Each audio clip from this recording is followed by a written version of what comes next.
Welcome back to Solynod Hex, everyone. Today we are holding Solynod Hex session 526, and today's session is sponsored by our generous patrons and donors. Thank you very much, patrons and donors, for your generous pledges and donations. We wouldn't have dynamic lighting without you, and dynamic lighting makes my role so much easier. Because I don't have to really worry about vision and stuff, so I don't have to mess with lighting, so I can show you what you see and what you can't see and all that. So yeah, it really makes it easier to DM. Okay, when last we left the Order of the Superior Star,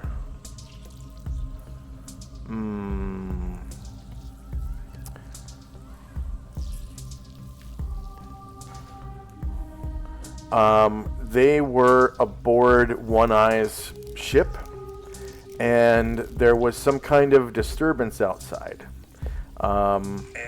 The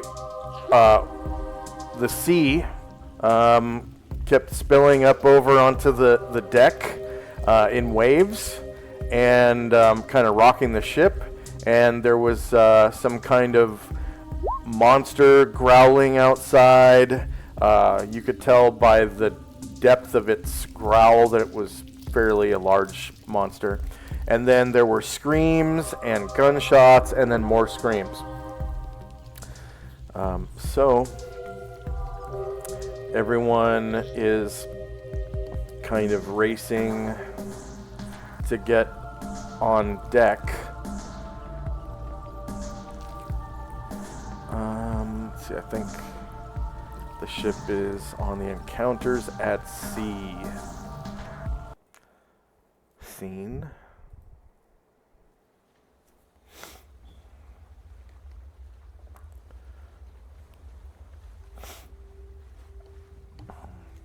And I'm just going to load probably for now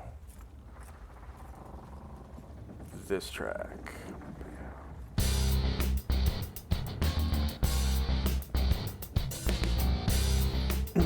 All right, and then Andy, go ahead and drop your new Shinzo token. If I can find your token on the GM layer real quick.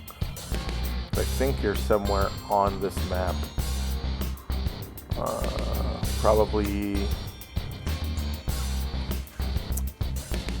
Well, I'll just drop it for you. Everybody was.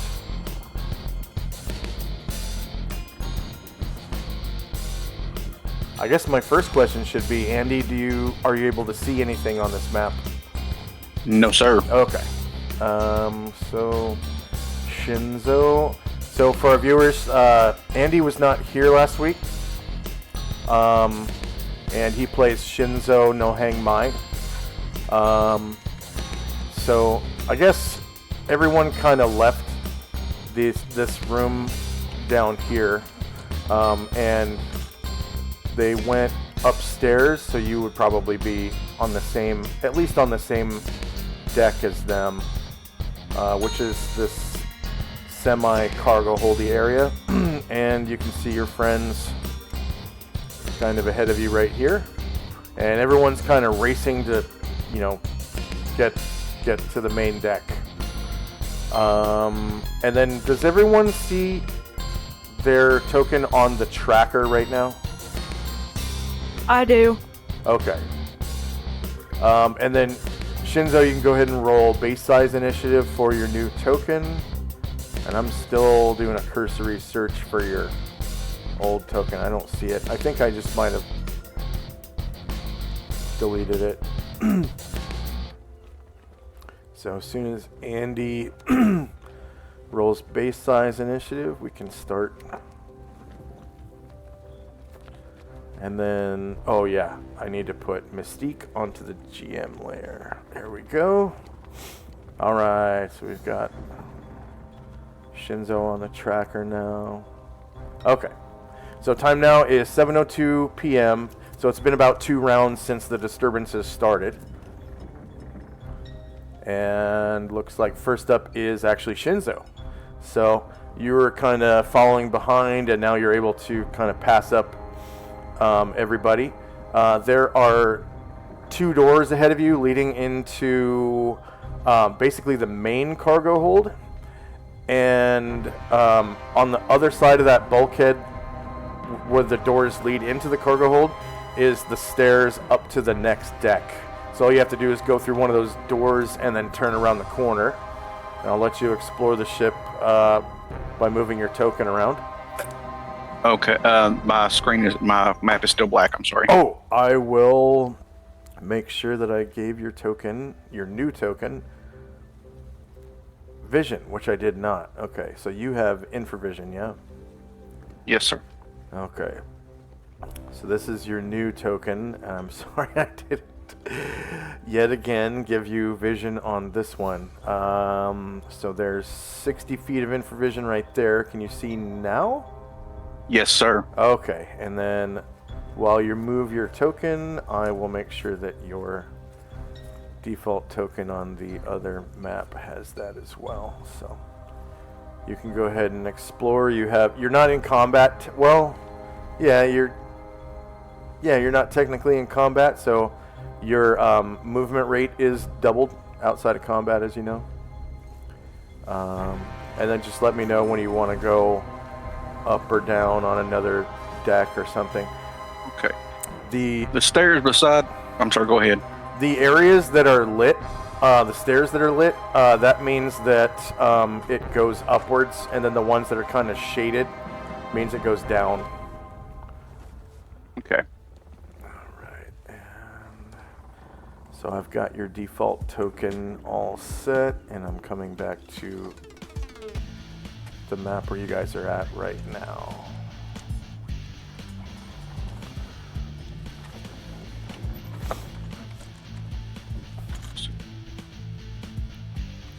Okay. Okay.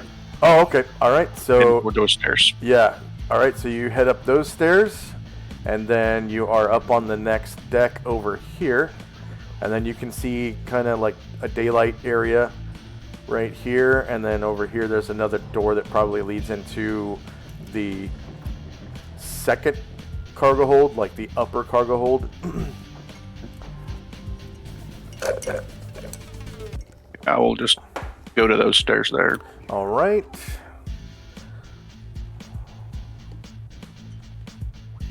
So now you would be on the deck of the ship. So that is in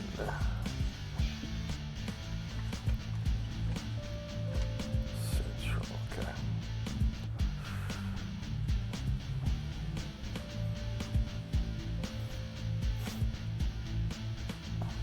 At Brecken Island.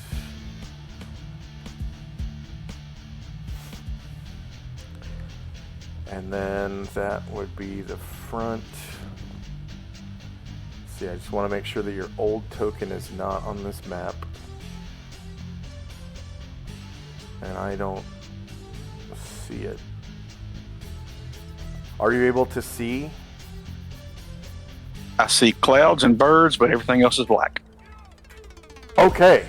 Okay. All right.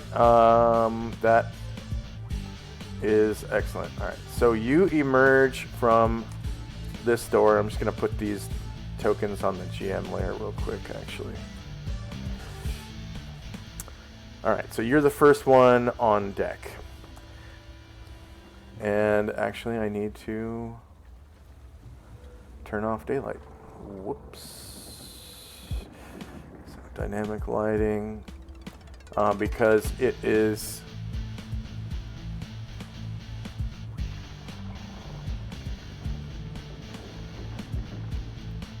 after dark. All right, and yeah, you hear from right here. Actually, maybe your infravision goes that far. I can't tell. Let me see. I'll look through your eyes. Okay, unfortunately not. It does look like there's something giving off light though. But we'll say that there's like a spotlight or something that the Marines are shining out on the water, which looks like...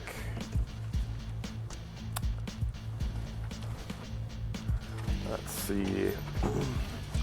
Miscellaneous tokens, light sources.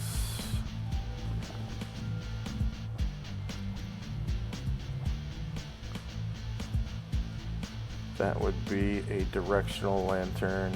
Okay, so that's a hooded lantern, but I need directional, so that's dynamic lighting, and then directional light on, and I think it's supposed to be 30 degrees.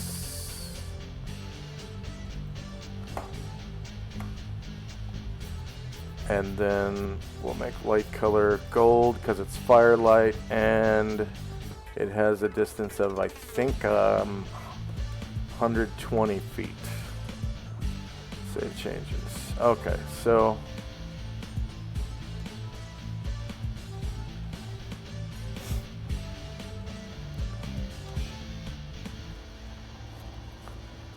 how about we put 30 in the right spot? It changes. No?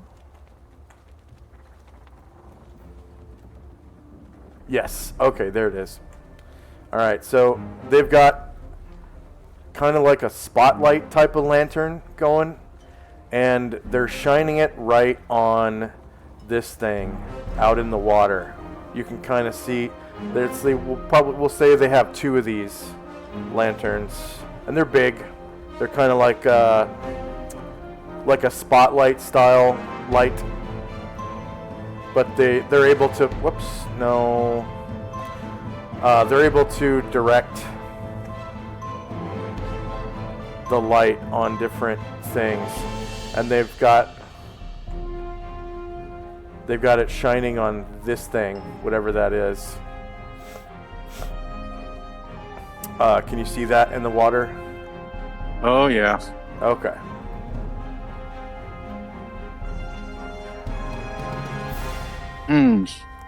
And they're shooting at it.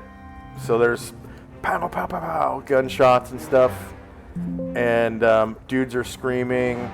And then you can see also over here some other things in the water. Smaller, creepier things. Oh. I yelled down the stairs at more of our fishy friends and muttered to myself, I'm either having sushi or I'm never eating fish again.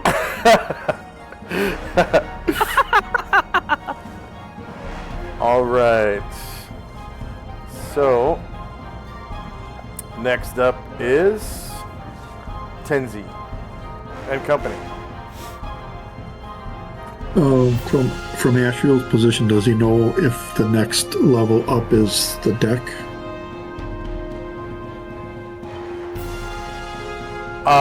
Yes. And all you have to do is go around the corner through the door into the wait, actually, is this place lit? Yeah, so he's like, I think he's on the stairs here. Oh, right, you just came up those stairs, so yeah. And then you would know that these stairs right here lead to the main deck. All right. 1, 2, 3. And then he'll go up the deck. Up the stairs to the deck. Anybody else? No one else is going to make it that far. Tenzi will get up to probably close to where he was, where Ashriel was.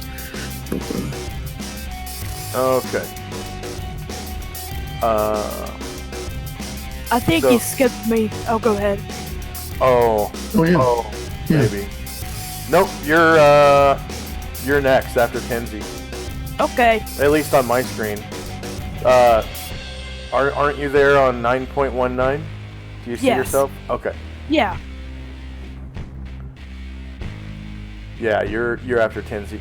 Okay. And then so Michael, I'll let you move the rest of your characters before we move to the other map. So it looks like Tenzi makes it up here. Oh, he will make it up. He can make it up too. He can Okay. make it up too.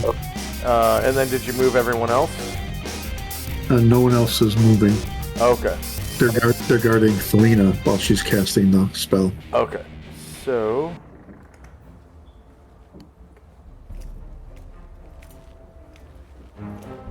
and now that I have another character on the other map, I can just skip to it. Alright. That's cool. Okay, so actually I think I'm gonna just delete these tokens here. Okay. So you make it out.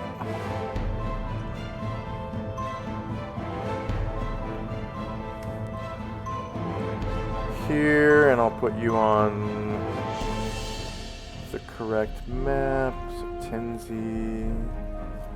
Excellent. And you are here. So Tenzi, now do you see yourself on the deck of the ship? I do. Okay. And yeah, Ashriel's evil alarm is going ding, ding, ding, ding, ding, and you guys can see this immense creature lit by two spotlight-ish looking lights, and then these smaller creatures in the water over here. Any more movement? Yes, for both of them. I get it. I didn't bring his necklace with him, so he can't see. So I'm just gonna drop one here.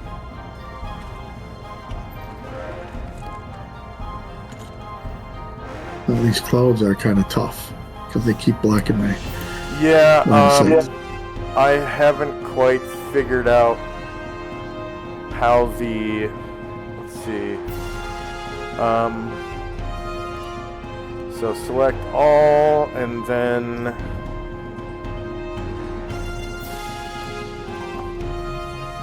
there is a. Okay. GM foreground layer opacity, so I'll turn down the opacity to 40%-ish. That way you can see through the clouds. Is that better? It did not seem to make any difference. Really? Okay.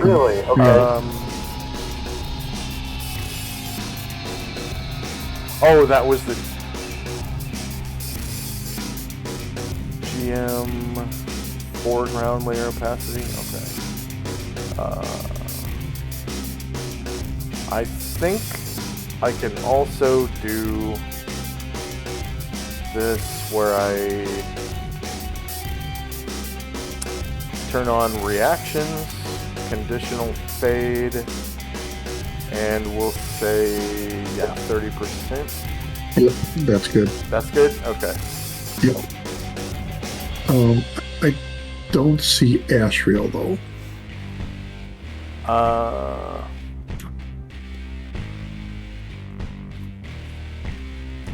Let's see, I will go back to the other map and grab him.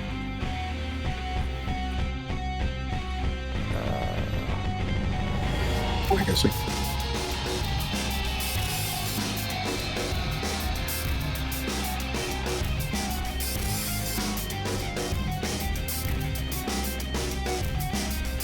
Copy.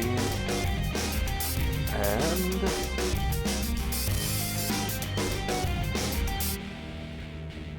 it's taking me a minute to get used to all these bells and whistles. Alright, so he is right here. Oh, that's on the GM line. Okay, there you go. there we go. Okay. He is going to He has 26 movement left. So he's going to fly straight towards this creature. All right, and I will give him a circle so you can see where his body actually is. 0 feet. C.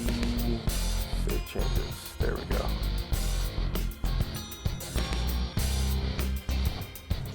Then how high is he in the air? Or out of the water? Probably only half his height, so because he's kind of wading in the water, which is his height is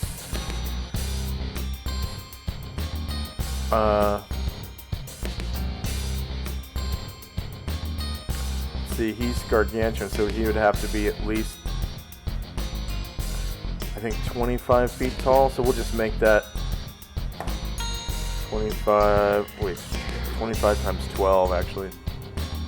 Slash R, 25 times 12 inches. 300 inches tall. Oh, he's 600 inches tall. Okay, so he's 50 feet. Yeah, he's poking about 25 feet up out of the water. Ash will gain altitude to get 5 feet above him. So that's 8. I guess he would attack. I don't know if we gotta now roll for initiative or. Yep. Okay. Yeah. Go ahead and roll for initiative. Wait. Hold on. So yeah, combat has begun. So hang on a second. Lily, Ryer, Tenzi.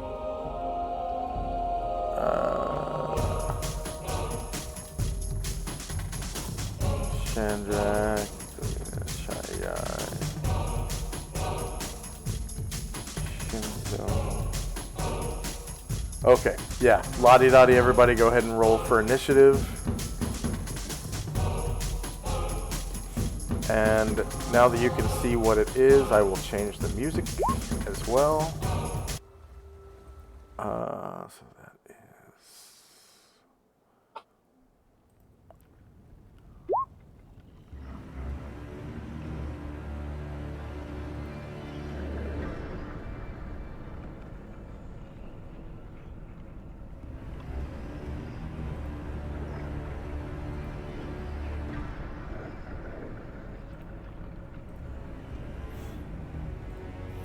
And then I'll put you on the other map, Tenzi, so that you can roll initiative for your other characters. Okay.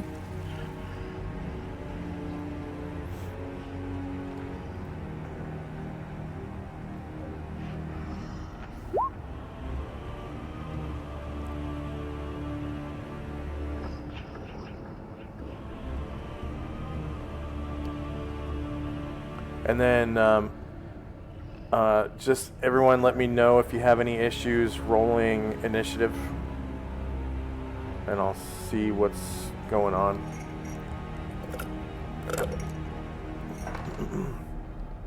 I wonder if there's a way that I can make the foreground map layer opacity only happen in a certain radius around the character tokens. That would be cool. Because then I could actually do like magic fog and stuff.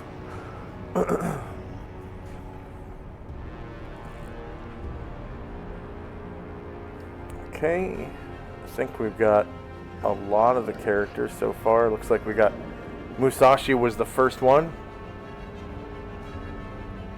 On this map, yeah. Okay. I think I have everyone.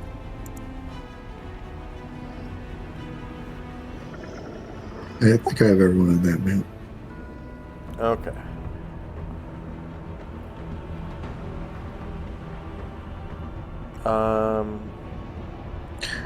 And then once I roll for Astral, he'll need a second attack. So does Lily, please. I'll wait on Lily's second attack because she's not even on the deck yet. Okay.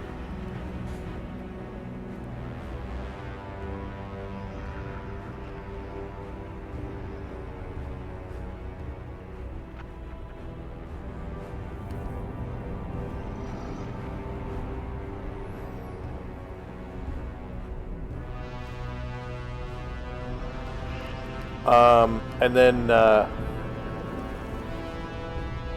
Shandrak, are you there? Yeah, I'm here. Okay, you got all your tokens? Yeah, all Gargamon. my tokens are still on the ship. I'm still Okay. rolling. Yeah. All right. Yeah, and I just need to get to the deck again so I can roll for Ashriel and Tenzi. What's Ashriel doing? Ashriel's going to be attacking with his katana +4. He has to roll quickness. He has to roll quickness first. Okay. Let's check. Proficiency.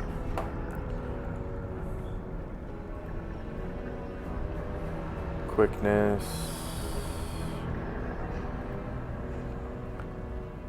Success. So that's 2 segments, yeah? Yeah. And then katana one. Well, probably doesn't make a difference, right? Katana one-handed or two-handed. For initiative, nobody will be doing two-handed. Okay.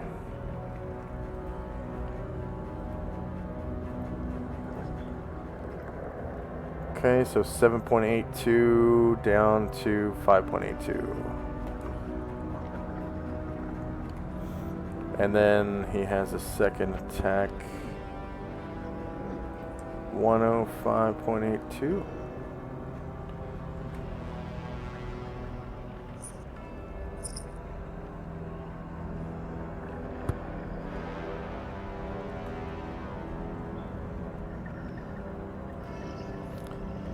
Zero, paste, enter, yeah. And Tenzi's action. I think he's just going to move because he's too far away. Okay. Yeah. Bring to front. So, initiative. We'll just roll for touch attack because it's got the same speed.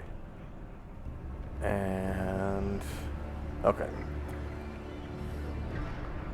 And then is Shandrak running towards the X-ray? Yeah, and he is running towards the X-ray, and he's actually kind of calling out, Gargamon, whoever, meet me on the X-ray and hop on. Oh, to fly, yeah, because it can carry passengers on the outside. Yeah. And it can fly too, so it's going to be able to get out really quickly and still have a bunch of movement left.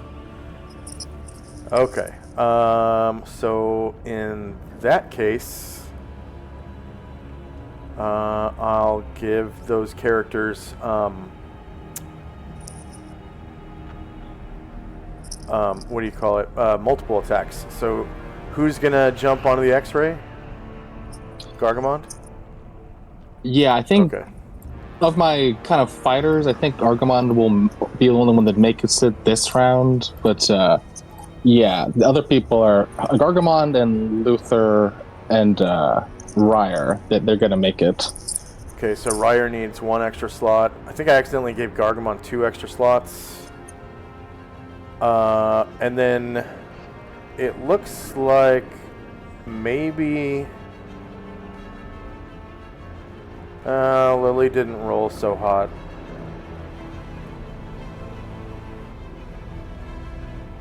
We'll see if Lily's able to grab on too, and then if she is, we'll give her a second line on the tracker for her multiple attack. All right. So is anyone still rolling? Oh, it looks like Gargamon. Yeah. Oh. Yeah, just adding those now. Is he supposed to have 3 lines? He is a Grandmaster, yes. He is a Grandmaster. Okay, good.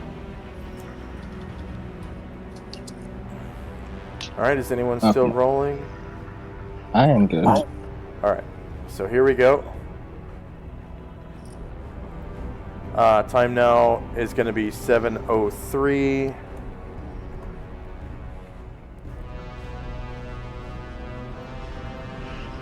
And first up is one of the deep ones. So back out to the deck of the ship.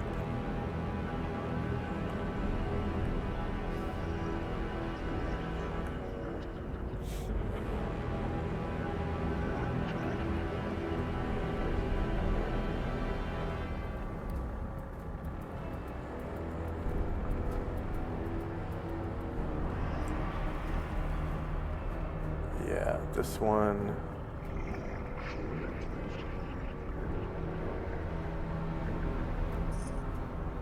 Makes it to there.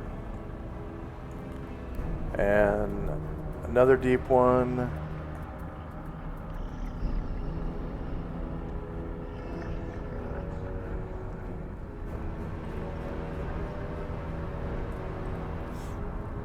And the third deep one.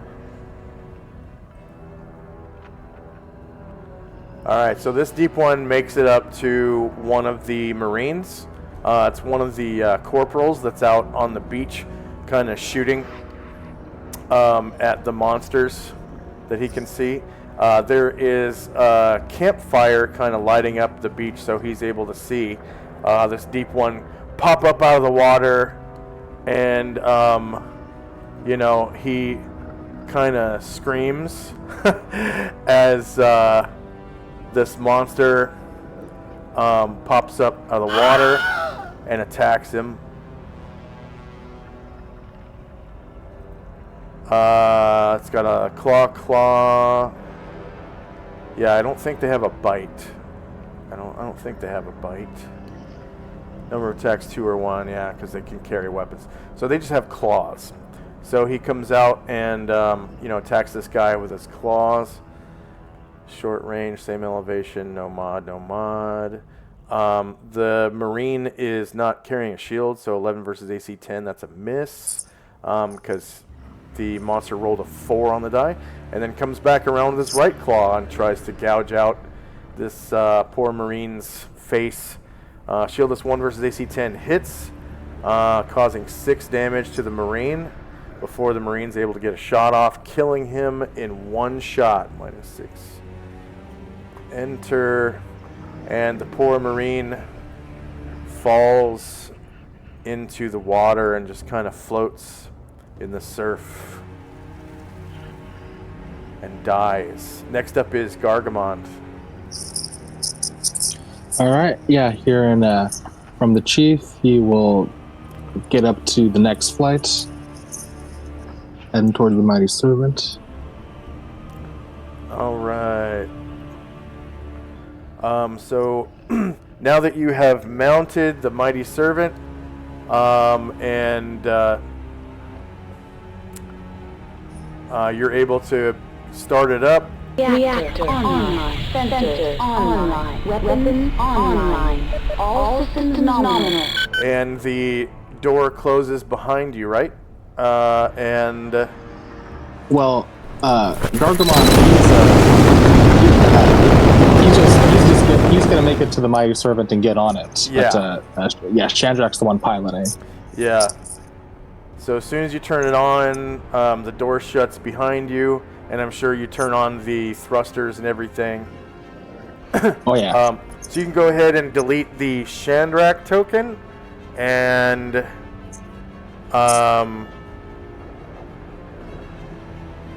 yeah, you can now, I guess, roll initiative. Well, maybe at the end of at the end of the round, you can roll initiative for the X-ray, because it takes a minute to start it up, we'll say. Yeah. All right.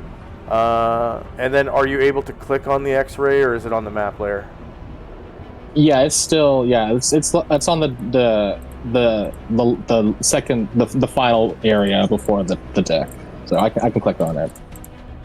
Okay. Yep. So just go ahead and it's on the token layer, you said.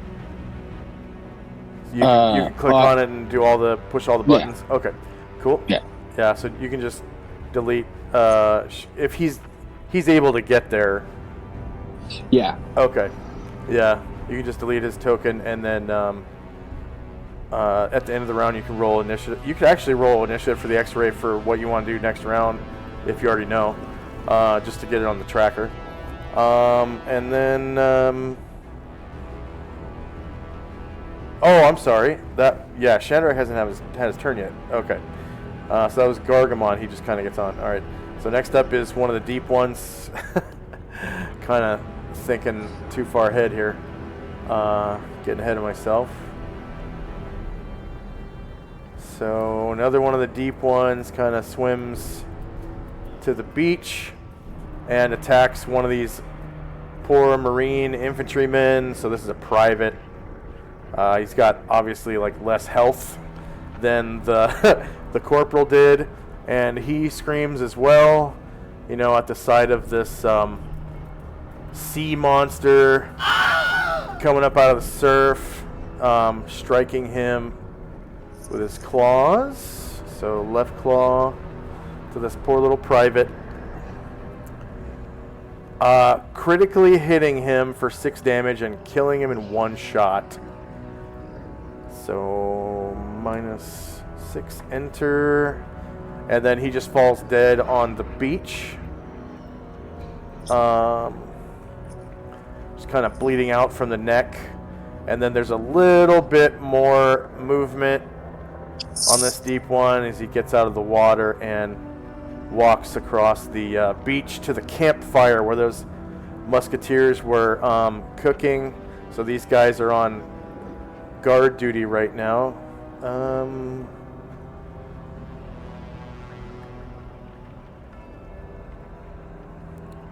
And he screams. You hear this scream. And he attacks with his right claw on this Marine. Striking him at -2, causing yet again 6 damage and killing that Marine in one shot. Those poor Marines on the beach are dropping like flies. Alright, and next one is Ashriel with his katana two-handed. Can you move me to the deck, please? Oh, yeah, that's right. Tenzi out with Shinzo here. Thank you. Yep. And he is swinging away with maximum strength, thanks to Thelina. Yeah. 25.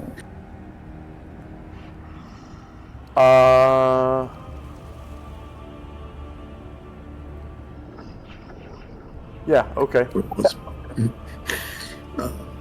Short melee.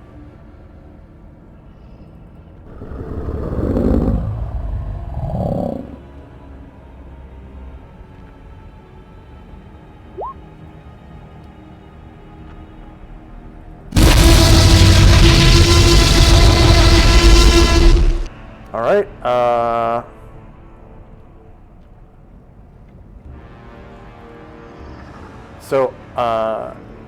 Yeah, it is. He's shieldless. I don't think you're supposed to be able to stack that, but we'll roll with it for now.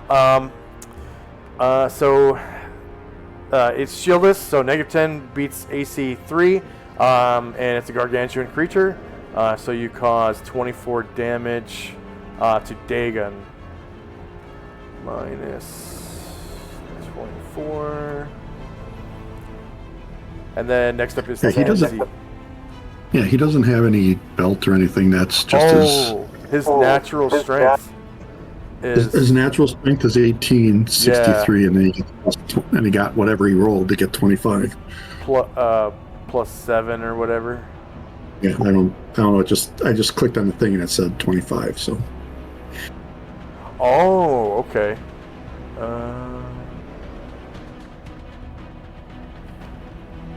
And then Tenzi is just going to move to get closer. Next time he might be able to do something useful. The spell cannot confer a strength of 19 or more, nor is it cumulative with other magic that adds to strength. Beings without strength scores receive +1 to attack. So I just need to put a limiter on there. Spell cannot confer strength of it can't go 19 to or more. It can't go. 19's the highest. I'll change it. Go ahead and roll the full version of the spell. I'm thinking that it's saying it cannot confer a strength of 19 or more. All right. I'm just going to do it with Ashriel just because that's what I have. Yeah.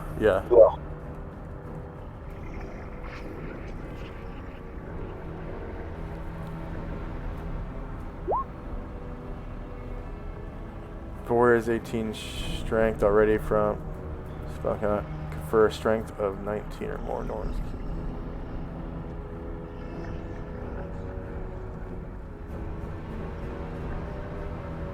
so according to this, it only goes up to 1800. Strength of character by number of points, 10 points after 18 strength is attained.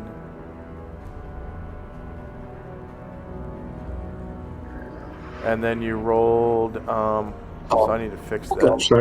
I should re-roll the attack then? Yeah. Okay.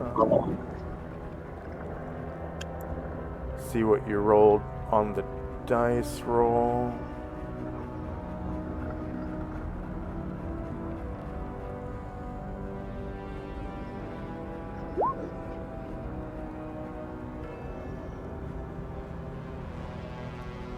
Here we go. Okay.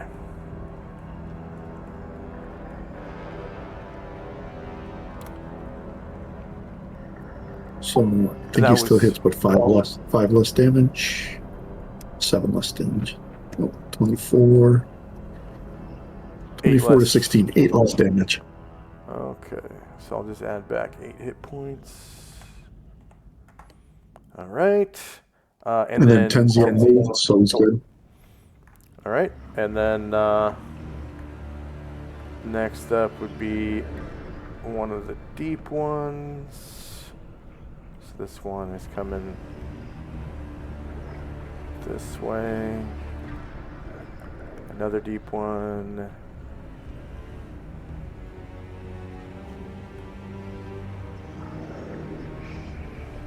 Probably to there, and then Musashi. So I'll put you on the other map. But you don't have to, because none of those people they're all going to hold their action unless something comes and attacks us, because they're just defending Thelina. Okay. And then Solynod. Following Chai's instructions, he is flying her up towards where the fighting is happening.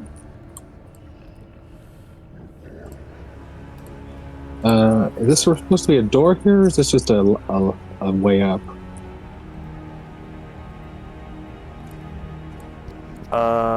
There it is. Yeah, that's a way up. Okay. Onto the deck, so I will.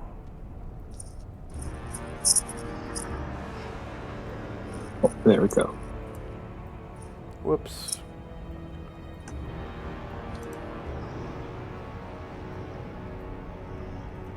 Copy these.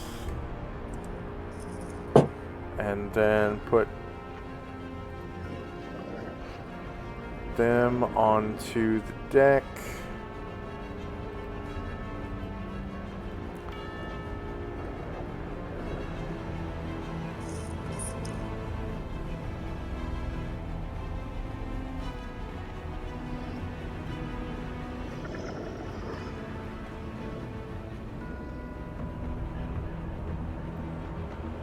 Hello, and then set you onto the deck layer.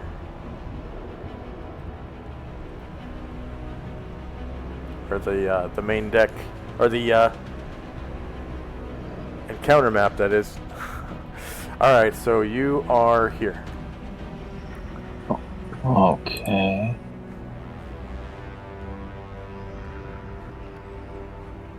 Alright, still a little bit, so he will begin to fly bit over the water. Not quite getting there. And kind of stopping northwest of Dagon. Alright. So there's this tiny, tiny little island sticking out of the water there. You can see some soldiers in the towers aiming these directional lanterns out into the water. And they're kind of waving them back and forth at different things. So I'll just kind of show you what's going on. You've got stuff over there. And then you've got this big guy right here. And this one kind of swings over and shows a few more things in the water and goes back to the big guy. Okay. Anything else for Solynod? He is out of movement, so that'll be all for him. All right. Zalmond. Guarding. All right.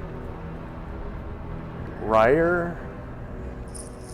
I think he will also make it to the Mighty Servant. Okay, so I'll put you back on that map so you can move him, or delete his token or whatever.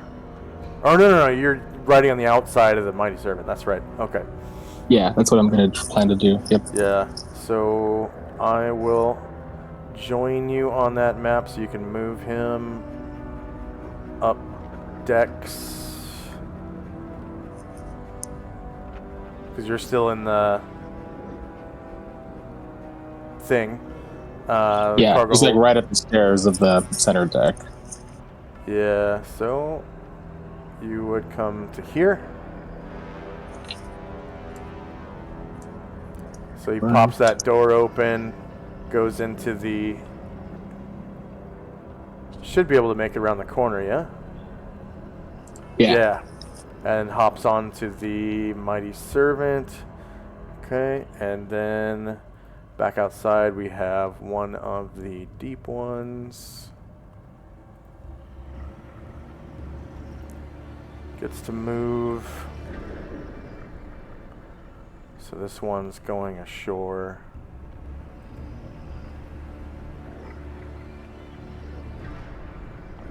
Ends up almost getting there, and this one probably does get there. 10, 11, 12. Just shy of being able to attack one of the Marines. Next up is Moen. Hearing what's going on and seeing this lower hold is safe, he will start jogging his way back up the ship. Somehow he got stuck in Solynod Square, but he's trying to jog up ahead. Oh yeah, there's that mast right there. That's kind of poking through the deck. Thank you. Should be able to move him now. Alright, he'll make it to the first stairs. Alright. Comes out right there.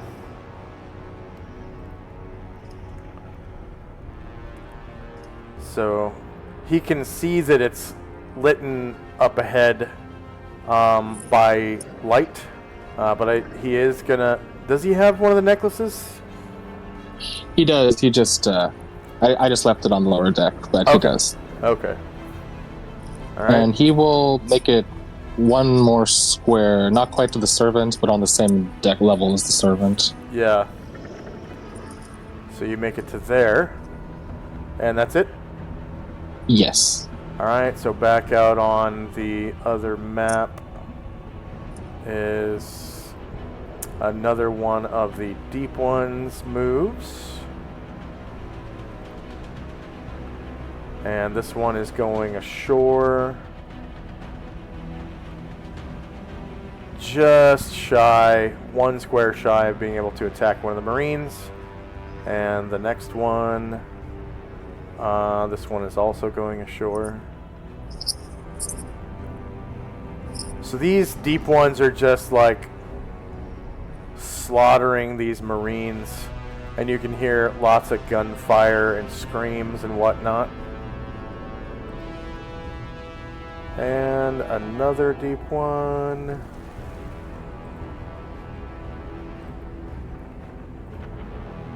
And another. This one is coming to aid Father Dagon, looks like. And then one more before Shade. This one's going ashore. So Shade's on the tracker.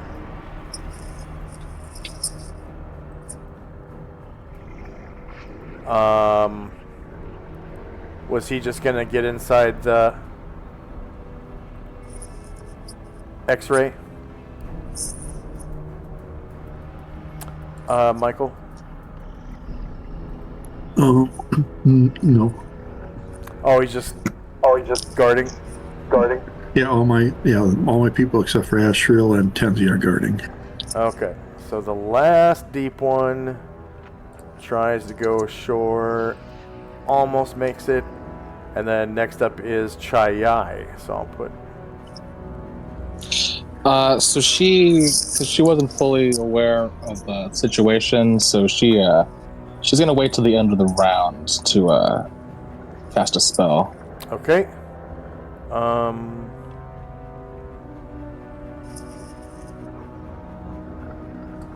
That's right. She's on the island map now. Okay.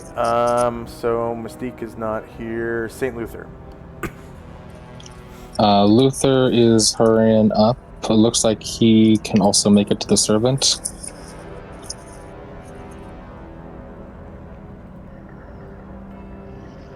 Makes it to the first stairs in the middle.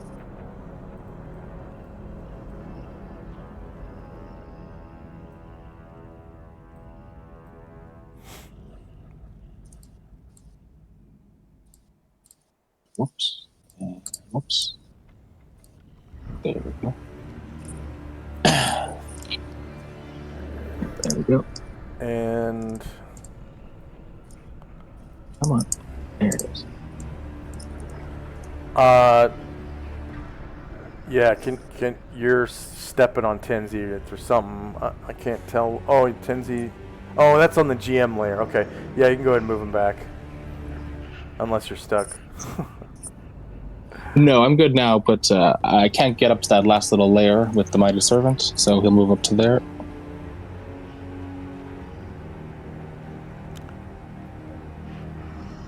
So you're just walking up on deck instead of getting on the Mighty Servant?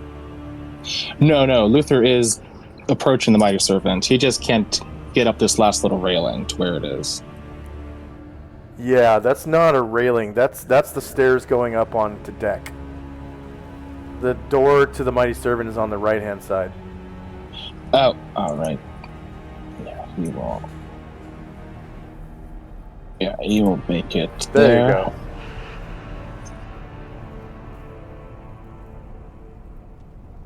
And then something happened where your necklace is gone.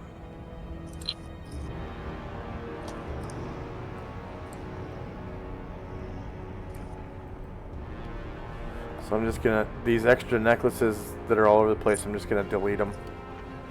Yeah, you guys can drop more. Okay, and then Selena? Casting Magnificent Mansion. This is our third round, I think. Oh, she's casting Magnificent. Okay. Alright. Selena casting Magnificent Mansion. Let's see, +1 for casting spells.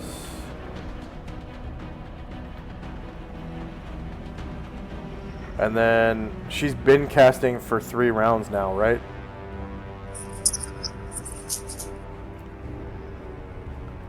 So how long does it take to cast? A turn? I was just double checking. It takes 7 rounds. 7 rounds. So she would be at -4 rounds right now. 4 rounds to go. Sounds about right. Okay. Next up is one of the deep ones. That should be the last deep one, I think.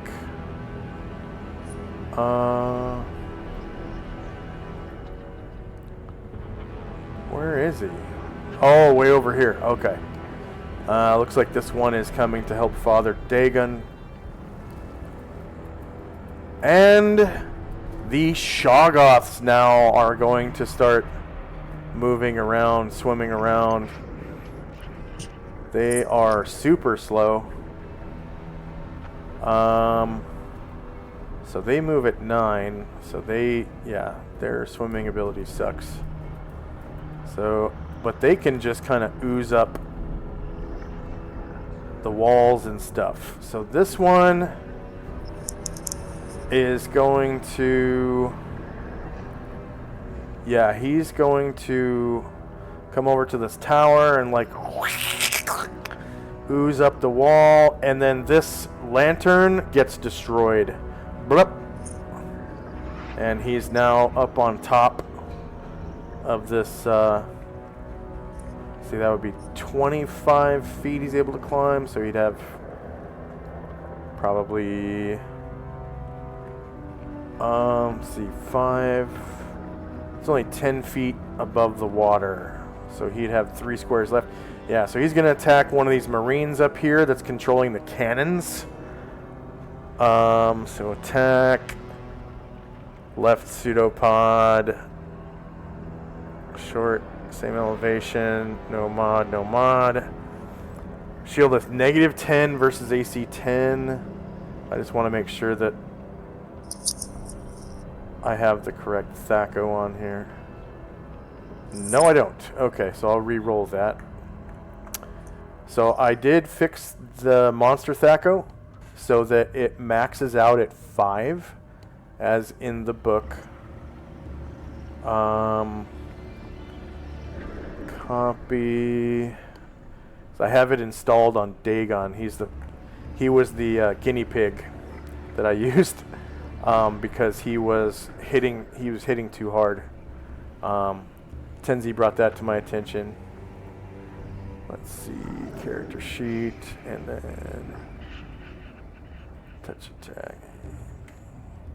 Enter. So I'm hitting hard is okay, but that often is not. Yeah. So attack, right pseudopod, same guy. So now he's maxing out at 5, okay? And then he's shieldless, so -11 beats AC 10, causing 20 damage and killing that musketeer in one shot. So you hear another scream. -20 damage, enter, and he falls down dead as dreams on the top of this tower.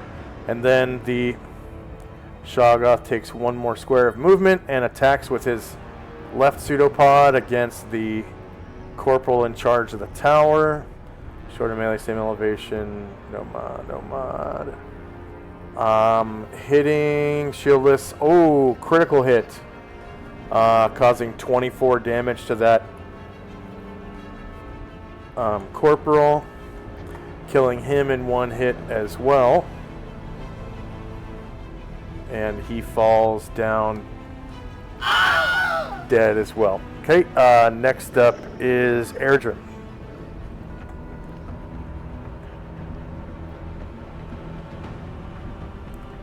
So that's one of Shandrak's characters. Are you there, Shandrak? Oh, yes. Erdrin begins feather footing on the center deck up to the middle, and he'll make it to the top. Okay.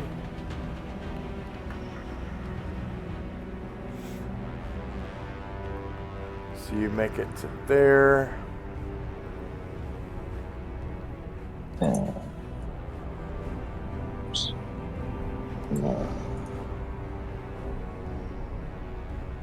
3 more, and then up those stairs. So he's not getting on the servant, he's going up onto the deck. He doesn't want to risk getting close. He trusts he's got enough range for whatever's happening. Okay.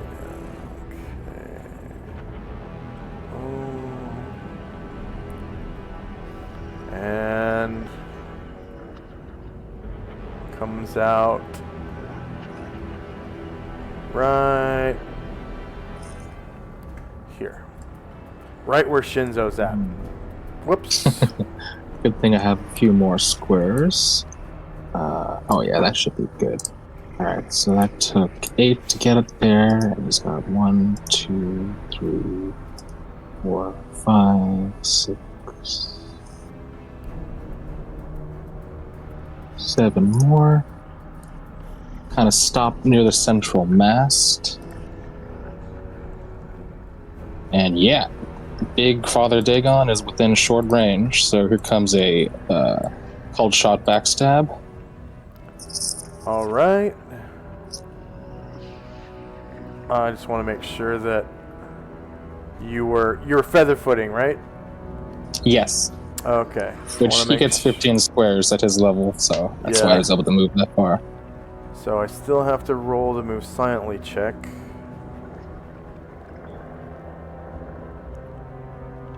And we discovered last session there was something wrong with his move silently score. Yeah, there was some weird glitch, wasn't there?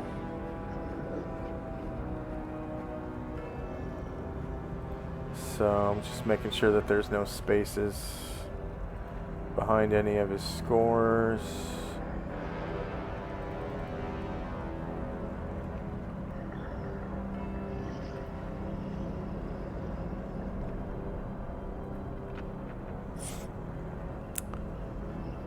Maybe it's because he has 105% move silently.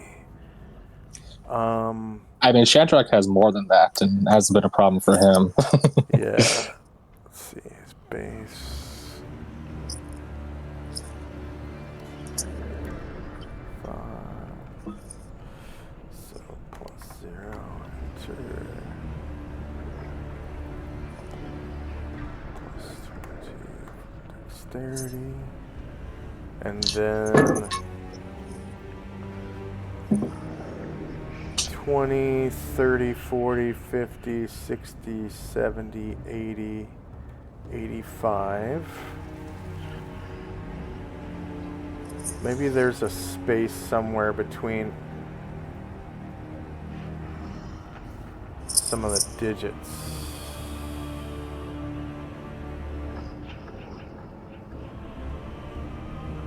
I guess I'll just put plus 85.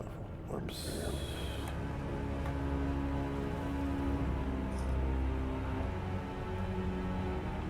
Oh, maybe it's plus 80 then. So that brought him to 110. Okay. Alright, so let's see if that works.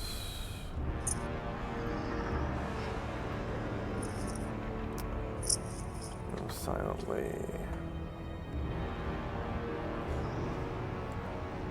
Nope.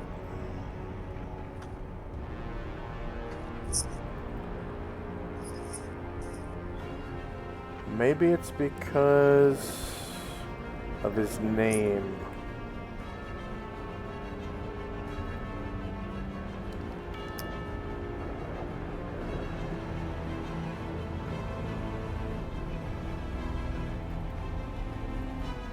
On the token.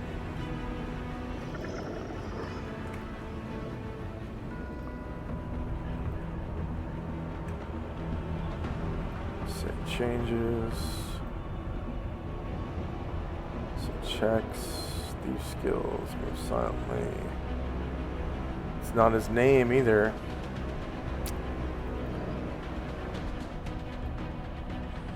I don't know what it could be.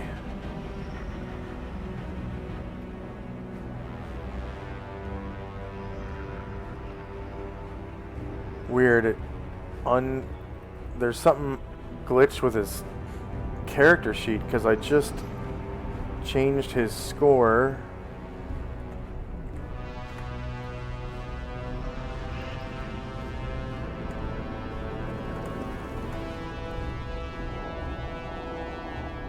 Okay.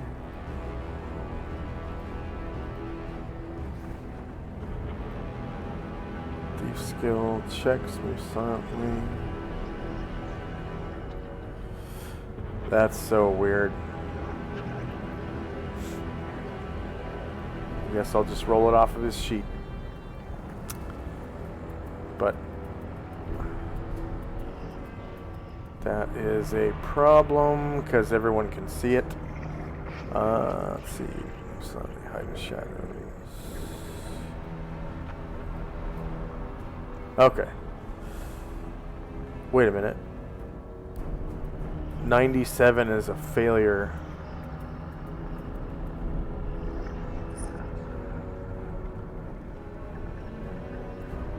Okay, so no, he would know because of no backstab that he failed. So he's not stealth, I guess. He made noise. Which means that his movement rate would be... No, I don't think it would change your movement rate. I think it would just change the fact that he's not stealthed. So no, unfortunately no backstab, but you do get the... I think you still get the +4? No, because you're... No, you're not stealth. Yeah, no +4, so it's just going to be a regular attack at -4. But it could, you know, explode and do shit tons of damage. Okay. Not this time. Whoops. Yep, it's shieldless. And +1 from... I don't know what that +1 is for. Hero's Feast. Hero's Feast. Okay, good. Alright, yep, so there's a loud gunshot and a miss. Alright, next up is one of the Shoggoths.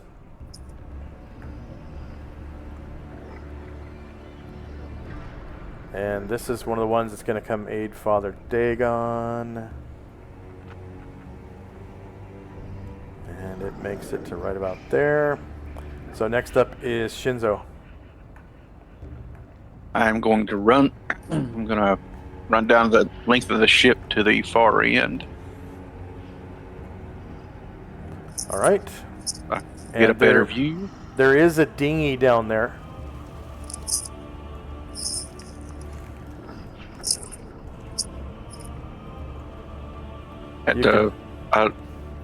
Okay, there it is. All right, there we go. I will hop into the dinghy then. Okay. And there are oars you can use to steer it. I'll give you control of it so you can move it around. It counts as a vehicle for purposes of spell casting. It's not very fast. We'll see what the speed is, but I'll put controlled by Shinzo, save changes, and then speed of a canoe. So I think that's time and movement, movement on water, boat movement. So this is definitely not a small canoe. I will say it's like a war canoe. It'll hold 800 pounds, 25 to 35 feet. Yeah, 5, 10, 15, 20, 25, 30, 35. Yeah, definitely a war canoe. So feet per round is 180 feet. So actually that's kind of fast. /R 180 divided by 5. That's movement rate of 36. Wow, that's fast. Okay. Yeah, that is. Yeah. Yeah, I didn't realize they were that fast, so that's pretty cool. You can go pretty far. So It is a vehicle and not a mount, so it kind of takes a minute for you to grab the oars and get it all set up to move, so you'll be able to row it next round. Okay. For right now, that would be your action, like hopping down into the canoe and lowering it into the water, because there's like a crank system with like pulleys and stuff that lowers it into the water, and then you got to get the oars ready because it's like well, it would have been recently used, so we'll say it's not covered, but just to get the oars into place and everything takes an action. Okay, but you now have a movement rate of 36 on water. So next up is a Shoggoth. And this one is helping Father Dagon, so it gets about to there into the light. So next up is Lily. She is below decks. I'll move. All right. Right about here. Okay. I'll move upstairs. Yeah, so you come up to there, and Waika follows you.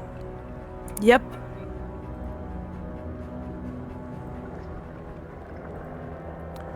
And if you still have movement, you can keep moving. So this Waika says,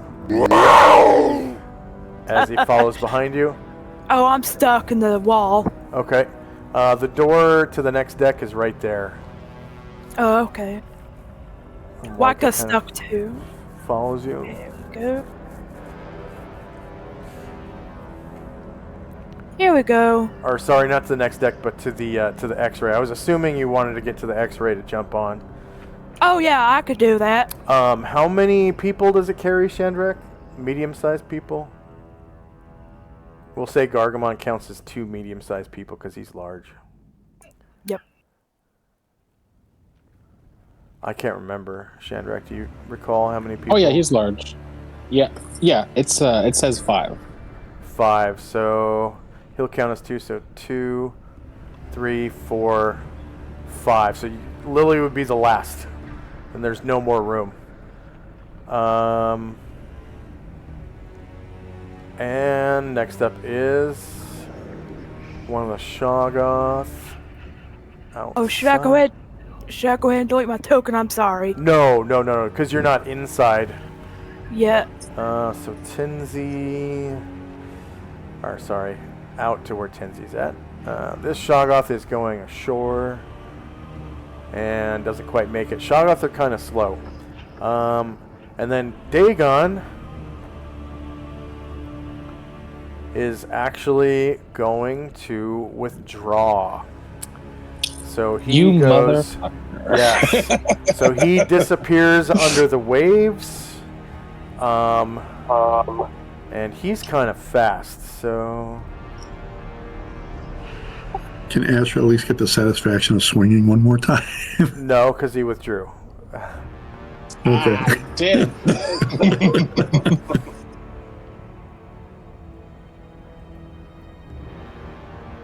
Okay. And then Gargamon has, these are all multiple attacks. Ashriel's multiple attacks. So if Ashriel has movement left, he has a place to go. Double check. I think he has 7 squares, so he will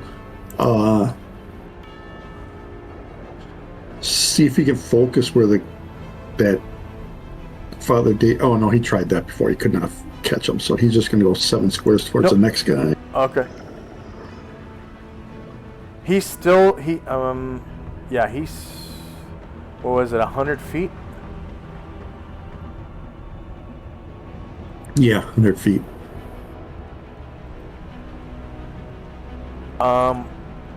Okay, so yeah, he would descend so deep. Yeah, you no longer feel his presence. Yeah, with his movement rate, because he's just so fast, he could get outside of your. But you could tell he went west. I mean, you could feel him, but he just kind of dropped off your radar. Gotcha. So he's going to keep one eye out that way while he swings down at the Shoggoth. All right. Descends down and swings. And then Shoggoth are immune to several things, but none of that stuff. They're immune to strength drain, paralysis, and charm, it looks like. Do they regen? No. Nope. That doesn't matter now. I'm just kind of curious. In case I want to use that other DME. Okay. So they have no behind, but they're always shieldless. So you did roll a natural 20. And yeah, you definitely caused 24 damage to that Shoggoth. So minus 24. And they're not even like attempting to use the water as cover or concealment right now. They're just swimming along the surface. And there's like, just like in Edge of Tomorrow, like I said the first time you guys encountered these things, there's these like splashes, and you can see these tentacles kind of reaching out and like splashing into the water as they swim. But they are pretty slow, unlike the creatures in Edge of Tomorrow. But it does look very similar to that. So that was Ashriel's last attack, and then Ryer is still below Dex, as is Gargamond, right? Was anyone waiting to do anything? So other than my mighty servant people, on this map, with the Father Dagon gone, Chai will, if it's the end of the round, she will try to cast the light spell and see if she can blind the Shoggoth that Ashriel's fighting. Excellent. So it gets a... I think it has magic resistance. Yeah, okay. So it gets magic resistance first of all. Okay, so that's light spell, no miscellaneous modifiers. And it succeeds, so the spell just kind of fizzles out. Because it resisted. And then there was somebody below Dex, I thought, that was... Do my mighty servant people get to go up this turn? That's the only other thing I have. Well, Shandrak started it up this turn. Yeah. So it's just kind of... It's hovering there, but it's... Okay. Yeah. Okay. Because you turned everything on and stuff, which kind of takes a second. Okay. So, yeah, that's the end of the round. So now we're in initiative phase. And I guess it is possible that you guys could still find Dagon, so I'll still roll initiative for him. Though highly unlikely. But I'll still, because he's still technically on the map. And then the monsters, I'll just leave their cyclic turns, but the Marines join the fight now because they're not like surprised anymore. I just kind of had them surprised last round.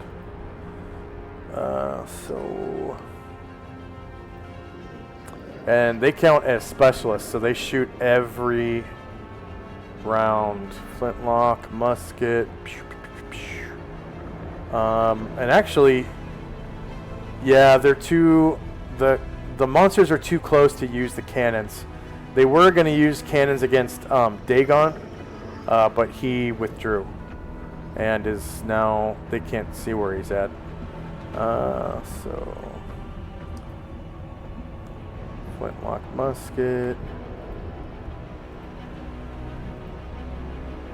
Flintlock musket.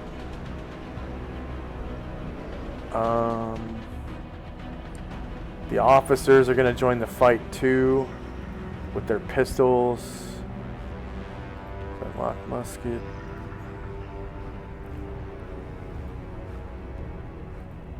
Flintlock musket.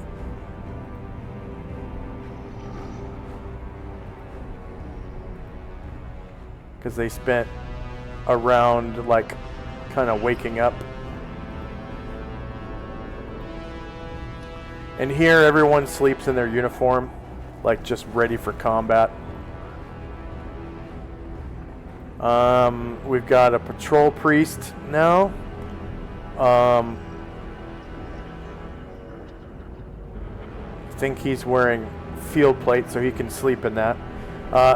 So for our viewers and for any new players who didn't already know, field plate in real life is called field plate because it's designed so that you can sleep in it, and also you know, have a bowel movement and urinate while you're still in it. There's a cod piece that you open with a key that looks like a spork, and you can pull you open up the cod piece and you can pull your junk out to pee, or, well, unfortunately in real life to rape also, unfortunately. And then they could take a dump as well, because it has like plate mail butt flaps you just lift up, and you can drop trow or whatever. Your Gambeson pants or whatever have a butt flap, like long underwear or something, and you could take a dump. So field plate, and then also full plate, because full plate is a heavier version of field plate. So that's just a house rule in my game. Those are the only armors other than leather and padded that you can sleep in, though.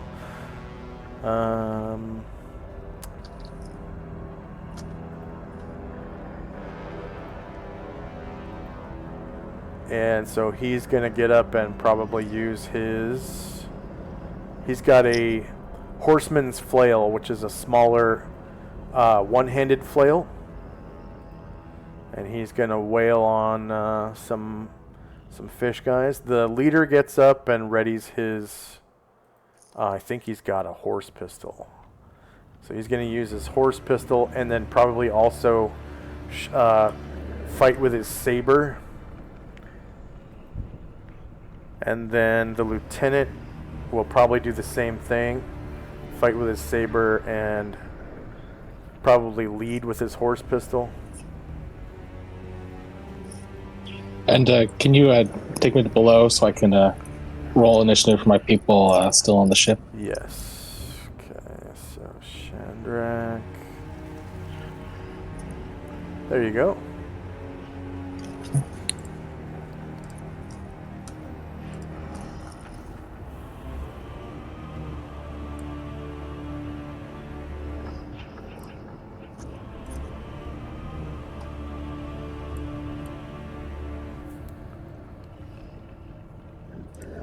And then these other Marines in the back are just kind of too far away, really, to participate.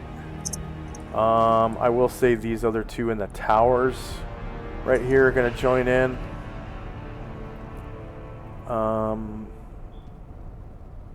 With their muskets. We'll say these three towers are able to shoot. And then those other ones, they don't even have line of sight. But most of the Marines are fighting back now. There's like three guys that can't see.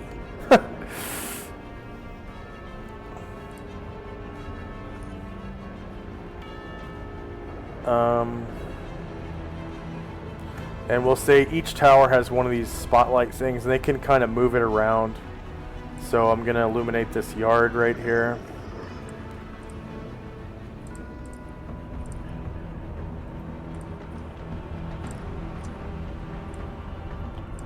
Oh.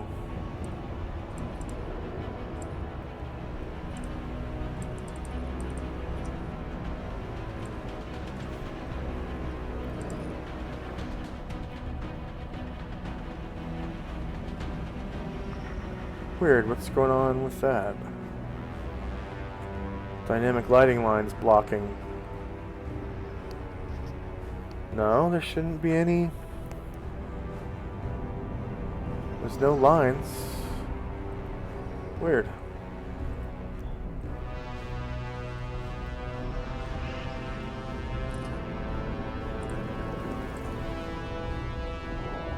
It's like anything to the south, it won't illuminate. That's strange.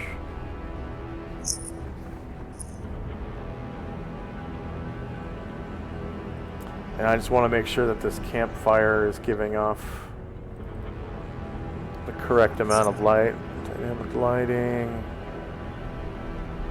Should be bright light. Light color should be gold. And then there's also a lantern right there. Why is everything so dark? Okay, is everyone finished rolling? Do I need to roll since I'm in the X-ray? Yeah, because it's okay. Gonna carry you outside. Yeah, so you might get in range to shoot something. Yeah, and then I'll also give you a second turn on the tracker as well. Okay. Because this round you might be able to make 2 shots. So control you.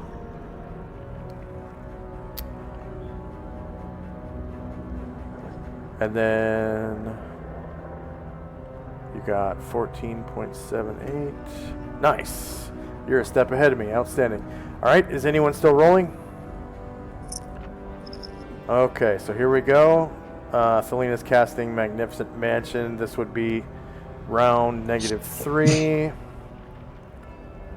Time now is 7:04.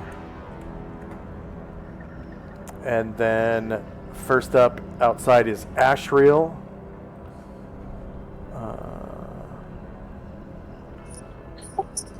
Ashriel will continue to attack this crazy creature in front of him.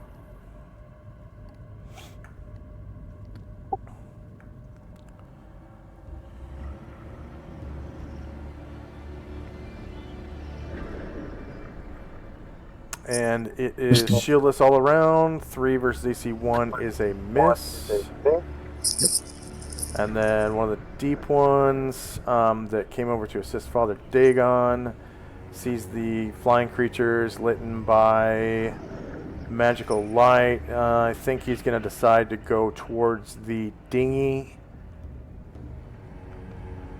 and gets to there. So almost gets to the dinghy. Not quite.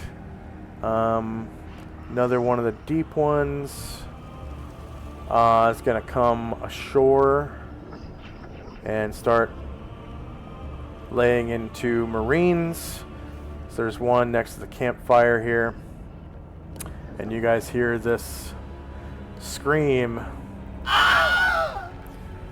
coming from the beach as this Marine probably gets waylaid. We'll see. Left claw.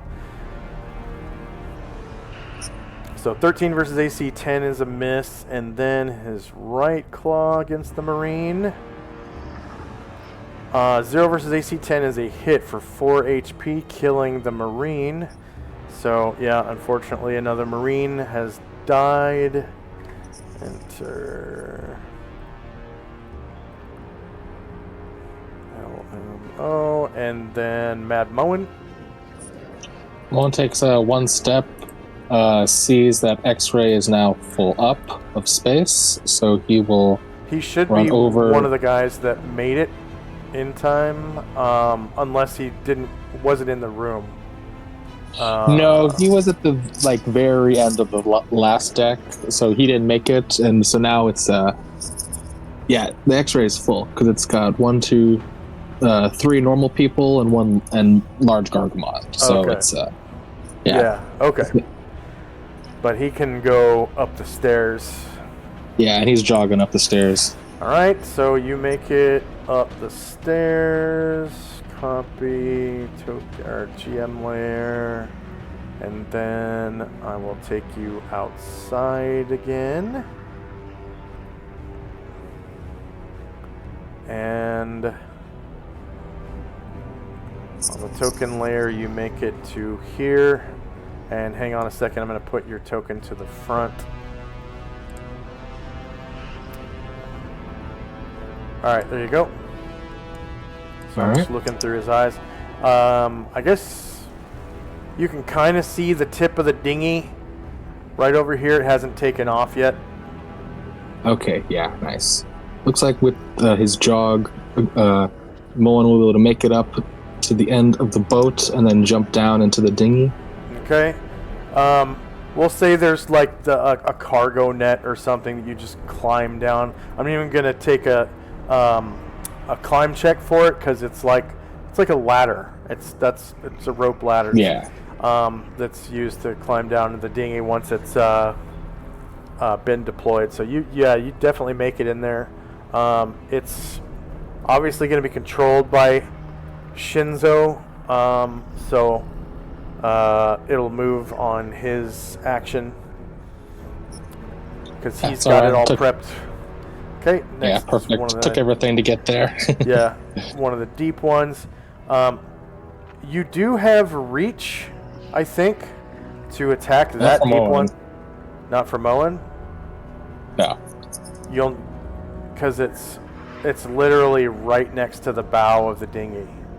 It's like one square. Like you could stand on the bow right here and attack it if you want. And I even give you higher ground because he's in the water. Yeah, but I chose and I had to jog to get there, so he doesn't have any attacks. Oh, gotcha. Yeah, okay, right. You took extra spaces of movement. So that is an action. Okay. All right. Yeah, so there is this deep one that's on the beach. He is going to, I guess, rather than there's so many of them on the beach, he is actually going to come over here and try to storm this tower. So he just kind of runs over towards the stairs to go up into the tower over here on the left. So the next deep one, probably one of the ones out here in the water. No? Where is he? Okay, he's one of the ones on the beach right there. So yeah, he is going to go around the fire to this Marine. You guys hear the Marine scream as he gets attacked by this weird fish man mutant. Probably killed because it's just a private. So 6 versus AC 10 is a hit for 5 damage. Yeah, he kills him. 5 damage minus 5 enter. And he falls down dead. Takes another step. And goes into attacking Sergeant Buddings. Remember Sergeant Buddings from last session? So fortunately, Sergeant Buddings is pretty experienced. He's a level 3 fighter, so he's got 3 hit dice. And because he's been around for a while, so he might be able to take a couple hits. So this is the right claw on Sergeant Buddings. Sergeant Buddings doesn't scream like a bitch. 0 versus AC 10 hits, causing 3 damage to Sergeant Buddings, and he takes it like a man. And turns, obviously, to face the deep one. Next up is the Mighty Servant, and all of its passengers move. It has, obviously, some movement to it when it's flying. Flying does not take an hour of operation. It flies at a rate of 24, and actually, with the Servant, you can open up the cargo door and fly straight up onto the deck of the ship. So unfortunately, for Lily, Waika was not able to get onto the X-ray with you. So Waika is probably going to go out onto the deck of the ship another way. Well, he'll probably be able to jump up onto the cargo and climb out of the cargo door with everybody. Okay. So he'll still make it onto the map here. So I'm just going to stack all these tokens up and then put them onto the deck of the ship on the cargo door. So now we have the entire party on the Brecken Island map.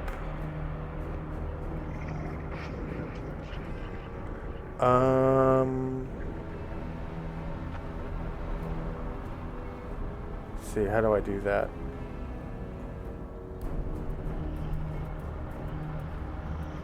I guess I could just do this for now. And then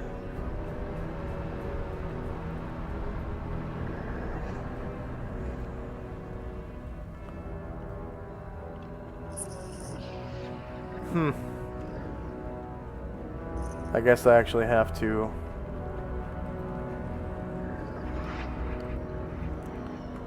move the thing on the map. So you guys emerge from the cargo door here, and Waika isn't on the X-ray, but he climbed up and out. So once we get to his token, I'll just put it on the deck. Actually, I'm just going to move the whole group here, and then move one at a time right there.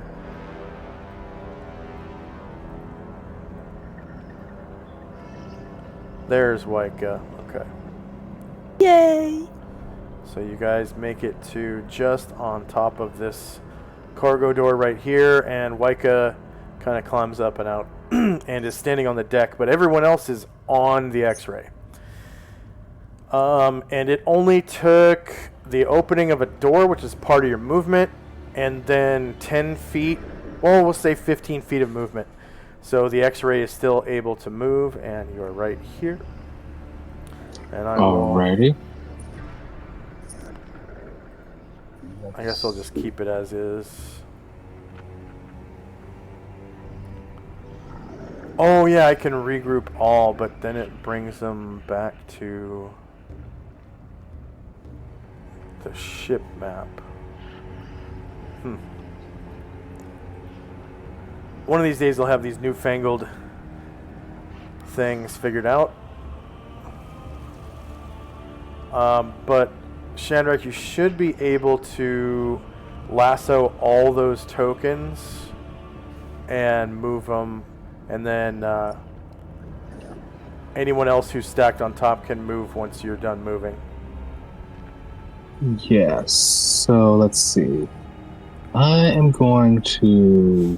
So you should have 21 squares of movement left. Okay, yeah, that's okay. So, yeah, I'm going to take another 10 feet to get that 10 feet of altitude. So I'm kind of above the guys. And then I'm going to... Whoops.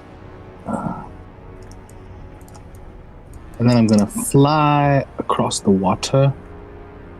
And then with that 10 feet of space, I'm going to kind of fly in the square next to Ashriel. And Gargamond, well, once he has his turn, he will use his reach to attack. Okay. Just to be clear, on the main deck of the ship, once you're outside, your altitude is about, I want to say, 15 feet above sea level. Okay. All right. So I guess I don't have to change altitude then. So I'll just fly straight from the deck, and then my people will be a little bit of, I think, out range of the thing, but Gargamon will be in range. And then Lily is right here with you on top of the X-ray. So Lily, I moved your token out here. All right. So, but all these characters are on top of the X-ray except for Ashriel. And then you're, what, 1 square short of being able to punch the Shoggoth?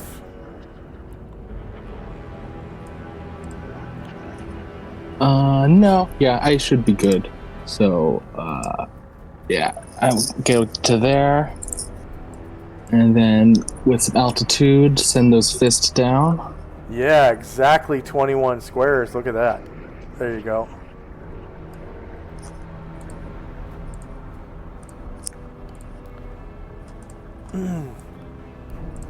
And everyone remembers the X-ray has really powerful punches. All right, so the Shoggoth is shieldless all around. Its AC is shieldless. So you roll a natural 20. Okay. And cause 70 damage to the Shoggoth in 1 punch. Woo. Minus 70. Enter. And it's still alive. But you can see its green bar, right? Oh, yeah. Okay, so you punch it again. And roll a 1.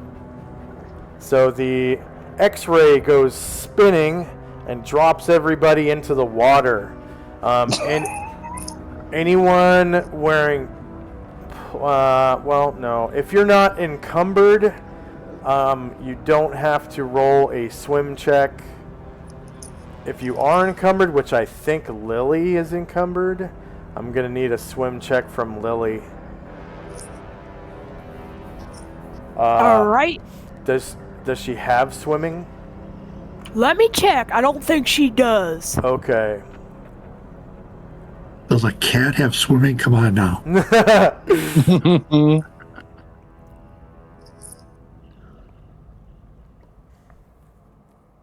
Nope.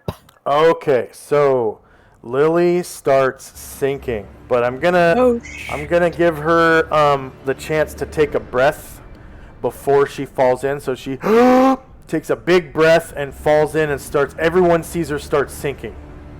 Uh-oh. I don't think is Ryer encumbered? No, he's not. Okay. I don't think Luther is encumbered.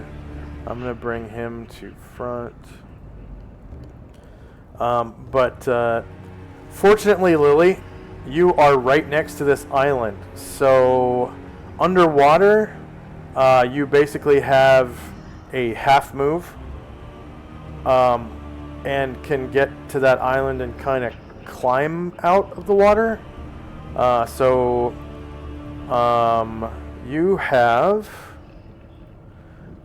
since you took a deep breath of air, good gulp of air, and with encumbrance exertion, you have 2 rounds before you drown by basically losing control and inhaling water. Whoops. Oh no. I did not want to do that. Okay, so that's -3. Oh no. Ashriel. So we're on the Mighty Servant right now. Okay. So you have 2 rounds before you start drowning or whatever, which is plenty because you get a half move, which is 4 squares. So it's like 1 square to get to the wall. You can climb, and then you still have 3 squares of movement, which will get you out of the water if you pass your climb check. So I'm going to give you plenty of handholds, but conditions are going to be wet because obviously it's underwater. So everyone sees that she's in trouble. Probably going to be able to make it out though because I'm sure you have pretty good dexterity and all that, and you're not. I don't think you're wearing armor, are you? I don't think. Maybe. Yeah, I don't think you are. Because your AC.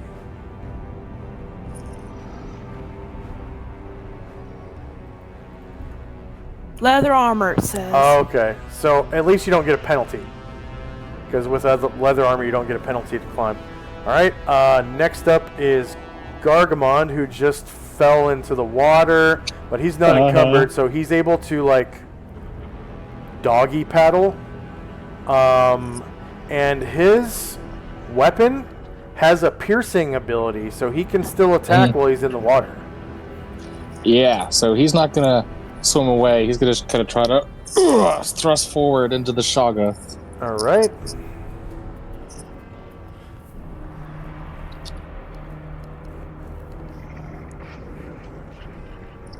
Okay, -4 beats AC 1, causing 20 damage, killing the Shoggoth. Go ahead and describe how you do so. All right, yeah. So Gargamon kind of thrusts forward into this, like, big, like, dent that the Mighty Servant's fist started, and, like, the Shoggoth loses form and, like, uncoalesced.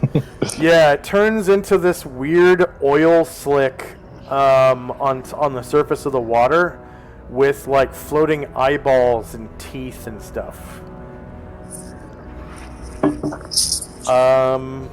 Next up is one of the deep ones. So this one is kind of nearby. And they swim at 12, so it's going to come over here to where the Shoggoth just died and attack Gargamon twice, and he's covered with stone skin. So I just need to know the level of his stone skin. Yeah, let me double check that.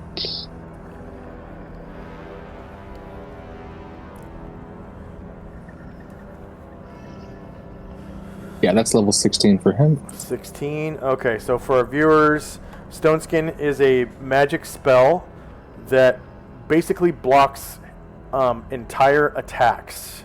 But anything... So it only blocks attacks from weapons and natural attacks.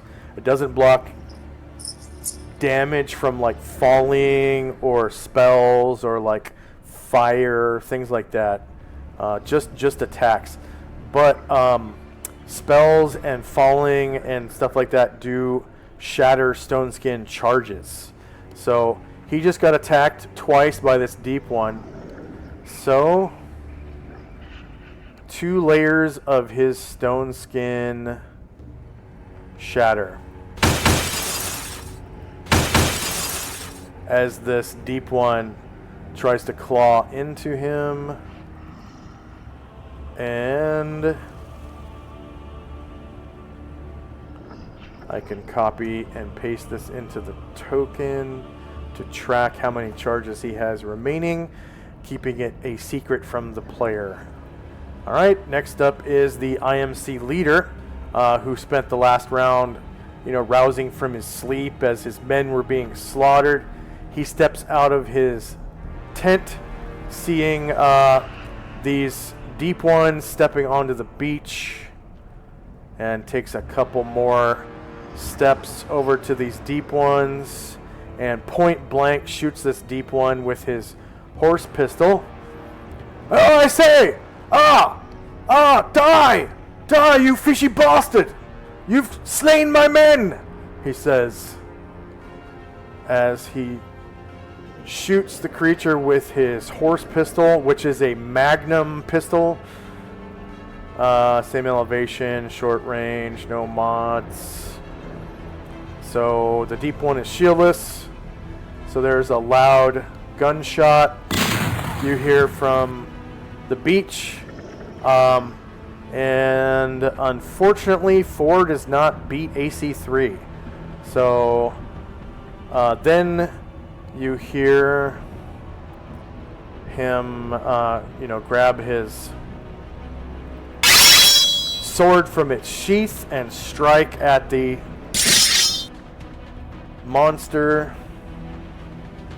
with his saber.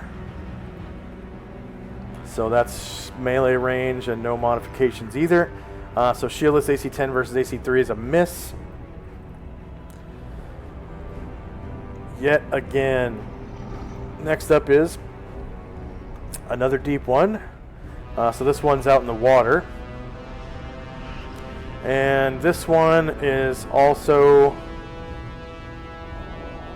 going to come over to where the Shoggoth was and try to attack Gargamon. So 2 more of his stone skin charges are shattered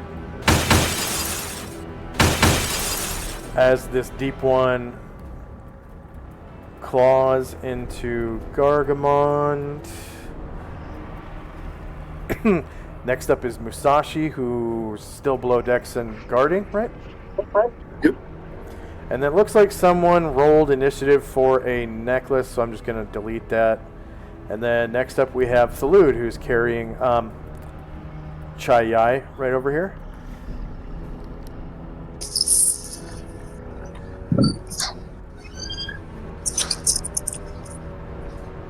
Yes, he is flying a little closer to the enemies, but Chai Yai is casting a spell. It's going to take the whole round. Okay, so Solynod's not moving, or? Yeah, he is kind of flying over, kind of around the island, and kind of flying closer,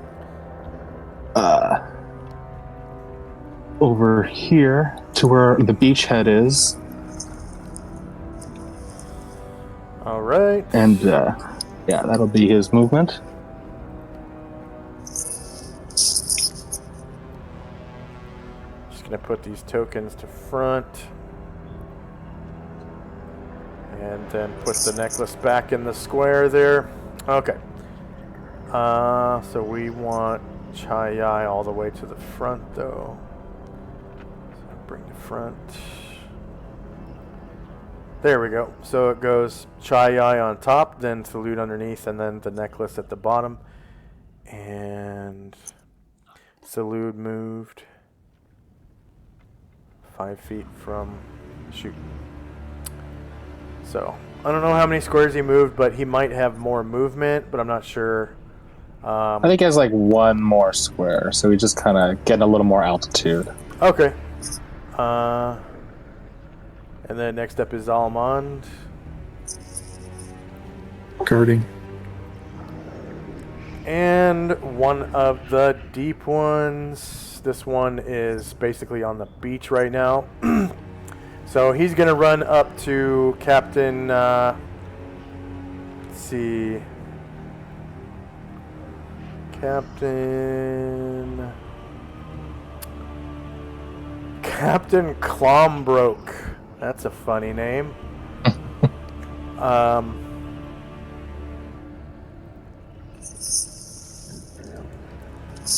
IMC leader Captain Clombroke. Save changes. All right. And claw at him. Twice. And I say, you bastard! Go back from whence you came! And the fish guy's like, "Bleh," and attacks him with his left claw.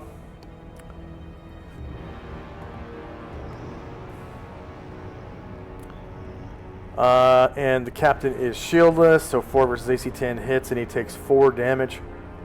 No bother, because the captain is pretty experienced. And he just shrugs that damage off. And then the bastard fishman comes back around and attacks him with his other claw. 0 versus AC 10 hits again for another 6 damage. And the captain is just fine even after taking 10 damage, being as experienced as he is as a fighter. Alright, the next deep one is going to come over to try to flank the captain, but he kind of turns to face a little bit. Unfortunately, the fishman had to stand in the fire to do that. So he's going to take 1d4 damage from fire.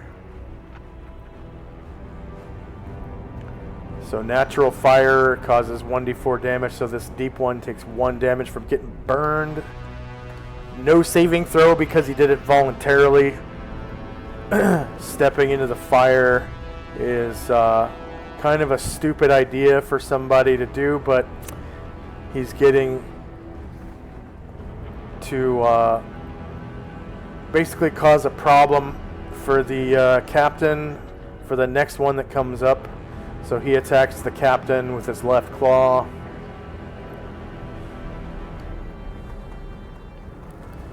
And misses, and then his right claw against the captain. Oh, I say!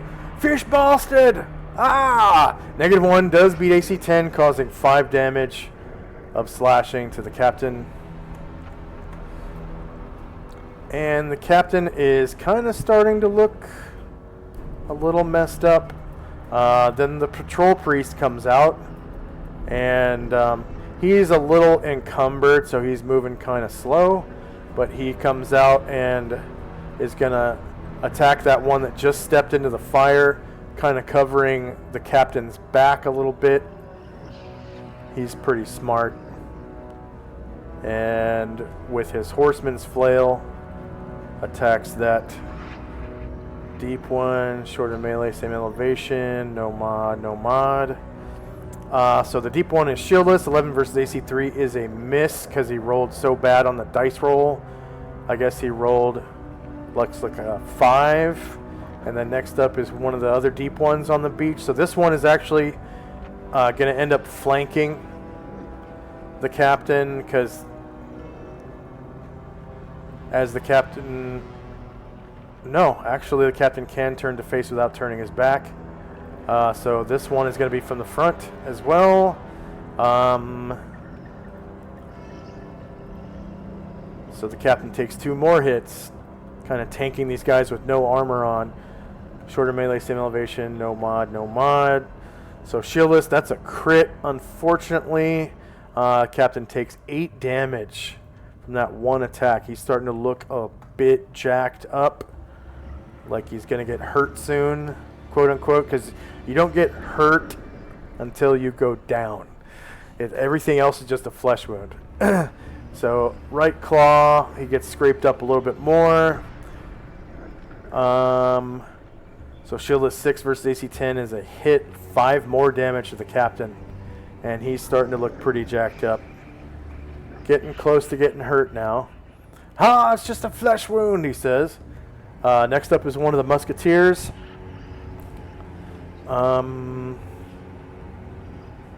Yeah, this one's in the tent back here, so he's going to step out of the tent and take a shot at this deep one. So attack, flintlock, this guy, and that's definitely short range. Sound elevation, no mod, no mod. Shield is 12 versus AC 3, so he rolls terribly, rolls an 8 and misses. And next up is Ryer, who is one of the guys that came out on the X-ray. So you're in this, let's see, to bring to front, so you're in this square. And then he has a multiple attack, so you didn't set up his multiple attack correctly. I'm going to do that right now.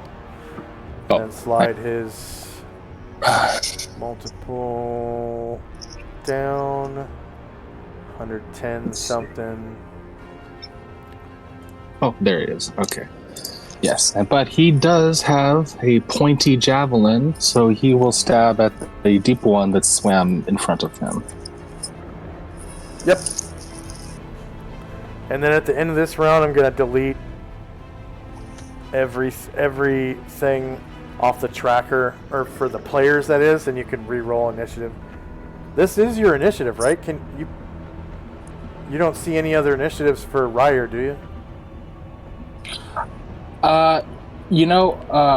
I've been missing a few of the initiatives for a while. Like I see Airdrin, but I don't see Ryers, and I don't see a couple of the other people from earlier. But I don't see Ryers right now. There's because his token's still on the other map. So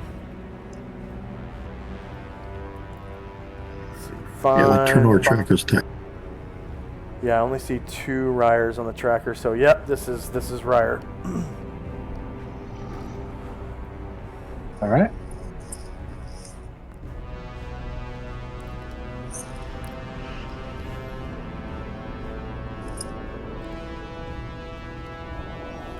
Okay, so I'm assuming it's the one right in front of you, that one? Yeah, right in front of them. And he's shieldless, so -2 does beat AC 3. They're medium creatures, so he takes 6 damage from that Javelin Strike as he kind of turns to face you. So -6 enter. And then next up is one of the deep ones. Okay, so this one is kind of in the back over here, so he's going to kind of step around the captain and flank him. So now the captain is definitely flanked, because if he turns his back anywhere, it's going to incur an attack of opportunity. So this deep one attacks him with flank attack.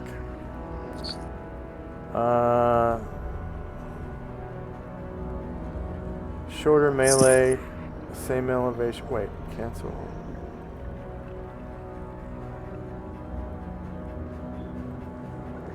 Yeah. Left claw. Shorter melee, same elevation, no mod, no mod. His shieldless flank is 9 versus AC 10, just barely hits, causing 4 damage. So that captain is looking pretty jacked up now. And then he comes back around with his right claw against the captain on the captain's shieldless. Oh, sorry, 10 versus 10. But that's still a hit. And then shieldless flank again, 9 versus 10, 6 more damage. Yeah, the captain's looking really bad. He's about to get hurt. Next up is Airdrin, who last round failed a move silently check because he rolled a 97. That was a crit fail, which basically is just you fail no matter what the your score is. So yeah, so Airdrin kind of mutters to himself, "How could I freaking miss something that big?" Yeah. And then he kind of walks over and reloads his gun and tries to kind of hide behind this kind of smaller sail.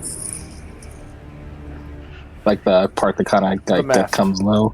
Yeah, hides behind the mast, yeah. So, to front.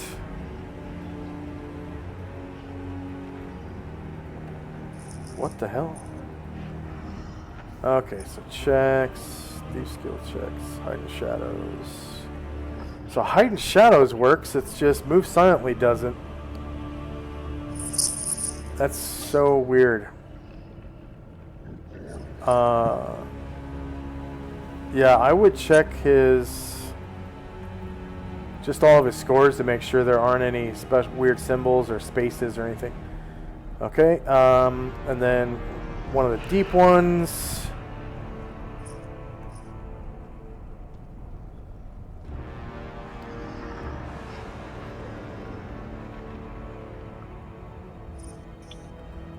So this one is going to come around and try to attack that priest, actually.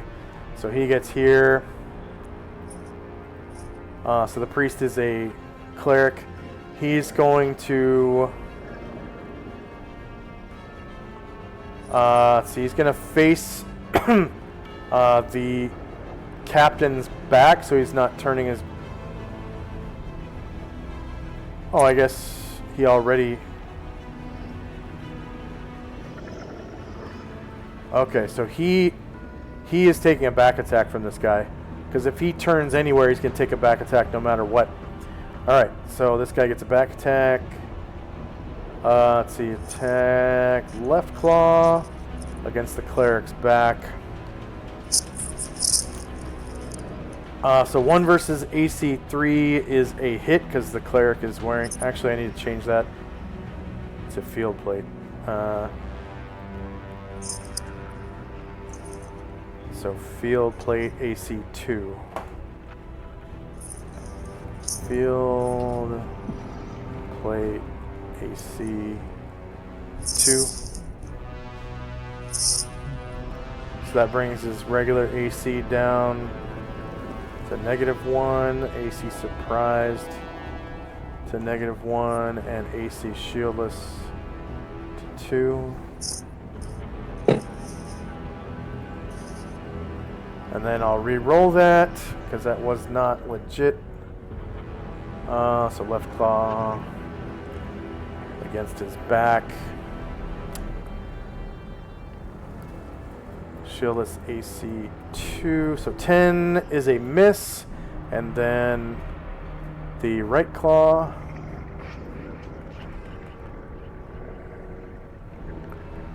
And he rolls a 1. This deep one is now off balance, so I'll mark him off balance. And then another deep one comes up from the water. And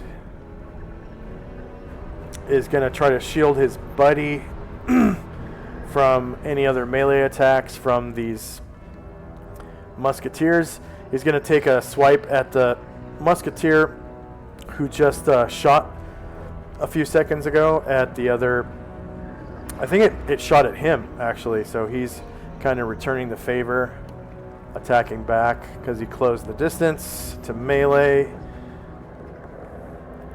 9 versus AC 10 hits, doing 4 damage, and it kills that poor private.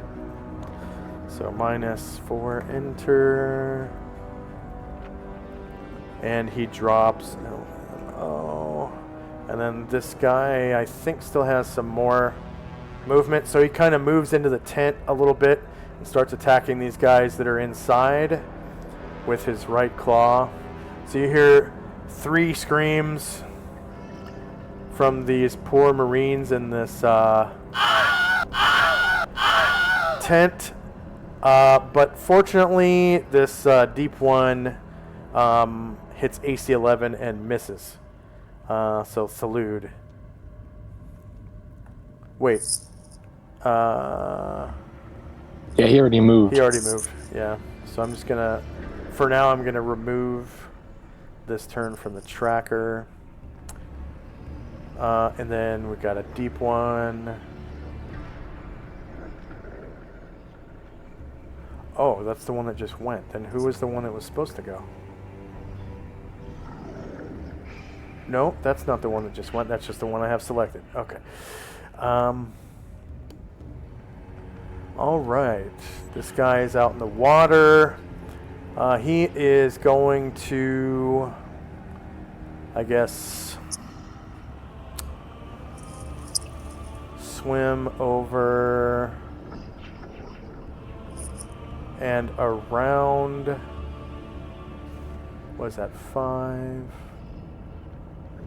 6, 7, 2 Gargamond, and 2 more charges of his Stone Scan shatter as the deep one attacks him with his claws. Oops. Okay. Save changes, and then an IMC Musketeer.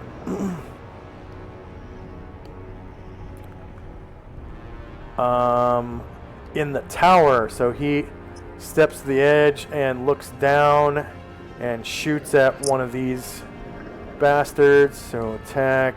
Oh, I need to measure and see how far. So that is 9 squares. So I think that's still short range for Flintlock. Excellent. Short range, he has higher ground because he's in the tower. No other mods.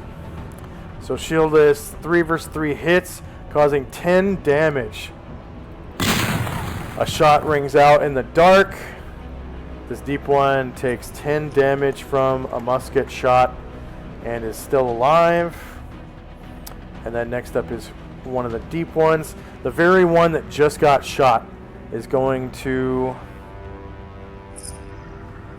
come around and attack the Sergeant Buddings from the front twice. Left claw to Sergeant Buddings. So Shieldless 10 versus 10 hits. Buddings takes 5 damage from the left claw. He's starting to look pretty jacked up.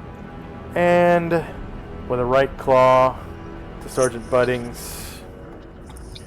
Shieldless -2 versus AC 10. Another 5 damage to Sergeant Buddings. -5. Enter. And then Shade, who Guarding. is guarding.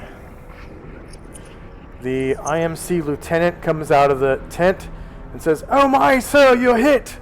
and steps up behind this one that's off balance and is going to shank him with his sword before shooting. So attack. This saber, this one off balance. So that is the. Let's see. Whoops. Cancel. Saber. That one that's off balance. Shorter melee, same elevation. +2 to hit. And it's against his surprised AC. So that is a confirmed crit, causing 12 damage to that deep one. And it survives the hit, the crit. And then, let's see, he's going to shoot one of the ones that hasn't gotten into melee yet. So a shot rings out as the lieutenant shoots with his horse pistol at this guy in the surf. Deep one in the surf. Let's see, no bonuses. It is shieldless. 5 versus AC 3 is a miss, though. He must have rolled. He rolled a 12. Okay. So next up is one of the deep ones, and it's probably that one. Yep, it's the one that just got shot at. So this one is going to come over to that lieutenant that just shot at him. The lieutenant is wielding a melee weapon, so there's really no bonuses or anything. And it's going to attack the lieutenant twice, so left claw against lieutenant. Lieutenant shieldless, 5 versus AC 10 is a hit. Lieutenant takes 3 damage like a champ, because the officers and the sergeant are pretty experienced. And then with the right claw against lieutenant, shorter melee, same elevation, no mod, no mod. -2 versus AC 10 hits again, and he takes another 6 damage. So he's kind of starting to look a little effed up. And then next up is Chai, who was casting a spell, right? Yeah, so this is one of the spells I added on the honeydew list. She's casting Unwilling Wood. Unwilling Wood, and that's in the Druid's Handbook? Yes. Alright, so... It is a level 7 spell. New spells. You said level 7? Mm-hmm. 7th level spells on... So I see Tree Spirit in 7th level spells. Yeah, that's a long one, and then just scroll down. Oh, okay. Unwilling Wood. Okay. Range is 5 yards per level of caster. A caster can transform one or more living creatures within a 10-yard radius into Unwilling Wood, causing them to sprout roots, branches, and leaves. The victims become trees of a type native to the region and of the character's age before the transformation. The spell works only if cast on beings occupying ground that could support a tree. So hopefully it's not one of the ones in the water. Well, it looks like there's plenty on land. Yeah. So 5 yards per level of caster, that's 15 feet, yeah, 3 squares. So she's got a lot of levels. And definitely plenty on land. So she would have 180 feet of range, so Yeah. more than enough. The spell These works guys. only if cast on beings occupied ground that can support a tree. Okay. The spell can mutate a number of creatures equal in total hit dice or levels to the caster's level within the area of effect, of course, which is 12. 10-yard radius, which is 30 feet by 30 feet. So spell AoEs. She is a druid, so she can affect 12 hit dice worth of creatures. Area of effect is that, so go ahead and place that. And then you'll be able to affect, and I'll put it to the back for now. Send it back. Should be able to move this token. And then 12 hit dice. And the deep ones are 4 hit dice, so you can affect 3 of them. And then saving throw is special. So yeah, it says they have to roll. Each creature affected may roll a save versus polymorph. okay. Spell mutates all those failing their saving throw along with any items they carry. A new tree has a height of 5 feet per level of the victim. The effect is permanent. Okay. So which 3 do you want to affect? Did you send that to the back? It is at the back. Okay. I can't tell anymore. There was a couple that took hits, but I can't tell which ones those were anymore. Let's see. This one took a hit. Mm-hmm.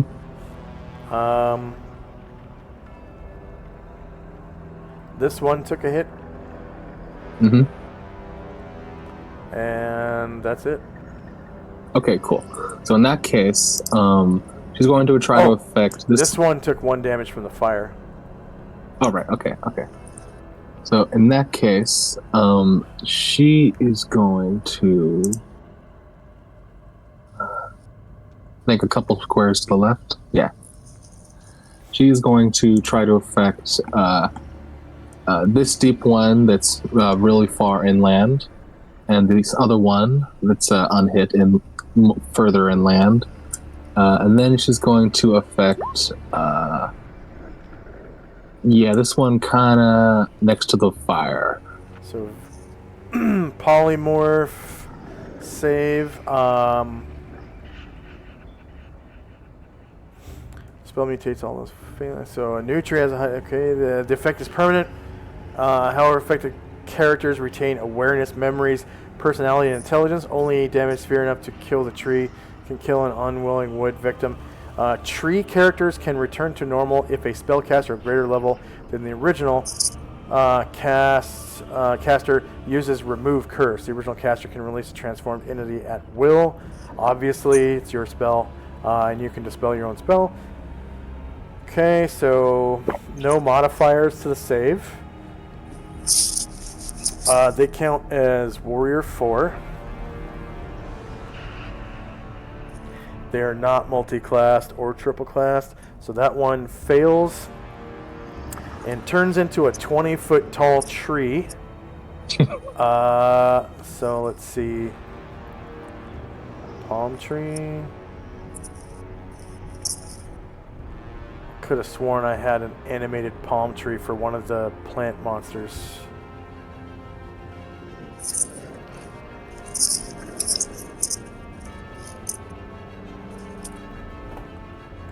Tree.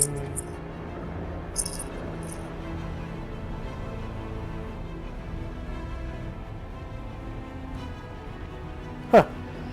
Okay, well, I do have... I guess we'll mark them with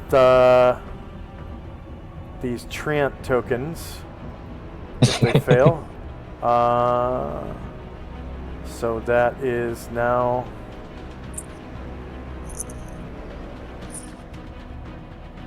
a deep one. Whoops.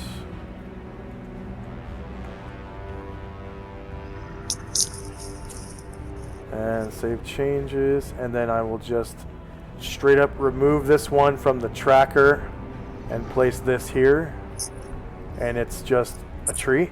So, and then you said this one here, so it also gets a save versus polymorph.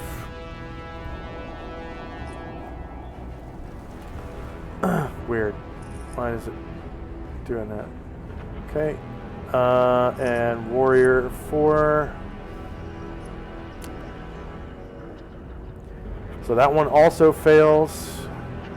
So I'll just copy the treant and paste there. And then you said the one in the fire, right? Yeah. Okay, so polymorph, save. And miscellaneous modifier +0 counts as warrior 4. No mod, not triple class. That one actually saves. That would have been cool because if he had turned into a tree, it probably would have caught fire and yeah, that'd be fucked up. damage. Yeah. So yeah, Chai gets 700 points for casting a 7th level spell. She only has one 7th level slot, right? Yes. Okay. So next up is Mystique. Oh yeah, sorry, Mystique is not here. One of the IMC Musketeers. So this one is in the tower over here to the left, so he steps to the edge.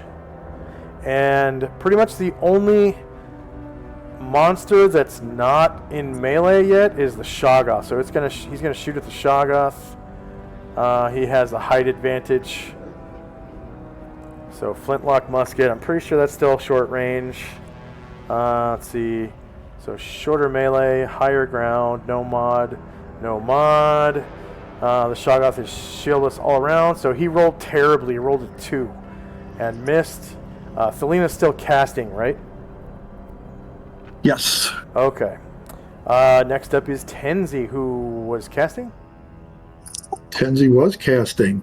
Ushus, ease the moment. Let light settle on Shinzo's hand. Let chance flow towards stillness. Let his strike rise with your dawn. Shinzo, on your next attack roll, you get a +7 as I cast probability control. Okay, yeah. So, Shinzo. Sweet. I'm just going to mark you with a red dot. And then, is the duration permanent on that? Yeah, until it happens. Yeah. Okay. Yeah, so we'll just, I'm going to keep that red dot on you to remind you, and it was +7? Yeah, 7. So I'll put red dot 7. And actually, why don't we just do a target instead of a red dot? Because that's cool. A bonus to hit, I guess. That actually means rolled initiative for called shot, but we'll use it as a bonus to hit. Okay, and then Tenzi, what level was that? 4. So you get 400 points for casting probability control. And then next up is one of the deep ones. This one might be at C. Yeah, so this one's right over here by the Shoggoth. He is going to swim. Wait, let's see. Okay, so Gargamond gets an opportunity attack against this deep one because he passed right through Gargamond's threatened squares in order to flank him. Okay, the one that just went up north? Yeah. All right. So you have a choice. Either you can turn to face him, or you can take the opportunity attack and take a flank. Well, 2 flank shots actually, but you still have stone skin, so it's like Yeah. All right, but I got more people on the right, so I'll just take the opportunity attack and stay Very where nice. he's at. Yep, and it doesn't count towards your attacks. So, and then opportunity attacks are always back attacks. So that is a confirmed crit, and you cause 19 damage to that deep one, almost killing it, but not quite. Oh. Minus 19, enter, and then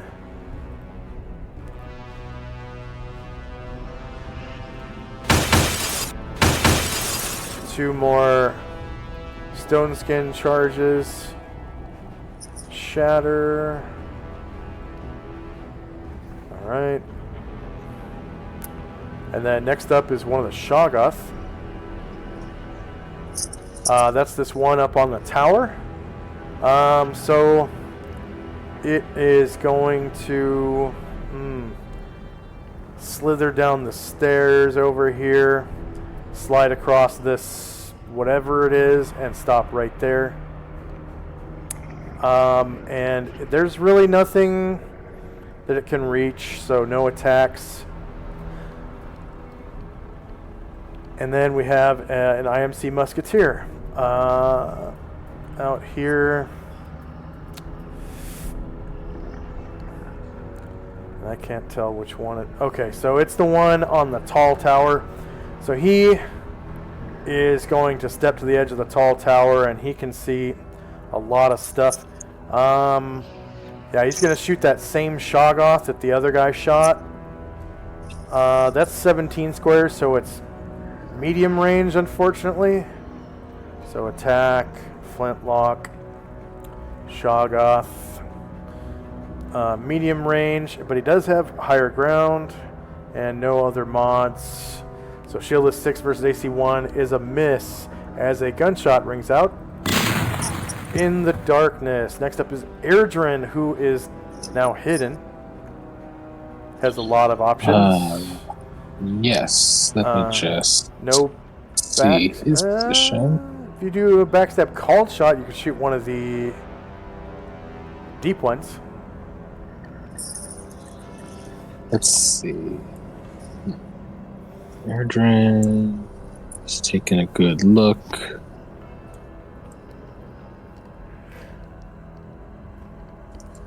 Oops. Let's see.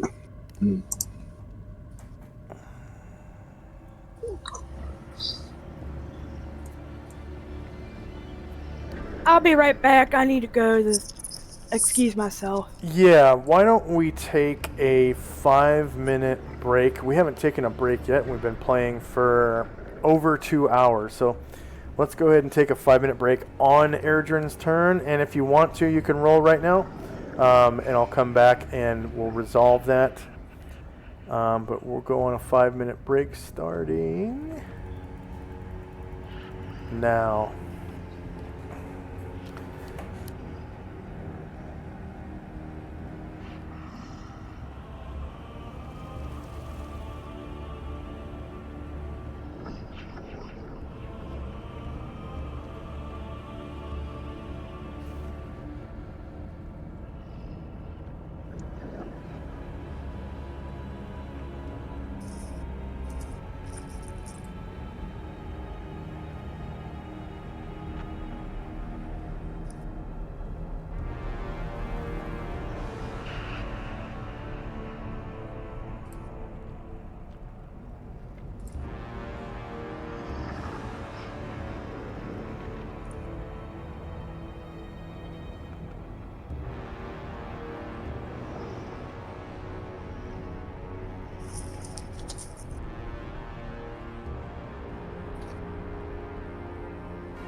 And we are...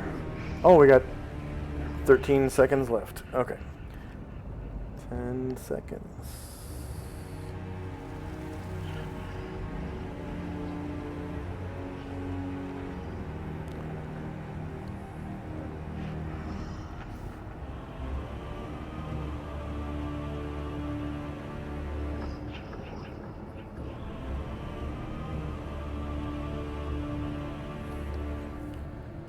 Okay, looks like we are back from our 5-minute break now. I was just looking at Airdrin's backstab, and it looks like he did not do a -4 call shot. Oh, unless it's adjusted. It's adjusted to -2 from -4. Because he did do higher ground and the Hero's Feast. That was +2. No, then it should only be -3 because higher ground's programmed in elsewhere.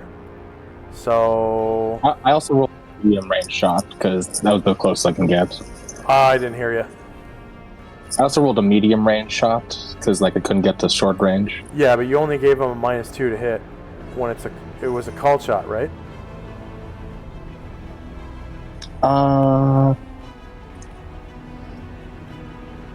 It may. Yeah, I mean he's aiming at the deep one. Is it's still a called shot because I rolled for that? Which deep one? I mean, not the deep one. Not the deep one. I'm sorry. He's trying to hit the this lone Shoggoth here. Oh, okay. Yeah. Okay. My bad. I didn't see that it was the Shoggoth. Okay. Yeah, that hits definitely, and you cause. Oh no, you don't get a backstab against the slime. Oh, of course. Yeah. Duh. Okay, let me re-roll that. Yeah, no, That's why I assumed it was at the deep one. Yeah, I forgot. I'm trying to go for the big guy. Oh well, he's still shooting for him. So for our viewers, backstabbing is a ability that thieves have to cause extra damage because they're able to strike the vital areas of an enemy's organs or physiology or whatever.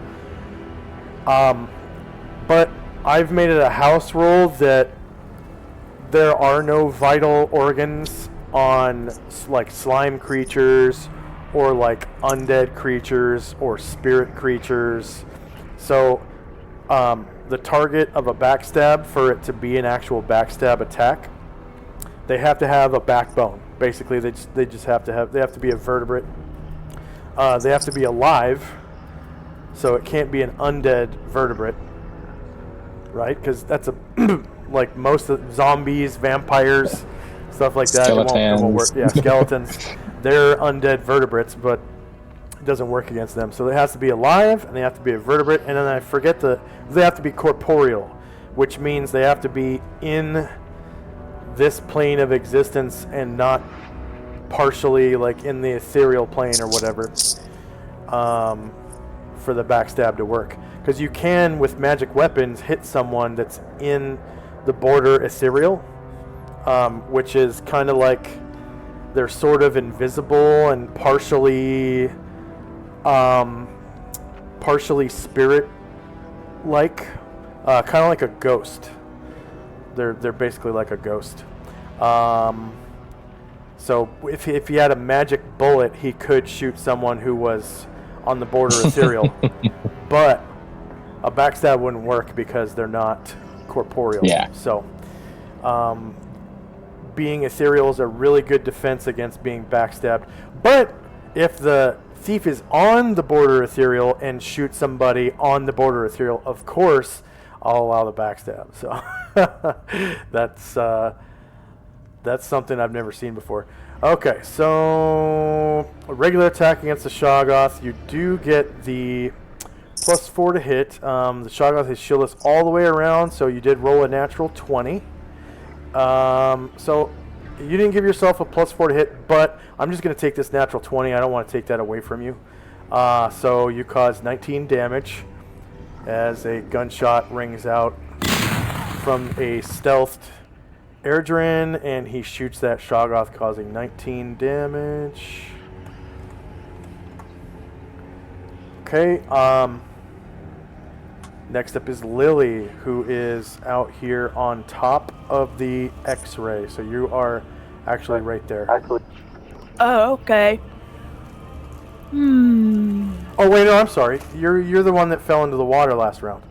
My bad. Yeah. Okay, so you don't need to roll any swim checks to basically walk on the bottom of the sea, but your movement rate is cut in half. So if you wanted to move over here and climb this wall, then just move your token over, and I'll roll a climb check for you. It is going to be wet conditions, so, and I'll roll the check for you because I'm supposed to roll thief skills. So climb walls. So it is going to be abundant handholds, brush or trees or ledges. Actually, you know what? I'm going to give you sloped inward. We'll say that there's like a little bit of a slant. So that's a little easier for you than actually climbing a wall. But we are, and you're wearing leather armor, and then we are going to say that it is slippery slightly from being wet. So that's a little bit of a penalty. And then, you know what? You have natural cat claws, don't you? Yes. Which, maybe that's incorporated into your racial climb. I think it is too. Let's see.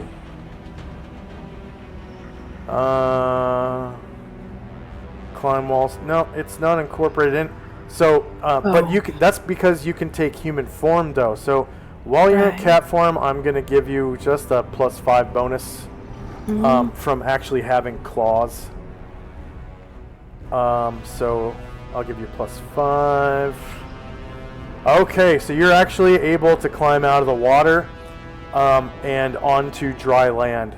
So, yay! Like, you know, like you were holding your breath, but you got out in the nick of time, and I guess you're still able to. Yeah, that was movement, so you're still able to shoot if you want to. I don't think you rolled initiative for called shots. What did you roll initiative for? Was it movement or was it shooting? Shooting. Okay. So I'll allow you to take a shot now. If it's at one of these guys, because you didn't roll a called shot, you'll risk shooting one of your friends, but there's this target out here that's not surrounded. I'll shoot at that one. Okay. And then the range is 12 squares, so with your Chokuno, that is medium range. But you do have higher ground. I'm going to give you higher ground as well, because you're up on that island now.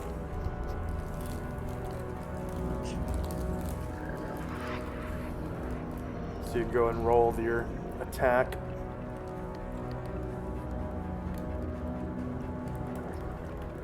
Medium range, higher ground. Oh, it says that. You broke up. It says what? The token's not selected, it said. Oh. You have to click on your token for Lily. Oh, yeah. And then in chat, you click on Chokuno. And then you click on the Shoggoth because it's your target.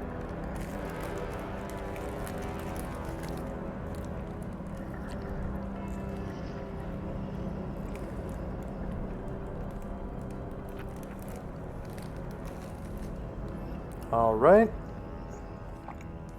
Excellent. So 0 versus AC 1 hits. And you cause 3 damage to the Shoggoth. Wow.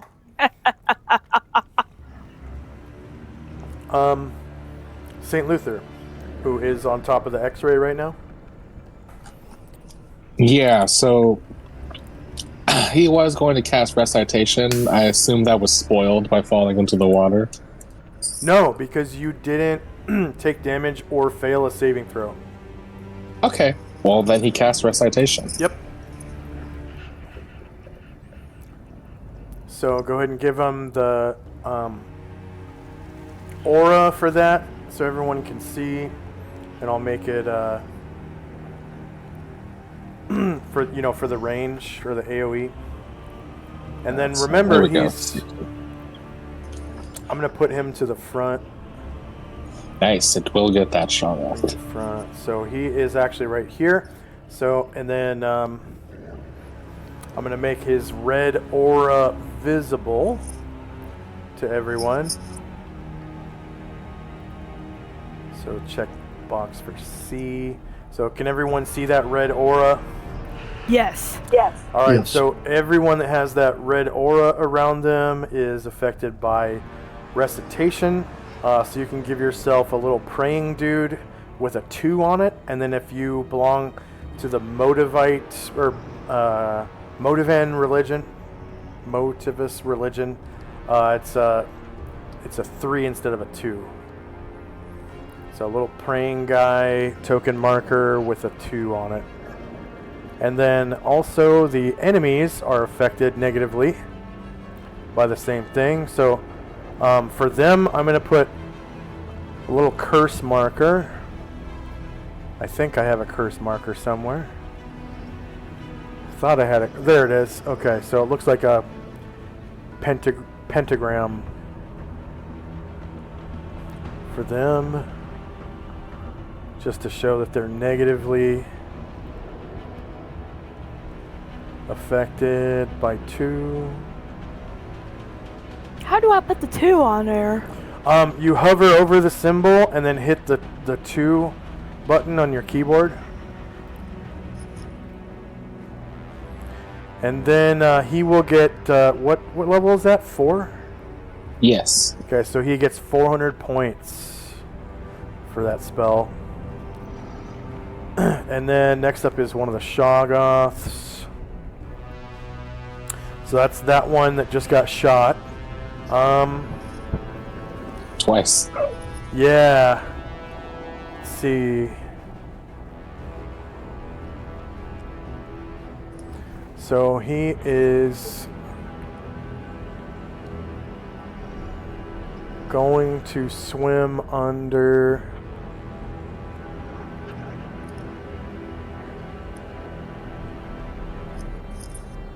kind of under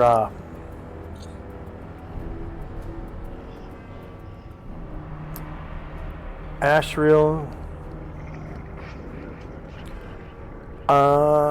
So Ashriel gets, well, he didn't leave the threatened area, so no attack, but it's going to attack Luther, who is protected by Stone Skin, yeah? Let me double check. Because I don't see the token marker on him for it.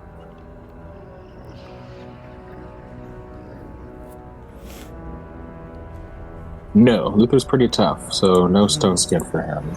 Alright, so the right pseudopod comes out, striking at Luther. He's able to turn to face if you want. Yeah, he will adjust a bit. And it hits his AC exactly, so he takes 13 damage from the right pseudopod. And then... Oh, actually I should probably specify... Did you do the -2 on that attack? I did not, so I'll re-roll. I didn't use the right pseudopod anyways. There's a spike pseudopod that lashes out at him. So, shorter melee, same elevation, -2 to hit, and no minus to damage, right? No. Okay. Alright, so -2 does not hit. And then the second spike pseudopod. Was that at the right token? St. Luther, yes, okay. Shorter melee, same elevation, -2. And -2 versus AC -8 is a miss. All right, next up is one of the IMC Musketeers, and then Shinzo. So Shinzo, you can go ahead and move out right now. I know you have a lot of movement. It was 36, right? Yes. Okay. However, I got this little fish guy right next to my boat. I don't know that I want to just leave him behind. So you can move the boat up to a point where you can strike him if you want. But yeah, you hear another gunshot in the dark or from around the corner. And some of you can see this Shoggoth gets shot at right here. And flintlock. Boom, shorter melee, same elevation, no mod, no mod. Wow, critical hit causing 18 damage to that Shoggoth. So a bit of oil sprays off of his body. 18 damage. And you hear a little bit of a cheer from around the corner as these Marines, you know, seeing the gunshot, cheer, hip hip hooray for that Marine who shot him. And Shinzo can move the boat up to the where he want. If you want to attack that deep one, you can move the boat up, and then just go ahead and move Mad Moen along with it. Yeah. So up to 36 squares.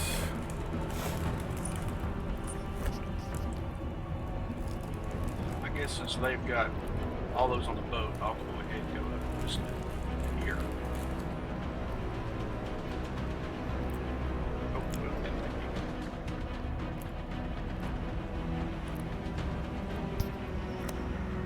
and I'll just attack. All right.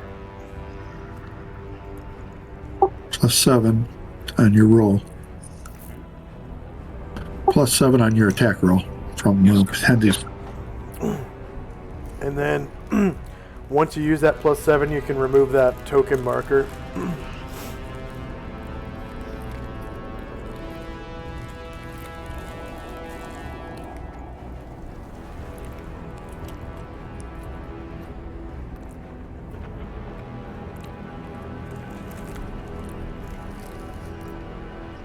Outstanding.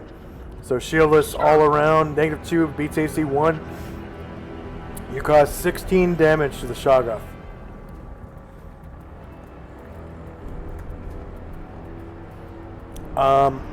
Next up is another one of the Musketeers.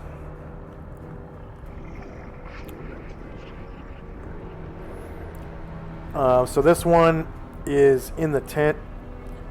So he's kind of he's going to take a half move to step outside and shoot at that same Shoggoth that just got shot. So attack, flintlock. Wait. Flintlock. Shoggoth. Shorter melee, same elevation. Ooh, another confirmed crit. Well, this one's not a natural crit, it's a confirmed crit. So, damn. Oh yeah, I guess I can remove that spell AoE now. So the Shoggoth takes 8 damage, and you hear another gunshot and some more cheering. As that Shoggoth takes 8 damage.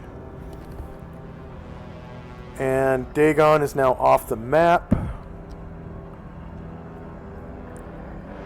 Next up is an IMC Musketeer.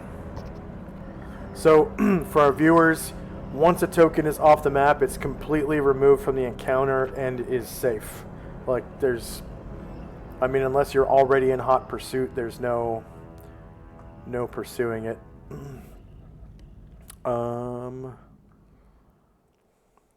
And the same goes for the player characters, so that's kind of a house rule.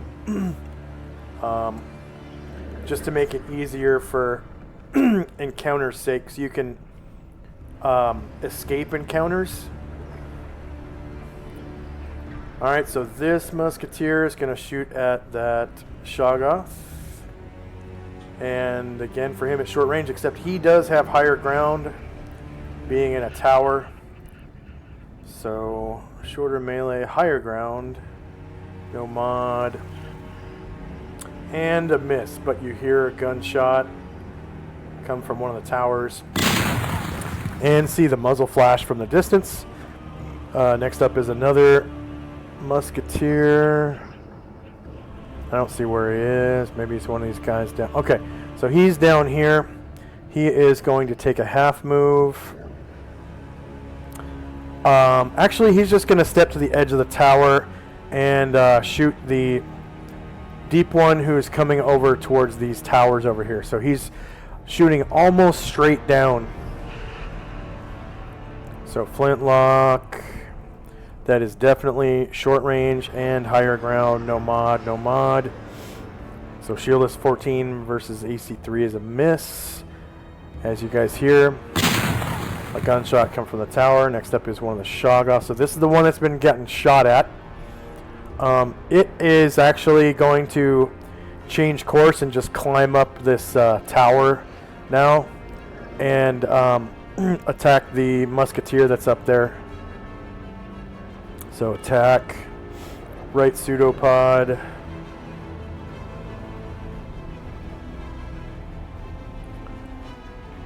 Yeah, it just kills this musketeer for 28 damage. Bam! Just pink mists him.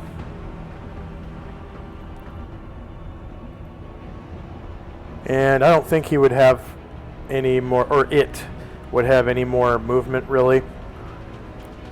So you can just hear this scream in the dark as one of the Marines dies. Then another musketeer in the tent sees the Shoggoth climb up and kill one of his friends. So he's going to shoot across the way just from inside the tent. And that is, again, short range. So attack, flintlock. He's going to have lower ground disadvantage, so short range, lower ground. So 8 versus AC 1 is a miss. Next up is Ashrael's multiple attack. Yes, and he has a convenient target. They're coming to him. How awesome. Yes, directly below him.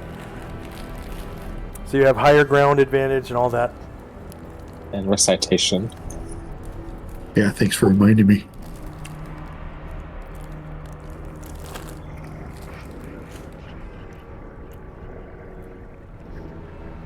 Natural 20. Look at all those crits. So you cause 26 damage to the Shoggoth with your natural 20 crit.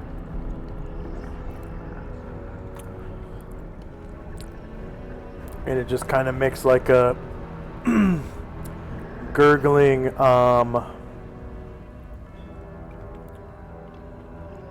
growl like this. And next up is Gargamon's multiple attack. Oh, all right. Let's see. Yeah, okay. I think. Yeah, Gargamon will risk turning to maybe one or two people's his back so he can attack this Shoggoth.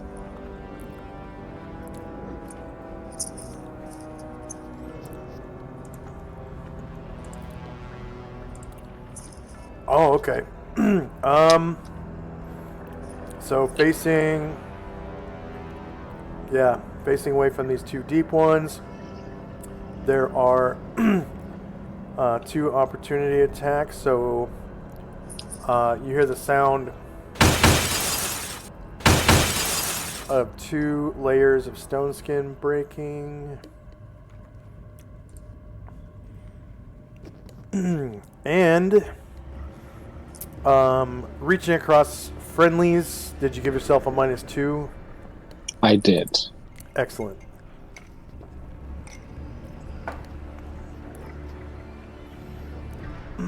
So its shield is -14, beats AC 1, and you cause 17 damage to the Shoggoth. You guys are beating the hell out of it now. Ryer. Oh, yeah, there he is. Let's see.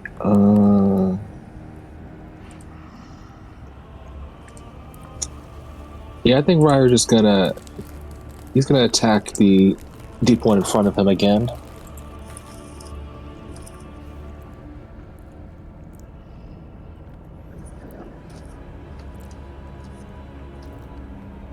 All right.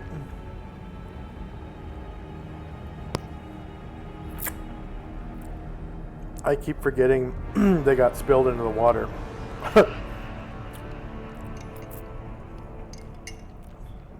Okay.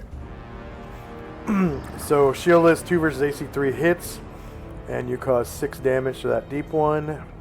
So it's looking pretty jacked up now. It survived a hit earlier. Next up is Lily.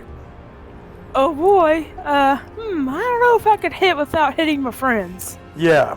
So at your option, you can wait till the end of the round and make your second shot as a called shot -4 to avoid hitting your friends. There's also, you would have line of sight to the Shoggoth here, up on the tower. I will change the dynamic lighting lines so that you're able to kind of see it. Okay. So I will turn them into transparent. Yeah, I could see that. I could get it. And actually, I think I'm just going to turn all the dynamic lighting lines into transparent, other than the tents right now.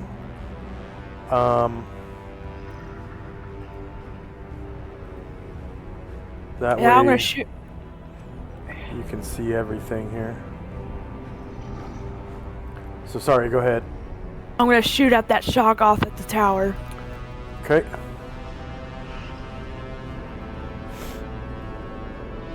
And It'd be that a would far be range. Okay.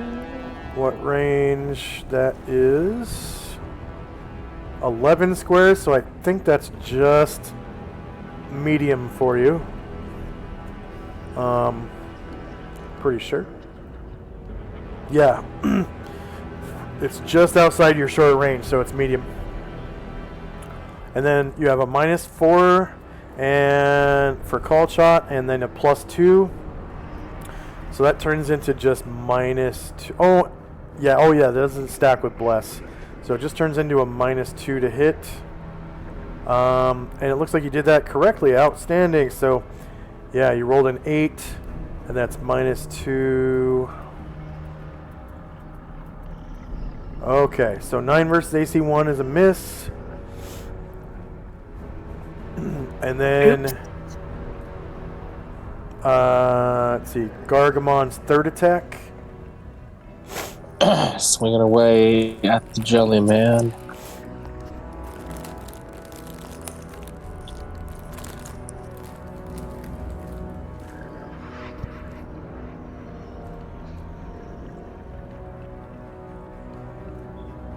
Oh.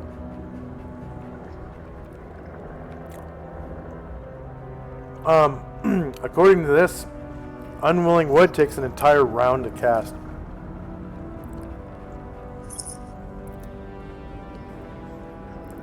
So I'm just going to roll attacks for these guys that you...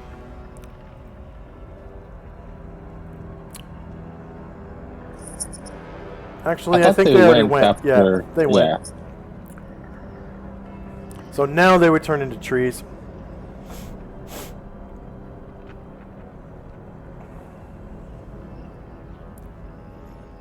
And Gargamon's doing what?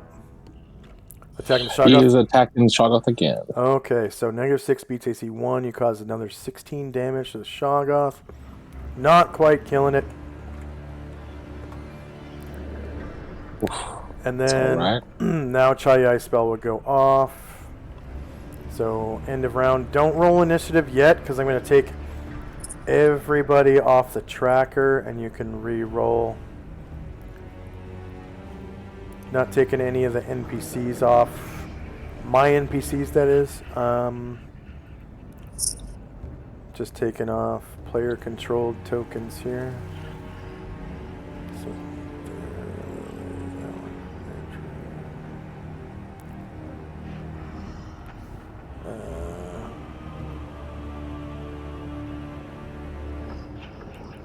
I guess I'll keep Selena because she's not even on this map.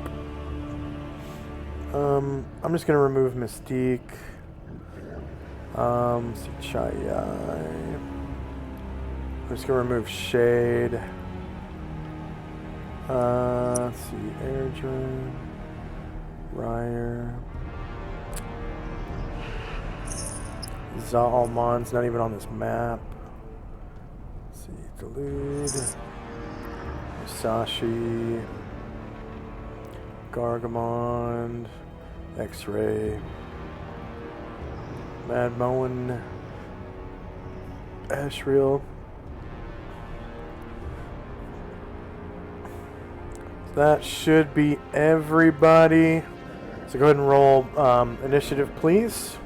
So we're in initiative phase now. I'm just going to take Dagon off the map. You're still getting experience points for Dagon, because obviously you survived an encounter with him, and he fled.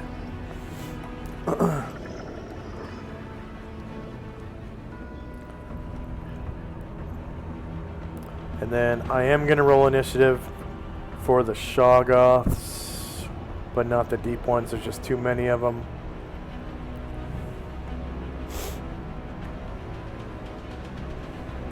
It'll take me just a second, sir. I had to refresh my screen. Ah. Oh, by the way, how is everyone's jump gate running? Are we running into any I haven't issues? seen anything with. It's been wonderful for me. Yep, smoothly for me. Yep. Good this time round. Okay. And then Michael has the same processor as I do, so I know he's doing fine. Yep.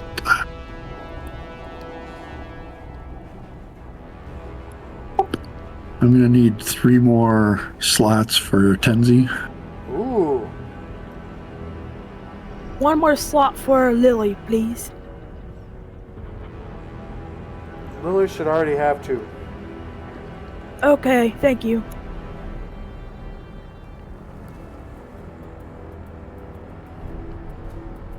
Oh, no, you're right. You're right. I forgot. I just removed everyone from the turn order tracker, so there you go. Sorry about that. Oh, yeah, thank you.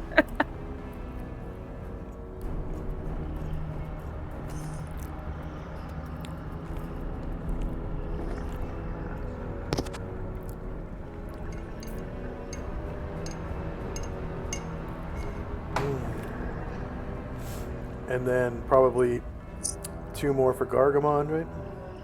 Yes, and now that Moan's here and in range, 1 more for him. And 1 for Ashriel. Okay. Moen. You said 1 more for Moen? Yes, please. Okay.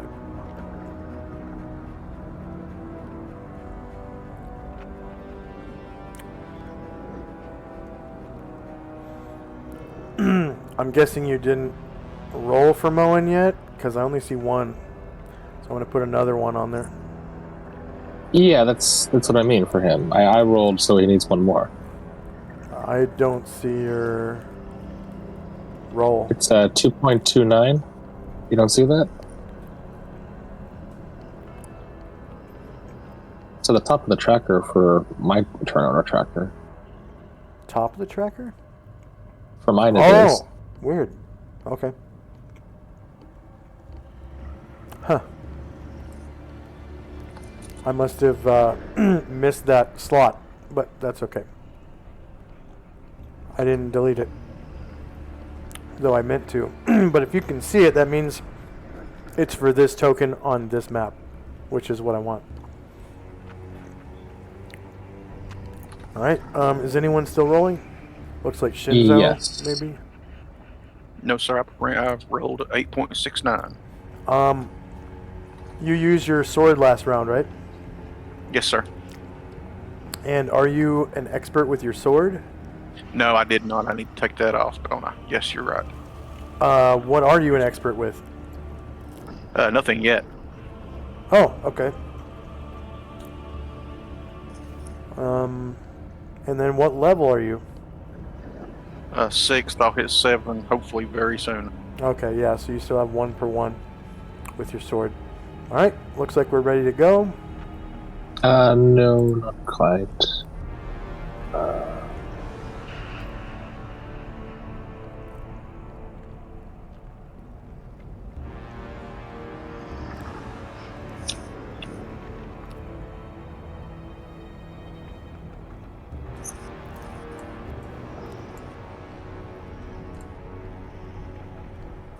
Huh.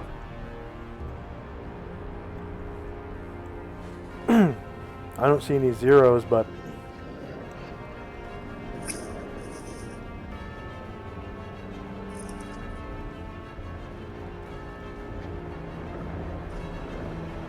Oh, yeah. What's the duration on that buff from Luther? Oh, that should be 10 rounds. And that was, what's the name of that one? Recitation. You said 10 rounds?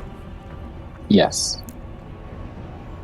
Okay, so that would be -9 now. And then, is anyone still rolling? I should be good. Alright. So time now is 5 after. Selena's still casting Magnificent Mansion. She's got 2 rounds left to cast. First up is Moen. Alright. He gets the hit in. Come on up next to Shinzo and cut into this Shaga.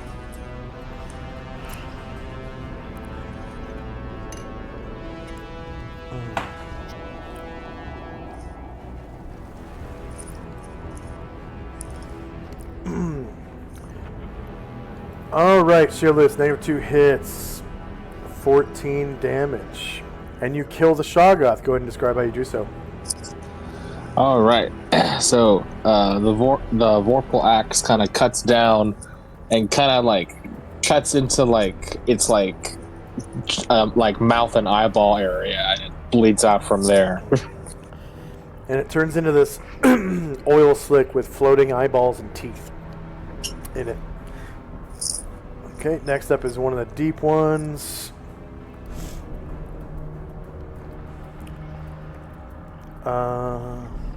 Things are looking grim for the deep one, or for the Marines on the island here. Which one of the deep ones is it? Can't tell.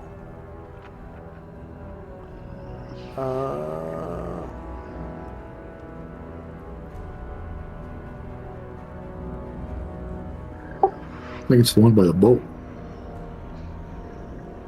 Oh, yeah, I forgot about him. Okay. So this deep one is going to come over to the boat and then climb up the cargo net and come up to Tenzi and attack him twice. So I'm assuming you're using martial arts right now. Did you want to do a block? I know you get free blocks. No. I have confidence he's going to miss. Yeah, you've got stone skin. I have the cloak of this That's right. displacement. Yeah. So the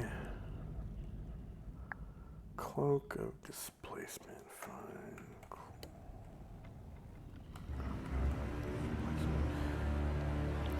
Can't remember if that's the first attack or the whole round that they missed. This item appears to be a normal cloak. First attack, yeah. Okay.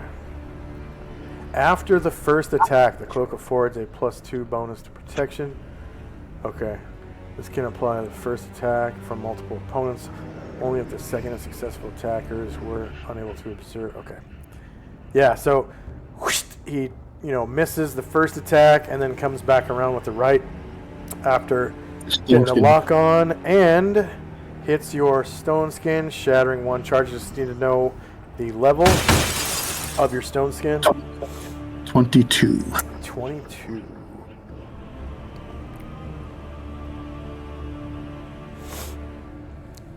Okay. So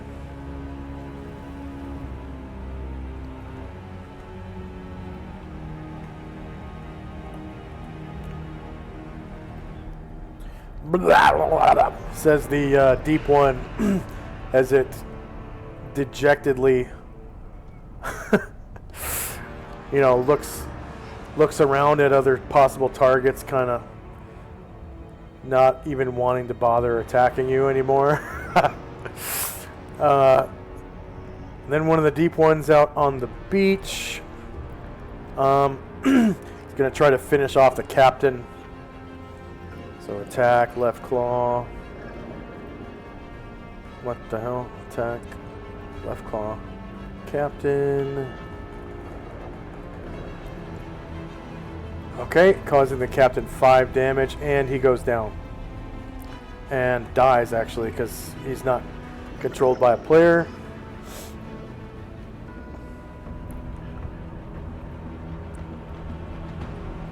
So you hear this scream as the captain goes down, and all the Marines and their morale is affected now. This deep one is going to, this is the one in the fire, so it takes another d4 of damage from the fire, so 3 more damage. -3, enter. He's going to move out of the fire and in front of the cleric on top of the captain's dead body. And attack the cleric with his right claw.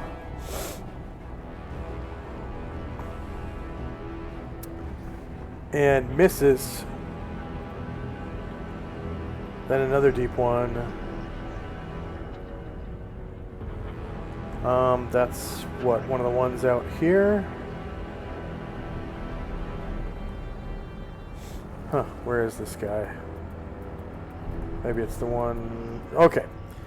This one is the one that came over to the stairs, so he's gonna run up the stairs, or not run, but, traipse. Meander. Come up here and attack this guy that shot him last round, or shot at him.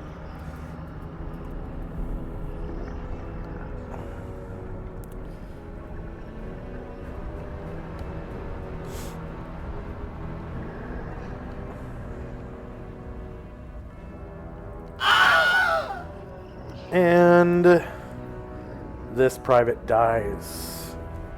You guys can see it happen too.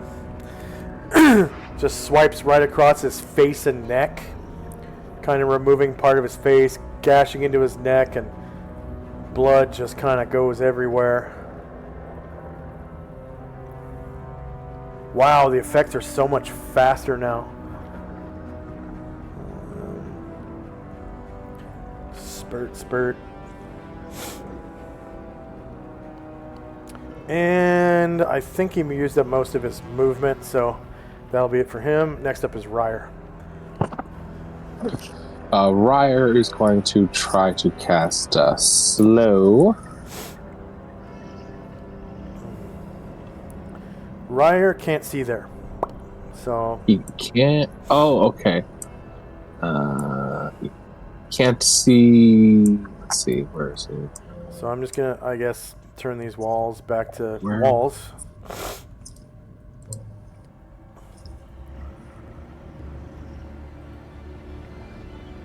Well, and then I'll click on Ryer. I think that's him. Yep, he can see there. Yeah. Right there. Okay, so I guess he will. Yeah, you can see there too. Yeah, he can see that shotgun, so he will put it there. So bring to send it back. So that gets 3 of the deep ones and the Shoggoth. I'm gonna roll magic resistance for the Shoggoth. Resisting slow. Fails. Now he gets a saving throw at -4. So save versus spell.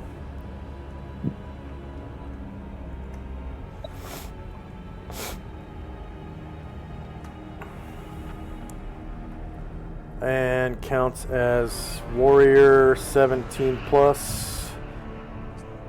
Not multi-classed or triple classed. Saves against it. And then I'll do a group save for the deep ones. At -4.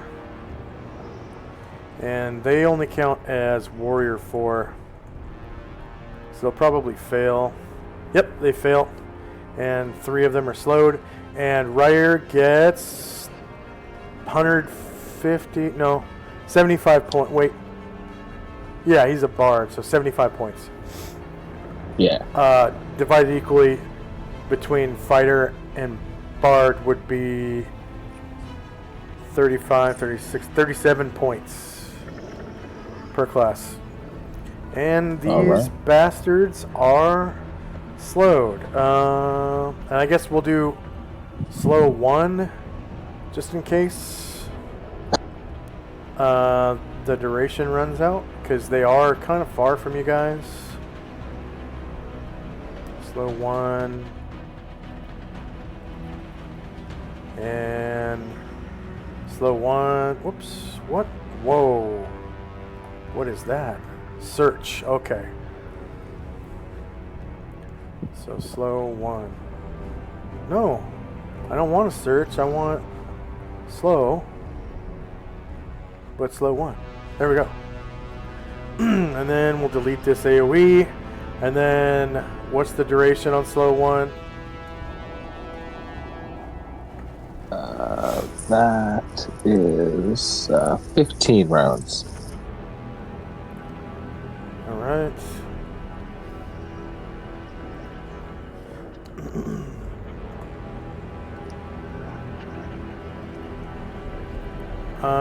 Next up is a deep one. He's just gonna attack the Sergeant Buddings.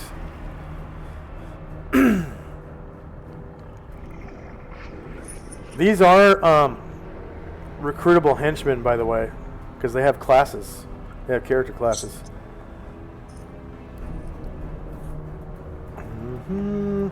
Hits Sergeant Buddings for 4 damage.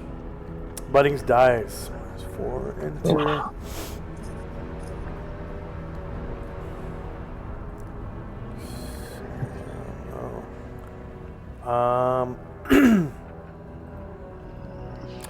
He's going to, with his other attack the priest from the shielded flank. Yeah, shielded flank. No? Yeah, shielded flank.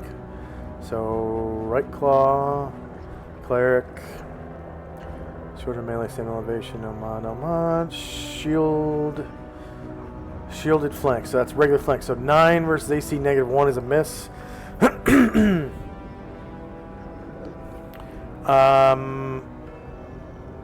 Wait. He's not using a body shield, I don't think. So he can't have a shielded flank. Medium shield, that would be shieldless flank. 0 versus AC2 hits. And he takes 3 damage. Cleric. Poor cleric.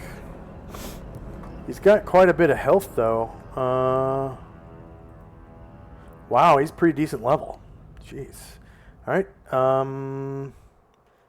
Yeah, Ashriel.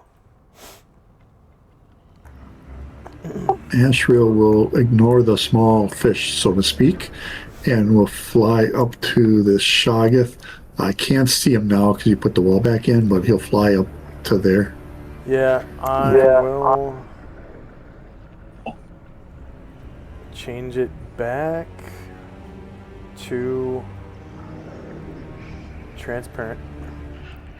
But I do have to move him for you up to... Oh, you were able to make it. Okay, cool. I think I managed to stick him in. Oh, there he goes. Yeah, okay.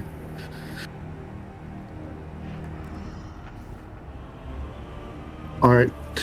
He'll fly to there. He will maintain 10 feet above the floor as it stands here and attack the Shoggoth.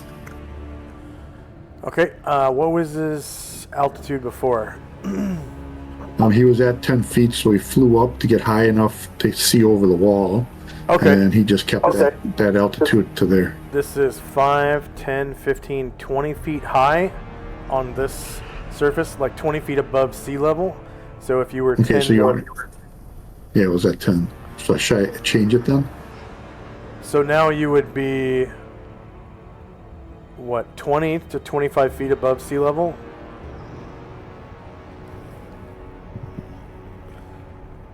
If you want the height advantage, it would have to be 25, 30, because they're 15 feet tall. It would have to be 45 feet or higher.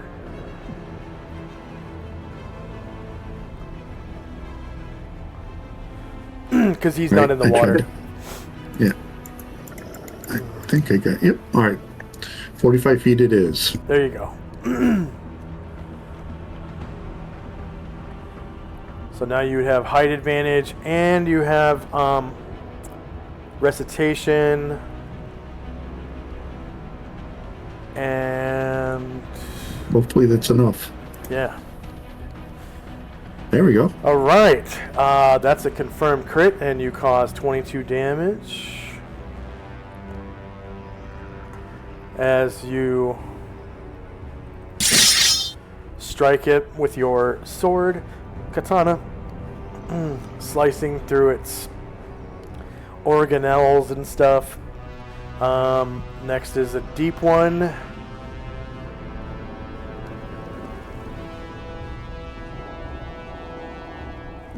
So this deep one is right in front of Gargamon, striking him twice, taking out 2...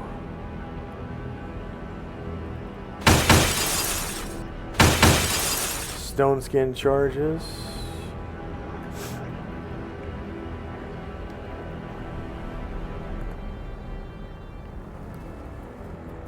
And next up is the Mighty Servant with those punches. Yeah, maybe. Yeah. After steadying himself, Shandrak will also kind of fly away. Seeing Astral taking care of that Shoggoth, he will fly towards the one further away, heading towards that marksman. All right. And you haven't expended any fuel yet.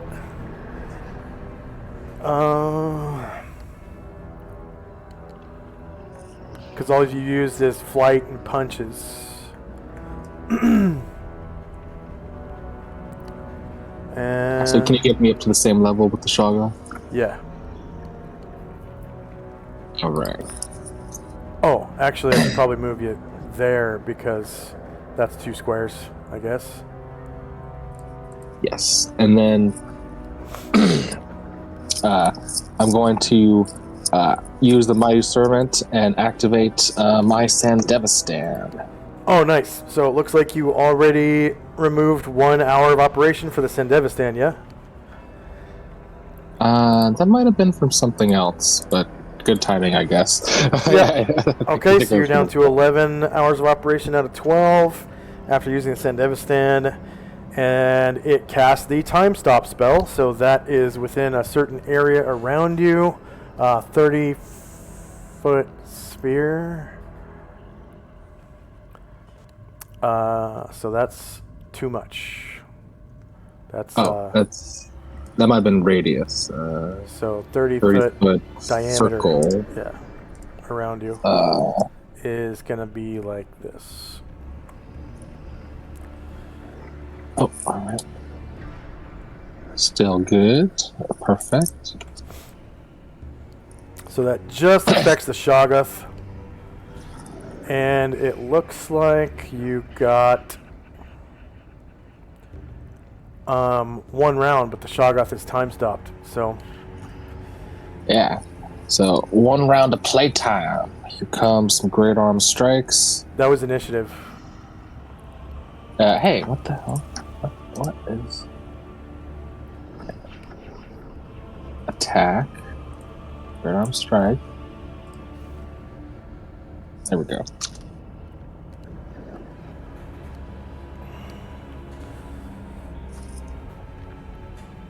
All right. So 4 versus AC 1 is a miss. Then the first left.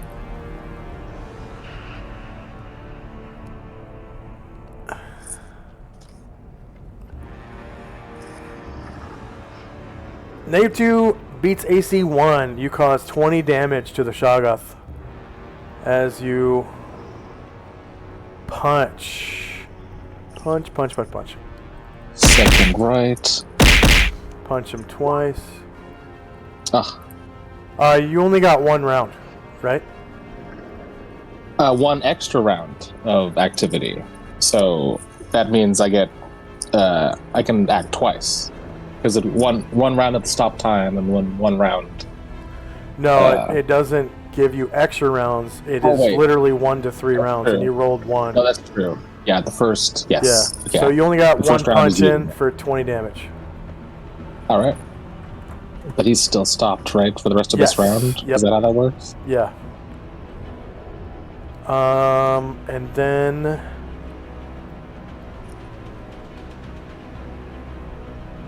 yep, that was the X-ray. So next up is one of the deep ones. So I'm going to leave that AoE up for the rest of the round so I can remember that he is stopped. And this deep one is going to attack Gargamond twice. Left Who claw. turns so no one's got his back anymore now that Shoggoth's dead. Okay. So 12 versus -3 is a miss. You can go ahead and remove Gargamond's diamond now that you know his stone skins are gone. All right. And 9 versus -3 is a miss. Next up is Shinzo. Didn't have any more attacks. I think this is the next round, isn't it? Oh, okay. Yeah. Never mind. Alright, then I will... Well, wait just a second. Let's look. Yes, I will move up to the beach. Head toward the beach. Okay. Oh, And then Shandrak can go ahead and move Moen with him. Unless, well, yeah, I guess you can jump out on your turn. Well, actually, Moen was first up, and he didn't move at all. So if you want to jump out here, you can. Or you can stay in the boat if you want. It's up to you. Yeah, if he's driving past towards the beach, Mo's gonna see, because those are where I can tell at least one Shoggoth is there, so I'm gonna stay with the boat. Okay. So the dinghy makes it up to the beach.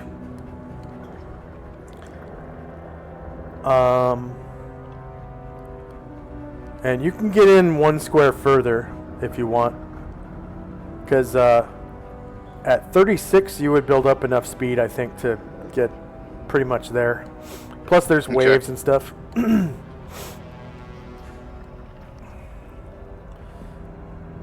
And then so it wouldn't really take much prep other than standing up. So you would still have, take a half move to stand up, you'd still have a half move left, and all your attacks. Okay, well, I'll take that one right there. Alright. And if you're standing on the bow of the dinghy, I'll give you higher ground. Okay.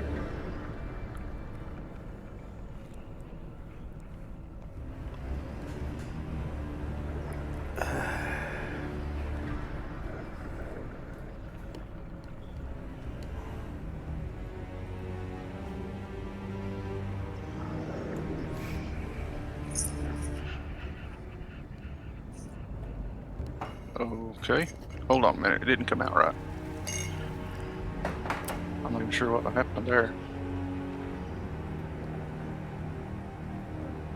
Four melees. Higher ground. And then after that, you can just keep hitting enter, because I don't think you have... Oh, you do have a bless effect, so that's a +1 to hit, right? Yeah. Sandrak? Yeah, for the Hero's Feast. But not to damage? Yeah, just a hit. Okay. Okay. Give me one more second. It's not letting me attack. Got a token on the screen to choose to target. There we go. I know why. Because the dinghy is probably in the way. So I'll send it to back. And actually, I'll just put the dinghy on the map. There we go. Oh, whoops. I didn't want to do that. So I'm going to send the dinghy to front, then put it on the map. There you go. Now that should work. Sorry. I think the problem was the dinghy was above your target, and the dinghy doesn't have an armor class, so you couldn't actually attack the dinghy. Gotcha. Okay, well that makes sense. Yeah. Melee, higher ground.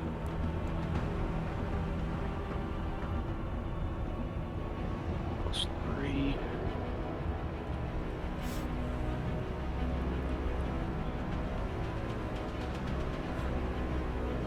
And then... What's the +3 for? For hit bonus for strength. That's already... should be already programmed in. Is it already in there? Okay, well. Yeah. Yeah, where it says plus, and then parentheses 3 times 0. Yeah, okay, yeah, That, I got that you. means that your strength box isn't checked on the weapon. So that's your cutlass, and every melee weapon, not touch attack. You want ninja toe, tonto, I guess ninjutsu, and then flintlock carbine. We want dex. There we go. Okay, now. And don't forget your +1 to hit from bless, and you're on higher ground.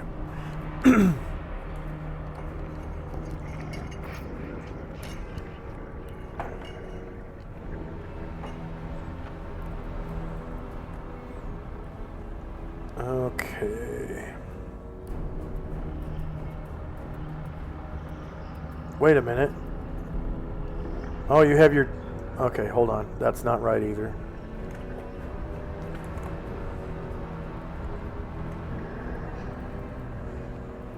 You're triple dipping your strength now. Okay.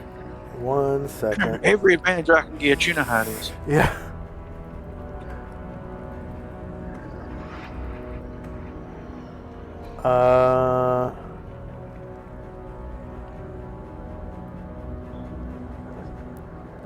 Yeah. Okay, now go ahead and reroll. With higher ground and +1 from bless. Okay, third time's a charm. Yes, sir. Because you don't have the strength spell on you, do you? No, I have the gauntlets of ogre power. Okay, and that gives you 1800. +3 to hit. Yes. And +6 to damage. Okay. So. Yep, it looks like it applied correctly. So your THACO is 15. You rolled a 5 on the die. You have a +1 from bless, a +1 from higher ground, and then the +3 from your strength. And you don't have any skill to speak of with the cutlass. Any skill bonuses. So you would have hit AC 5, which just barely misses by 2 with a 5 on the die. Okay, so next up is Deep One. The one right in front of you is going to attack back, but you have Stone Skin, And I just need to know the level of that stone skin. Level 16. 16. All right, so for the first time, you are hit with stone skin on you, and you feel the shattering of stone skin as this creature strikes you twice.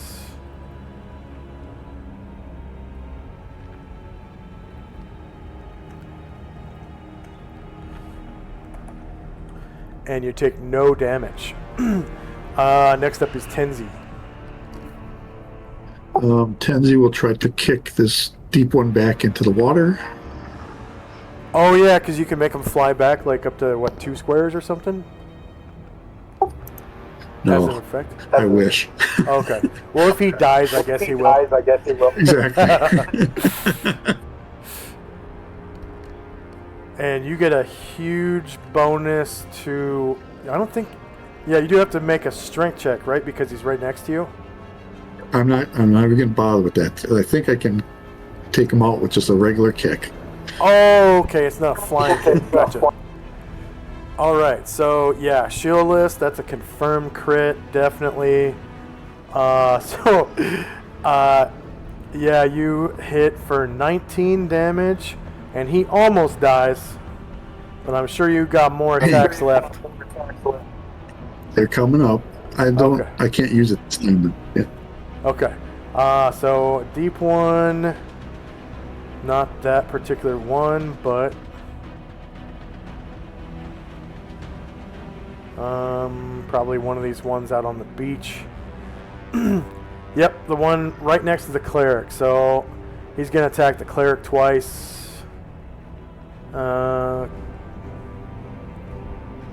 I thought this guy already went.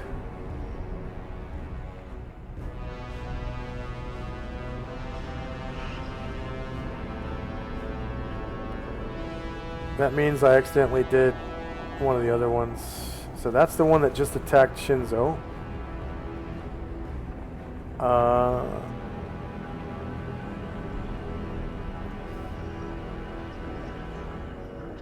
Maybe he moved last round.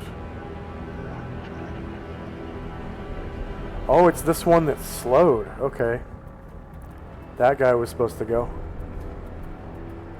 Okay, so this one already went. The guy that slowed, I think, went after getting slowed. No, he was right. It was right before getting slowed. So I'm just going to say he was not in the... Yeah, retroactively was not in the AoE of the slow. And I'll just move him over here on top of this chest. So retroactively he's attacking the lieutenant. And then...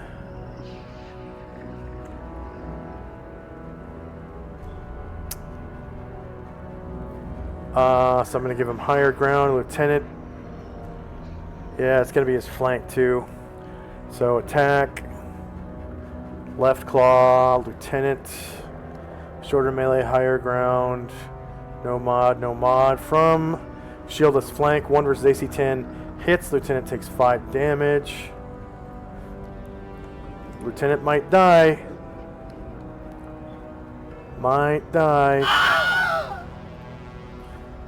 Then the right claw comes around. Shorter melee, higher ground, no mod. Shieldless flank, 9 versus AC 10 hits. Yeah, lieutenant is gone. Poor lieutenant. Drops to the ground dead. Okay. And then we have the patrol priest. And I thought I was having him cast a spell. Yeah. So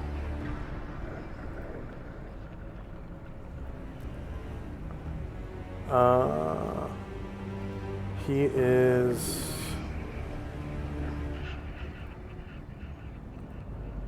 Level 7.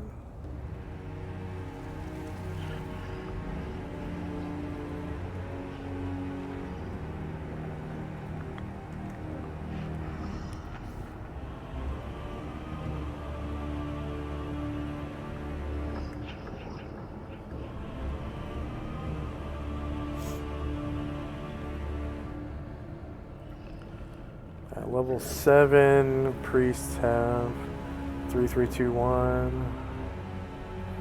Okay. So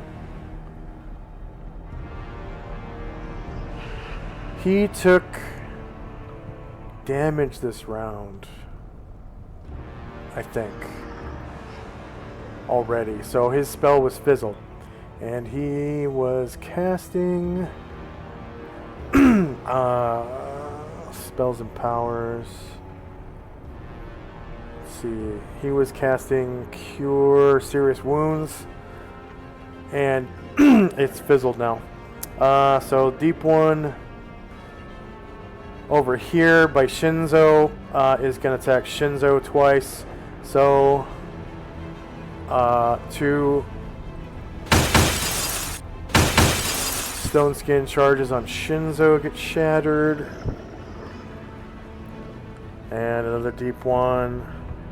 This one is facing the priest already. So he's just going to keep fighting. Attacking the priest with his left claw. I think this is the priest's flank as well. Shieldless flank. Okay, so 9 versus AC2 is a miss. And then the right claw. Natural 20. Priest takes 6 damage. 6. Okay. Next Deep One is also fighting the priest. This is from behind the priest. Unfortunately for the priest. So attack. Left claw. Priest. Back attack. Rolls a 1. Oh, and he's already marked from last round. Okay, he rolled 2 1s in a row. That's funny. All right, Chai. So she's going to cast another new spell. This is the one you added, though. She's going to cast Earth Maw. All right, and I made an Earth Maw AoE too. Nice. So priest, I think it's level 4. Here's the Earth Maw, and it has to go on dirt. All right. I'm pretty sure. So, but it can be sand, I think. Yeah, it says, what does it say? There you go. Any area of loose packed earth or sand or vegetated covered soil. Yeah. So it just, because it's earth elemental, it just can't be in the water, in the air. Or like on lava or... Alright, so I'm just going to send it to back. Oh, wow. And I'm pretty sure it can get up to 4 medium creatures.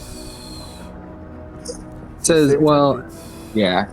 1 large, 2 man-sized, or 4 small-sized. Okay, so you can choose 2 of those to attack. I highly recommend attacking the one that's slowed, because you get a +4 to hit. And because you're directly underneath it, you get an additional +3. That's right. Because creatures standing on the site of the Maw suffer a +3 penalty to armor class. So it's essentially a +7 to hit them. Yeah, that will definitely be 1 hit. And is that one above him also slowed?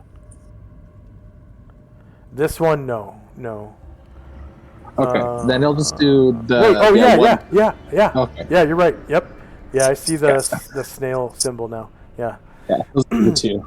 Okay, so you would get +7 to hit both those, and I'm pretty sure it's the Sacco of Chai. Yeah, I don't see any attack thing in here, but yeah, it says attacks as a monster with the Thaco as the caster's hit dice. No, so Monster Thaco at the level of the caster. So Yeah, level. yeah. So I'll just change its level. What level is she? She's a druid, so she's level 12. Okay, so I think that's the gold. If you select the AoE, that's the gold bar is the level. So change that to 12. Oh, all right. And then go ahead and roll your attack against those two creatures at plus 7 to hit. Okay, I see. Actually attack with the with that token, I see. With that token, yeah. And it will do 12d4 damage, I think, is how it works.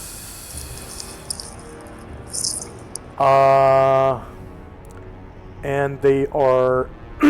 it's directly underneath them. So that's going to be shieldless flank. So -12 versus AC 3 is a hit, causing 39 damage to the top one, I'm guessing is the first one, and kills him. Minus 39. That is a pretty cool spell. And then the second one, shieldless flank, -14 versus AC 3 hits, causing 26 damage, killing him in one shot. L and O. And then we'll put this deep one back where it was and delete the AoE for the spell because it only lasts for one set of attacks or whatever. Yes. Okay, and then she gets 400 points. Mm-hmm. Yeah, And so a giant, stalactite comes out of the earth and just bites a huge chunk out of both of these deep ones. And then it returns to the earth, and where the earth is, it looks like freshly tilled soil. Oh, yeah! So, let's see. Undo. I guess I'll pause right... Oops. Weird, when I pause it disappears. Freshly tilled soil. So soil.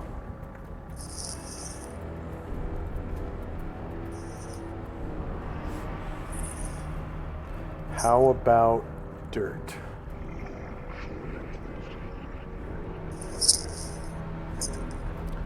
Ultimate quest board. From the web. Here's some freshly tilled soil. Yay. Tilled soil.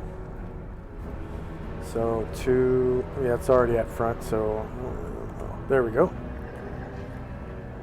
All right. So the advantage of that is you can further cast spells that need soil, obviously.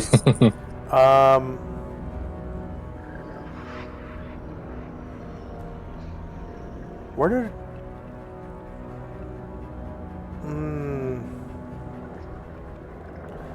You didn't delete her token, did you?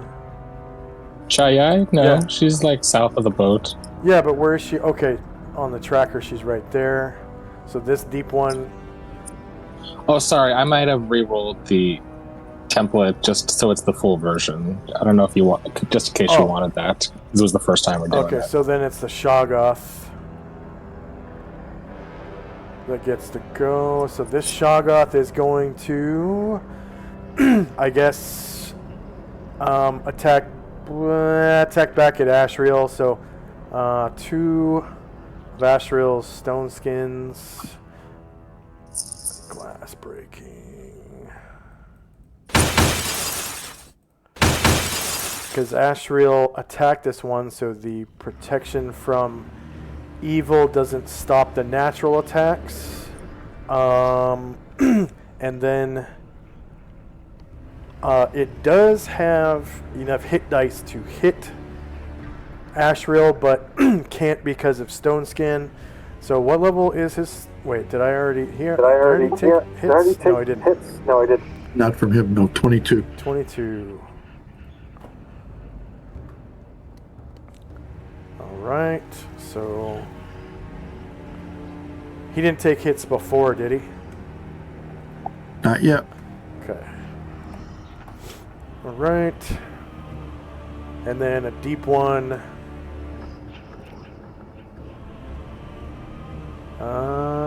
One of the ones out here. So this one is going to turn and face Gargamond, and it looks like shieldless flank to me, unless you want to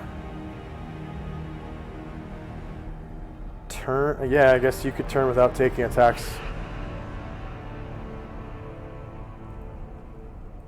Do you want to turn and face? Oh, no, I think he looks good there. Okay.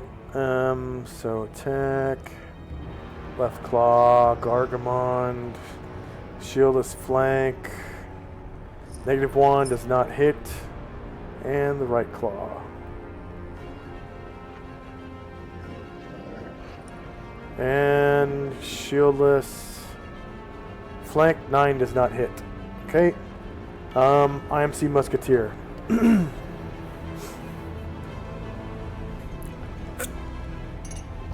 Alright, so that one is, I'm guessing, probably one of the ones in the tent, or near the tent. But we'll see. One of the ones that's up on the tower. So he's going to shoot. Man. There has to be one that's... Okay, so the one that just killed the lieutenant is not in melee. So, actually, he's going to check for morale right now. This musketeer, because both the lieutenant and the leader are down, and they do have morale score, so morale. This guy just starts crying, pisses his pants, starts running away. He's going to come over and climb down this ladder. And I think that is 10 feet. So 2 squares, 4 squares. 5, 6, 7, 8, 9, 10, 11, 12. He gets this other ladder over here. Next up is one of the deep ones. He is going to just step right over here to the cleric. So the cleric, man.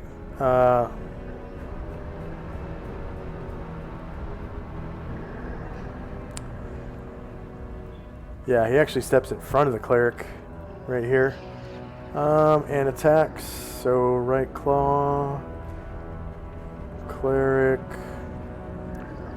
The cleric is shielded. So -4 does beat AC -1, but it's not actually a confirmed crit.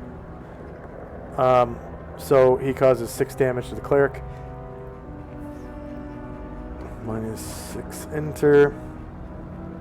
Comes back around with his right claw.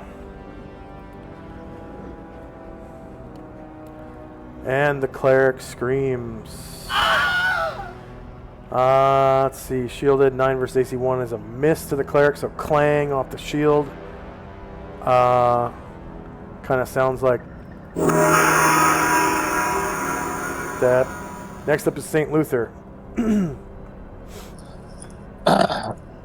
Excuse me. So I rolled for a hammer, but kind of forgot. That's not going to do any good. So, seeing where he's at with these deep ones, he's just going to try and he's going to swim away and risk an attack of opportunity. And he's going to try to swim to this little island that Lily is on and also climb up. All right. Whoops.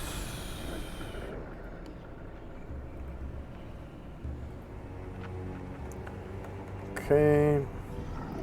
Yep, -4 beats his AC. And he doesn't have stone skin, so he takes 4 damage. And then it's a 10-foot climb. So checks, deep skills, climb walls, sloped inward, submit, and he's wearing plate mail. And where he's slightly slippery because of wetness.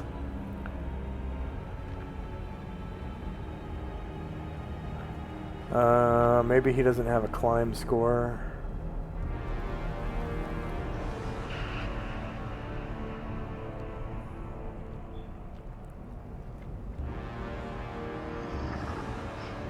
His rogue skills are hidden completely.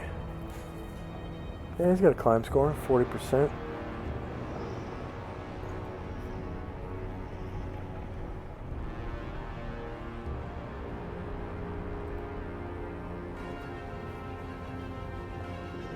Climb walls, sloped inward,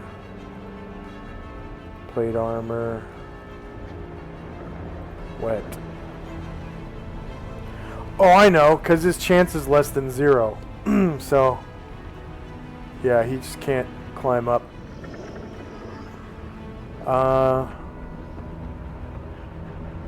Let's see, fine climb.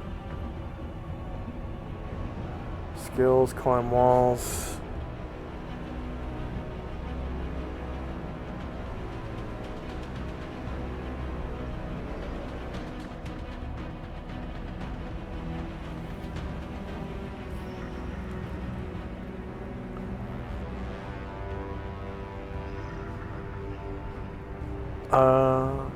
KH1.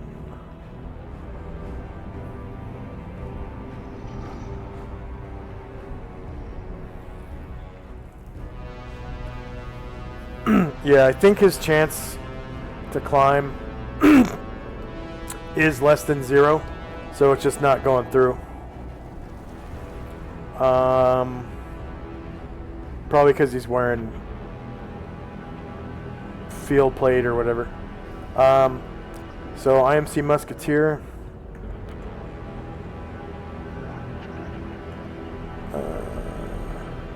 Okay, that's this guy over here on the left side. And he's going to shoot at this deep one right here. And that's got to be short range. Flintlock, that guy. Shorter melee. He's got higher ground because he's in a tower. And shieldless, 10 versus AC. 3 is a miss. Thelina's still casting. Airdrin.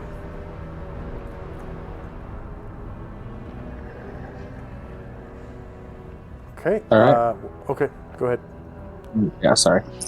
Airdrin kind of whoop behind the mast again and reloads and hides. Oh, okay. So checks, deep skills, hide in the shadows. All right. Deep one. That's this one next to Gargamond. And is Gargamond going to change his facing? No, he's happy as long as he's not on his butt. So it looks like Gargamond's facing this one. Is that right? Yeah. Okay. Yeah. So this is going to be shieldless flank. Attack, left claw, Gargamond.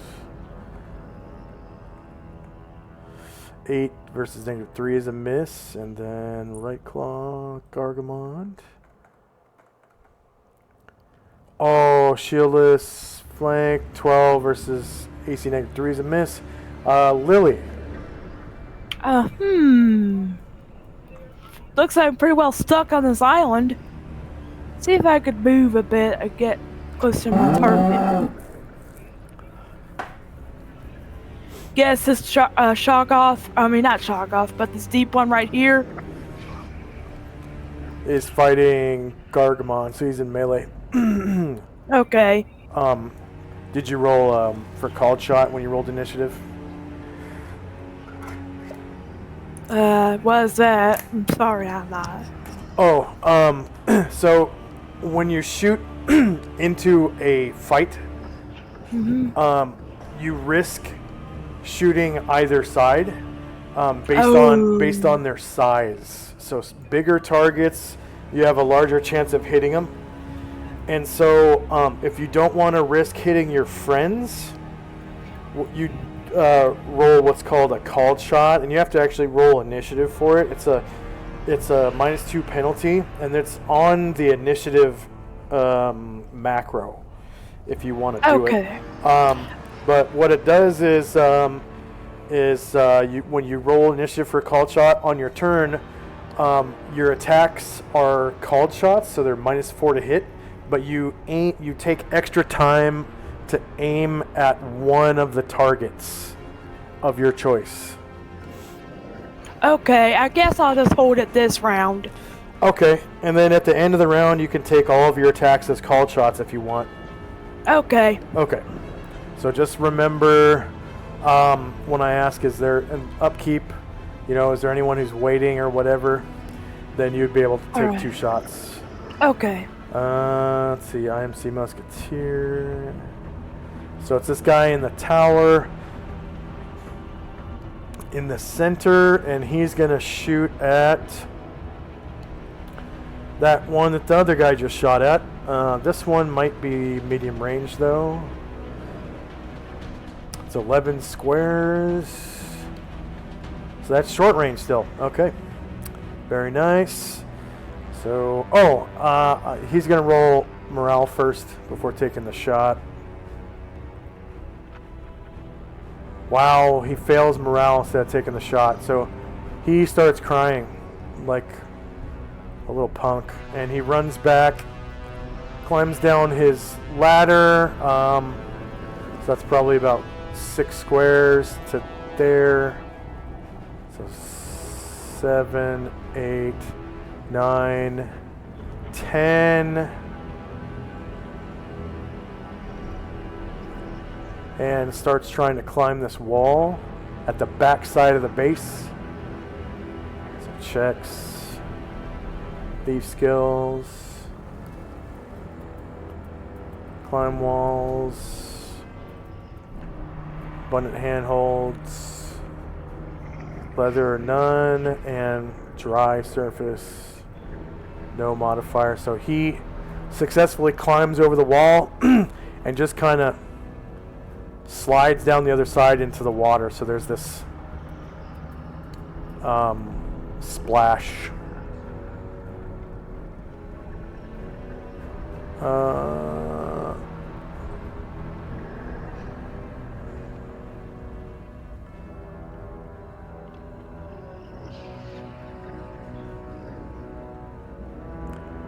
I thought I had a splash sound for all this water combat, but it's not there anymore. Maybe I deleted it. Maybe it didn't work. Oh well. Next up is one of the Shoggoths. That's the one over on the right. So it's being attacked by the X-ray, and it was time stopped. So that was this round, I'm pretty sure. So now I'm just going to remove the time stop AoE and skip over that creature's turn. And next up is one of the IMC Musketeers. So that's the one in the tent right back here. He's going to shoot at that deep one. Oh, but not till he makes a morale check. So morale. He passes and keeps shooting. So I'm going to give him... I don't think I have a courage marker. I just won't mark them at all. Because they really need to save every round. or not save, but check morale every round now that their officers are dead. And they died right before their eyes, too. So he's going to attack with his flintlock against this dude. So you hear a gunshot. And that's a confirmed crit. Beating. Nope, not a confirmed crit.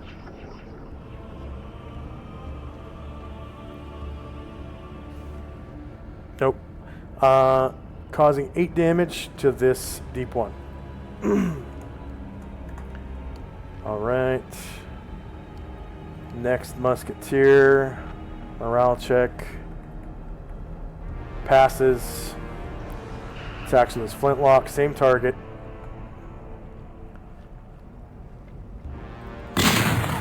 Wow, they're actually hitting.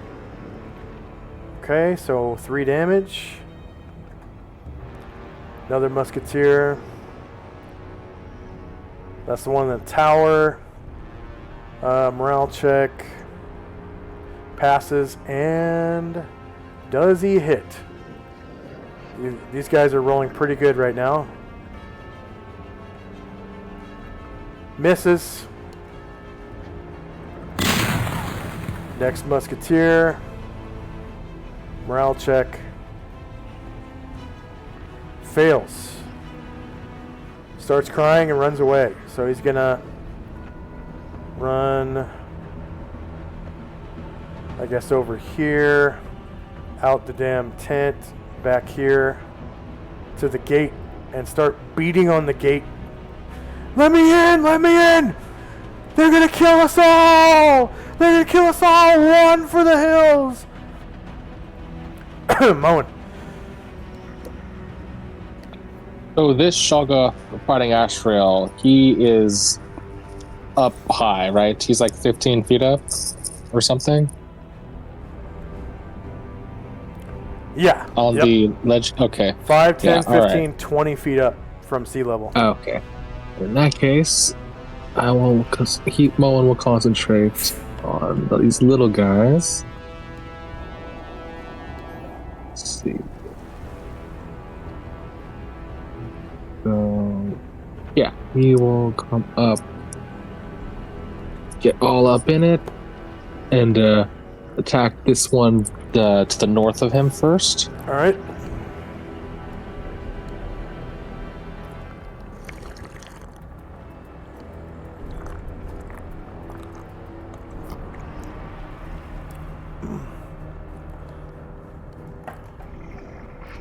And swing cuts his head off by the look of it. Shieldless. Yeah, he does turn around. And that's the one that they were shooting at. The only one that's not in melee. Until now. Yeah, you cut his head off. Go ahead and describe how you kill him. So the head goes flying off into the air, and Moen's like, the battle's not done, they're all dying.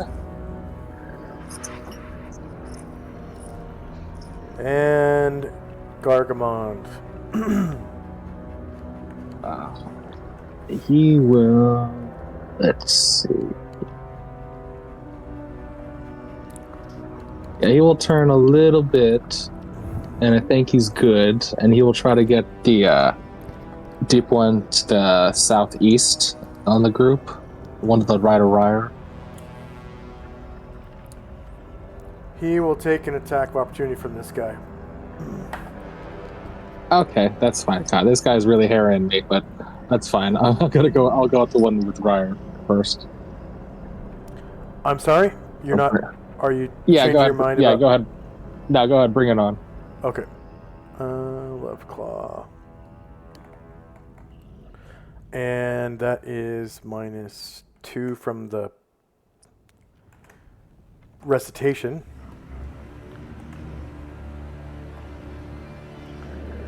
To his rear, natural 20. So he takes only 3 damage because he's a large creature.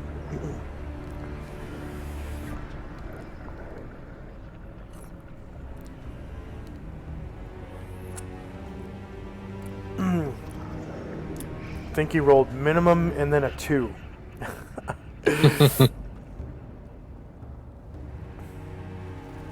My attack looks good. So yeah, that is just the shieldless line. So -4 beats AC 3, 16 damage, gonna kill him. So go ahead and describe how you do so. Argamon will kind of risk turn his back and like cut in this deep one, and then turn back. So he's in front of all of these guys and in front of him. And now he's just kind of floating there, dead, head down in an oil slick with eyeballs and teeth floating everywhere. Ashriel. Ashriel will bring down that katana one more time on this massive eyes and teeth. We did it. So,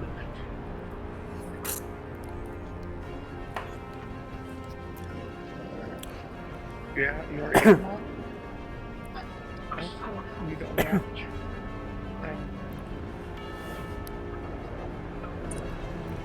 Alright, -4 beats AC 1, you cause 19 damage.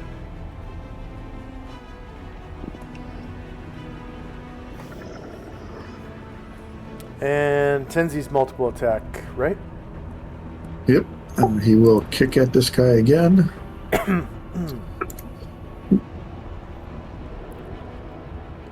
That's his. Is that his basic martial arts attack? The kick? Yes, yes, that is his basic.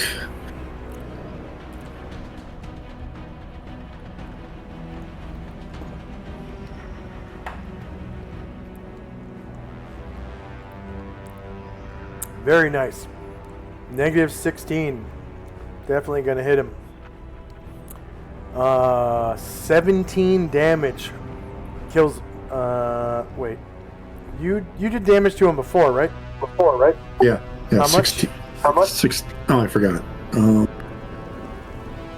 Mastery. That's good. Wasn't it 19? I think so, but I'm double checking. I master attack 19. Yep. So now you do 16 and kill him. So go ahead and describe. Because he wasn't able to hit Tenzi, this guy is starting to look around, and as he looks over to another target, he sees Tenzi's foot as he roundhouses him and kicks him right off of the bolt. And he says as he falls into the water dead.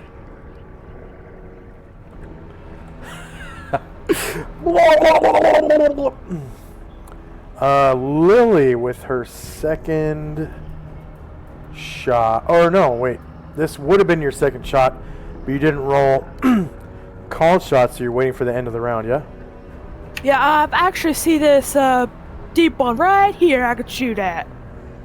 That's not in melee? Where is it? Right here. One more time.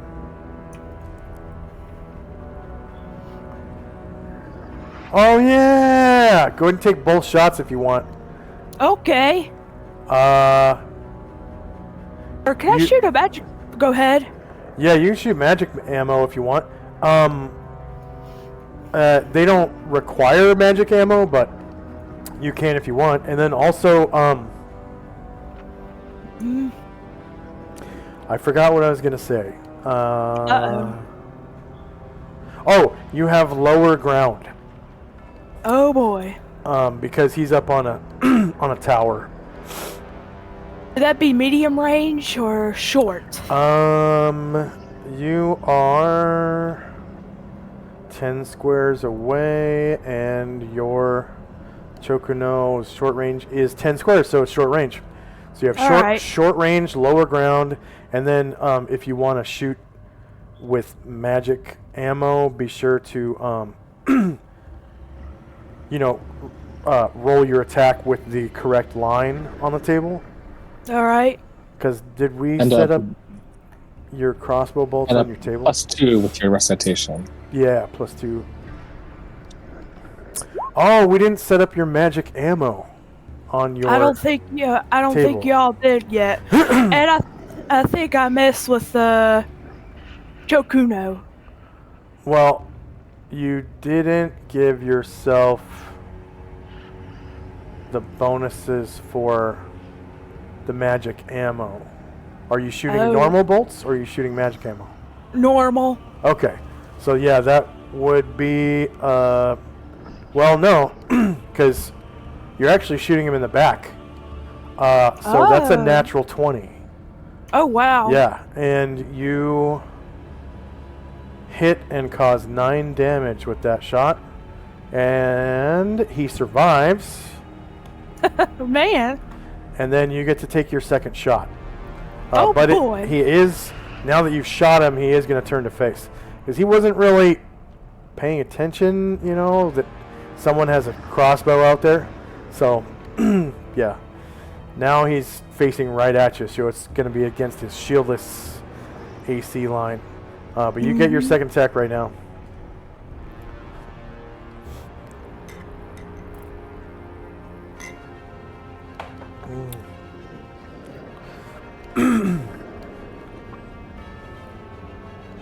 Yep, 9 versus AC 3 is a miss. And then next up is Gargamon's third attack. Wait. Yeah. Yeah, third attack. Did we set him up for 4 attacks? 100, looks like his second multi to me. 205. Yeah. So that would be his third attack. And we have him set up for 4 attacks. Did he have a 504? Wait. I see what happened. You didn't. You set up all of his attacks as multiple attacks. Okay. Oh, that was a weird mistake. You get. I'm just gonna delete the. I'm gonna put a 0 on this 4th attack. Or what would be his 4th attack, the 305, and you can take 2 attacks right now. Okay. So Gargamon, he's tired of this guy that's been harrying him, so he is going to attack that guy who is also very close to dying. This one? The one to the north? Yeah. Yeah. Okay.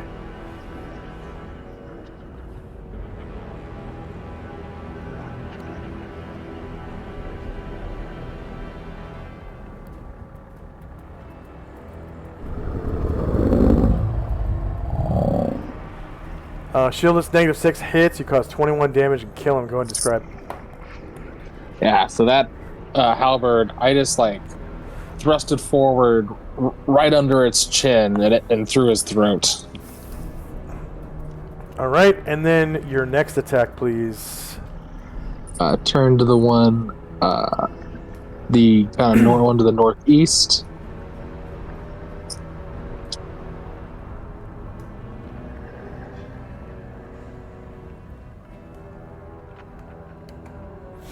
Woo! All right. Yep. Confirmed crit. 25 damage. Killing him. Go and describe. And then just 2 quick thrusts whoop, in that guy's throat, then turns and whoop, in that guy's eyeball. Nice. Okay, that's it for Gargamon. So Tenzi's third attack. Yep. So Tenzi has movement, so he's going to move. And how does he have to climb down, or how does this moving off the boat? How does that work? Water doesn't cause falling damage, so you just can jump off and walk on water, man. Yep, that's what he'll be doing. Yeah. I think you have to have, in order for water to, I think I read in Spelljammer, in order for water to actually cause damage, you have to fall from max height, which is 120 feet, and then it behaves like solid ground.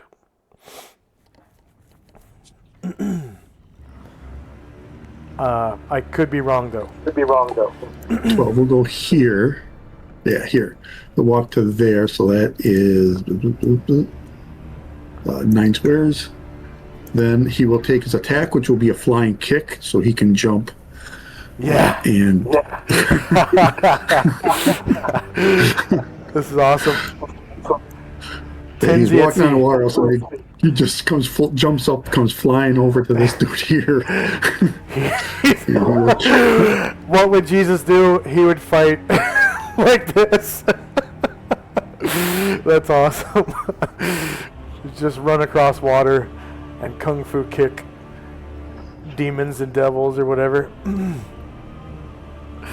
All right. Yep, shieldless, negative 14. Hits for 21 damage, killing him in one shot. Go ahead and describe. He jumps off the boat, kind of walks across the water a little bit, jumps up with a little splash. His leading right foot, right into the fish person's bulbous face, and then lands next to him. All right.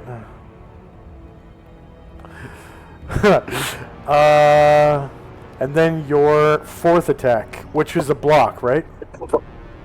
No, I get a free block because I never used. But so for the fourth attack, he can. He's going to use that. He can use the spring talent, and he can use one of his attacks to spring. So he's going to jump 6 squares. Holy crap! You can jump 6 squares with spring. Yeah. Nice. 6 squares. With a run, I can go 8. Wow. So I got 3 slots in it. Is it a dex check to spring? Or is it a proficiency check? It's a. Well, I don't know if I have it. I think I have it on there as a proficiency check. Okay. And you purchased it 3 times, so you have a +2 bonus. Yes. Well, it's built in. I don't know if I did. I don't know if I added a bonus. I'll have to look. Okay. Yeah. Let's look. Where's we can jump to there. All right. And spring is one of the martial arts things, or? Yeah. Martial arts talent. Yep. Okay. Yeah. So. I see it. Cost spring of 3. a half. Yeah, at the cost of a half action. Yeah. Oh, half move action. So you already took over. No, a half move, or an attack. Ah, okay, gotcha. Yeah, so this makes him pretty mobile. Yep, and it says you have Dex +1. So should it be Dex +2? Yeah, I think so. Yeah. Okay, so I'll change that right now. And then I probably didn't add it when you got the second slot. Which book is that in? Is that Combat and Tactics? Yeah, Combat and Tactics. Okay. So yeah, go ahead and roll your proficiency check, and I'm just gonna look that up real quick, just to make sure. Fine. Oh, I gotta move it up. Martial arts talent, combat and tactics. 1 slot, dexterity balance. Yep, it would be Dex +2. Nice.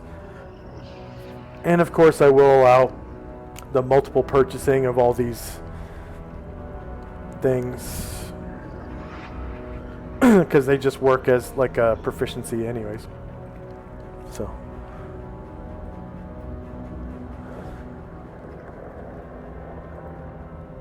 And oh yeah, got to slide it up, huh?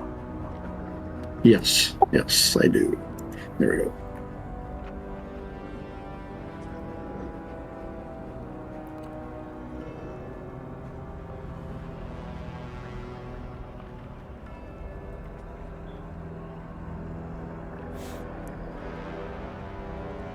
Oh, so that means I land on my butt.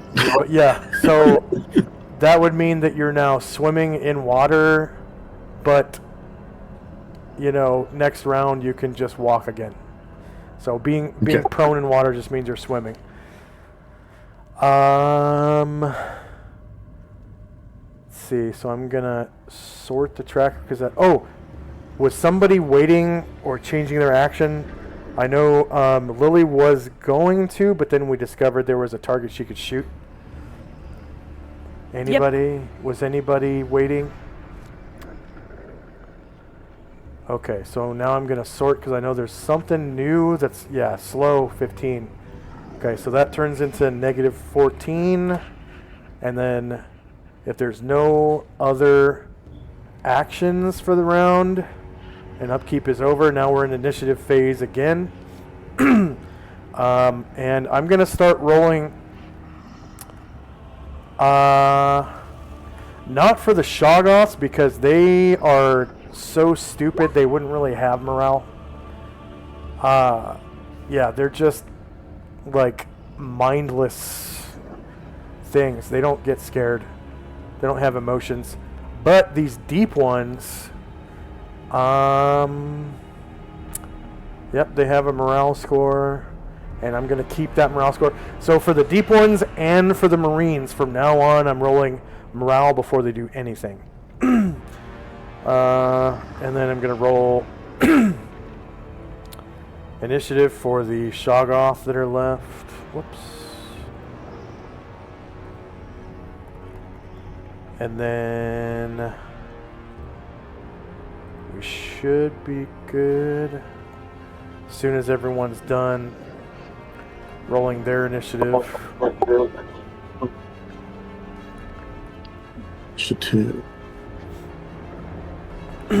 But yeah, these guys are, every last one of these guys is recruitable as a henchman. Even the, well, I guess the 0th level ones can become 1st level fighters, you know? Because the privates, they are literally level 0. But all you have to do to change them to level 1 is literally delete. Actually, you don't have to change anything, because I think I already have a 1 in their level slot anyways for their Thaco.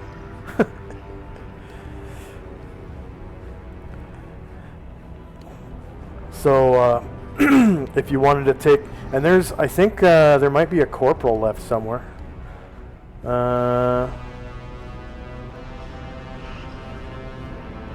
Nope, never mind, all the corporal. Oh, yeah, there is, but you can't see them.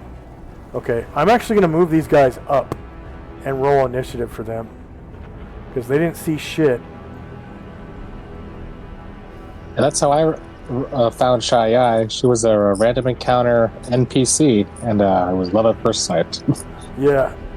Whoops. Initiative. Is it okay if I do my, I have instant stand, so after I fell, I could try to just get right back up? Yeah, I think so. Yeah. And then if that fails, it just takes a half move to get out of the water. Oh, made it. All right. So he almost fell. He was tipping on 1 foot, but he made it. Well, we'll wait for your actual turn. Yeah. Yeah. Okay. Okay. Initiative. I think I will. I'm gonna roll initiative for these other guys, and then on their action they will make morale checks because they would see now that their commanders are dead. There's 1 corporal left. So the sergeant's dead, the lieutenant's dead, the captain's dead. There's 1 corporal left, and he's in charge, and he's shaking in his boots. So I'm gonna roll initiative for this last guy, and they all count as specialists with their weapon. The veteran, the corporal, he has a carbine. They all can fix bayonets, so they all can turn them into spears, and they just have like basic soldiering skills. Probably stuff like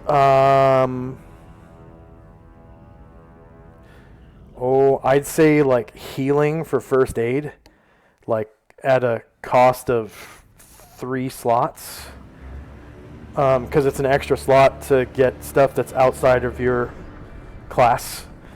And then maybe something like sewing for their uniforms, and also swimming. Like they would be drown proofed being in the military, period. Like, that's just kind of a thing.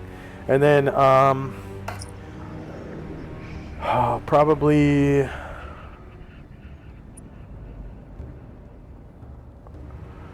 Yeah, proficiency and, well, specialization with their weapon.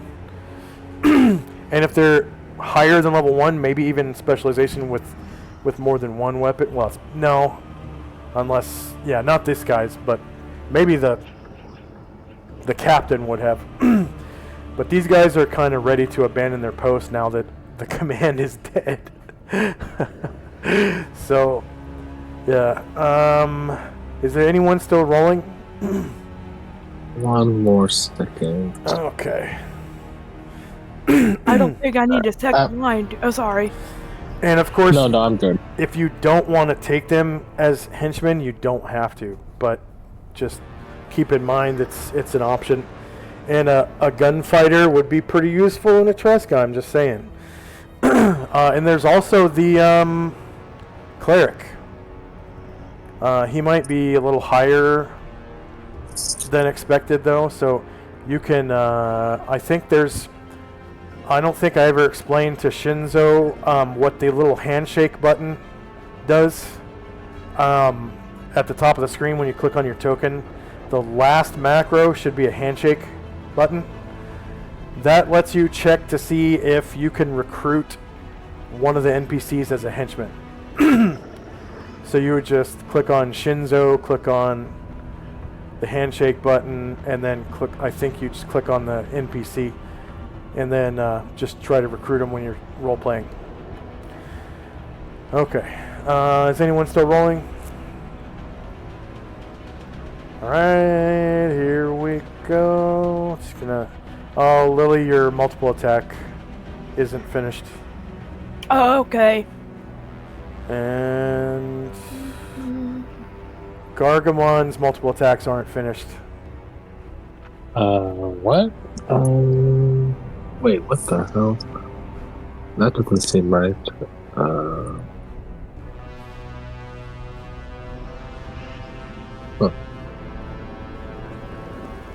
There we go.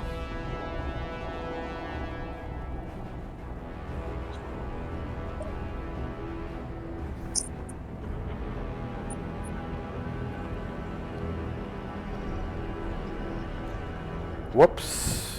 That's not right. I know how that happened, but that should be good.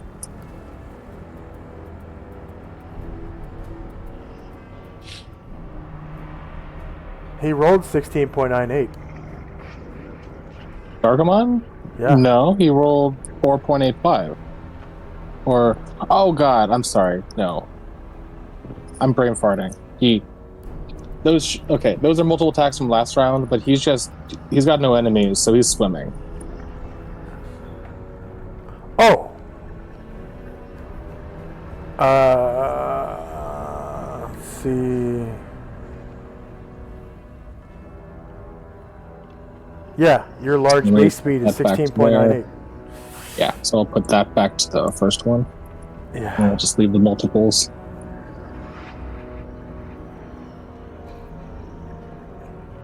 And then from there you can just copy and paste.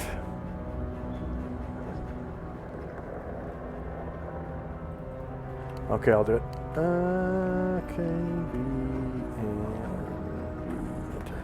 There we go. Alright, so slow is still active. Oh wait, are those guys dead? Yeah, I think the two people that were slowed are dead. Shit. Or is the damage not working or something? Yeah, I think it was just those two guys.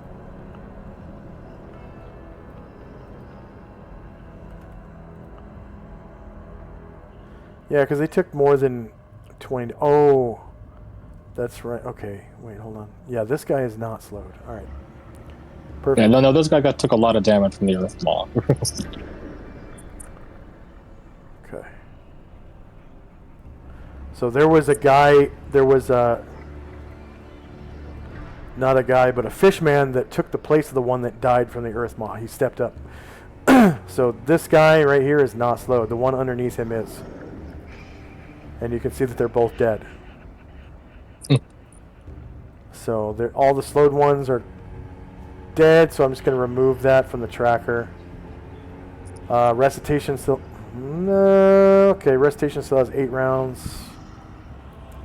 Yeah, slow is no longer in effect. And then time now is 7:06. Selena is still casting Magnificent Mansion. First up is Tenzi, who can now roll for instant stand or spring or whatever it was as a free action. Okay, so he's on his feet and walking on water. Let's see, and then how high is it from the water to the top of this tower? 5, 10, 15, 20 feet. 20 feet. 20 feet, you say? Yeah, with a running jump, I can jump that high. Hell yeah. Hell yeah. So yeah, he's going to get a running jump, and he's going to jump up there. Without a check? Without a check? Let's see. Make astonishing jumps, spring in, blah, blah, blah, blah, blah, blah, blah. Yes, he does have to check, but he makes it. It's just a question if he lands on his ass or his feet. Oh, right, yeah.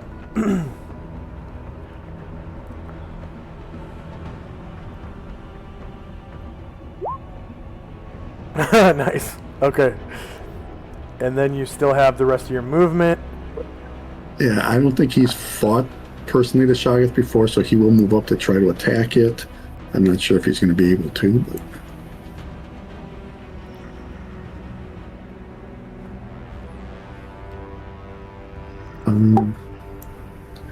go there. Is there like some kind of wall that's surrounding the cannon or something? No. No. So you should be able to move in a with the directional buttons because the so lines. I can go that way, but I cannot go forward. I can go that way. I can't go forward. And if I go this way, I can't go forward either. It's weird. It's almost like you're not on the grid. Yeah, yeah.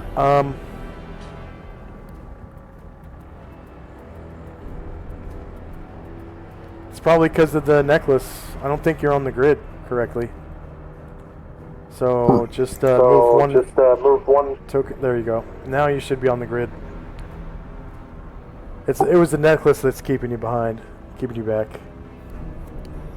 So you should be able to move over to the cannon. Cannon.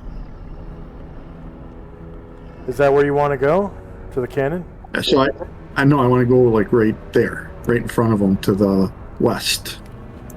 Okay, so you should be able to move directly upward with the up key. Yeah, that's what I was thinking too, but I cannot. Select again. Hang on.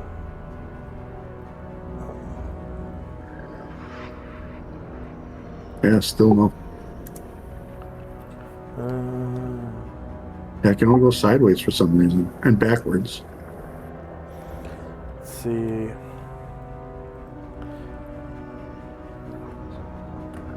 Okay, try it now. Yeah, same. Yep,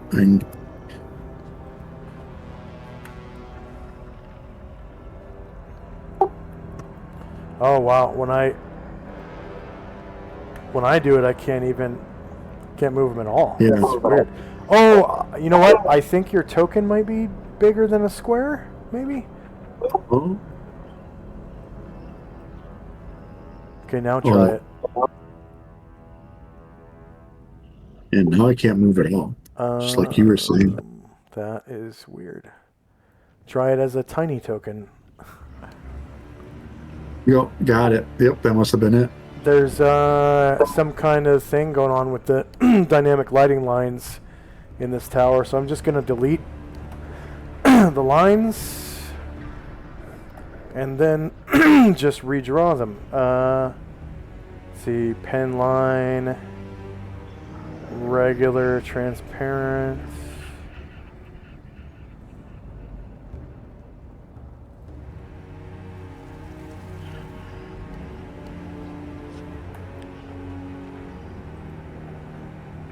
Okay, and then O.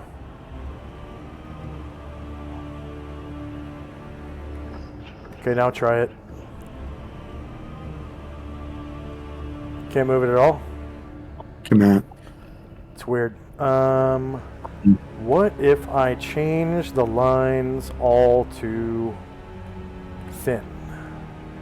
Regular, thin lines.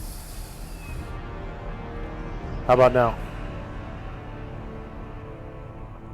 Yep. So thin lines works. That's crazy. All right. So I'll just do thin lines from now on. I didn't know. Yep. So he comes up and swings at the Shoggoth with his silver side of disruption. It's silvered and +1. Unless he's evil, then it is. What the hell is it? It's evil. Yeah, I should have. I think I've got a different attack for that. Yep, evil undead. I got to reroll.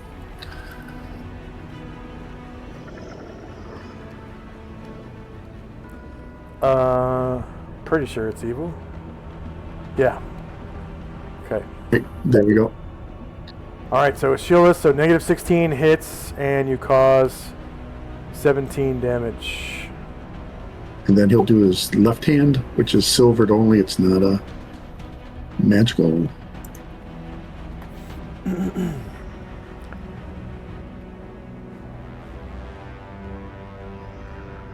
Okay, and it still hits. Oh, you roll a 1. Okay. That's unfortunate. Yeah. Good thing for the stone skin, though. Yeah. Deep 1. Is the Shoggoth susceptible to being disrupted by the Sigh of Disruption? I thought that only works on extraplanar Undead, creatures.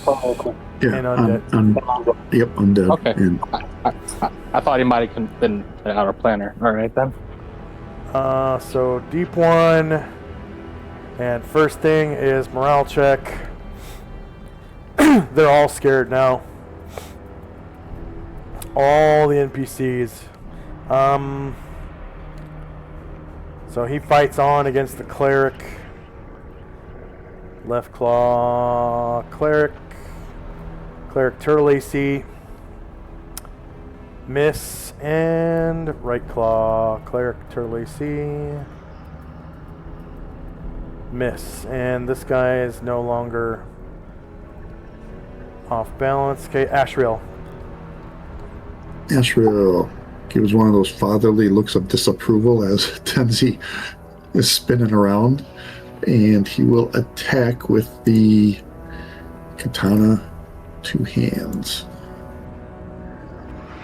All right. Don't forget your higher ground for flight. And is recitation still in effect? Yeah, I think so, yeah.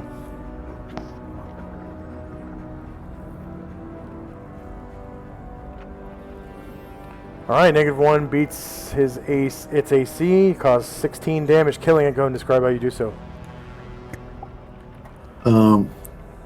He swings the sword down, and as he does, like a bunch of these eyeballs just go flying in the air and plop, plop, plop into the water. And then its body just kind of melts into this black, oily ooze, and organelles and teeth and eyeballs kind of slide off the edge of the tower underneath the guardrail and into the water.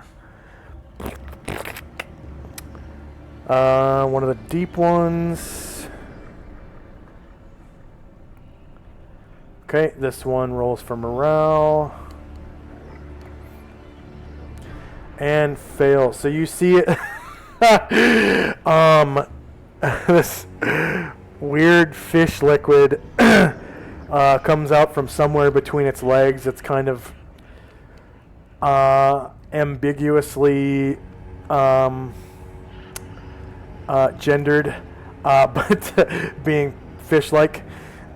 And it is going to run here and jump into the water and splash, and then it goes underwater, but can still be tracked. So that's 1, 2, 3, 4.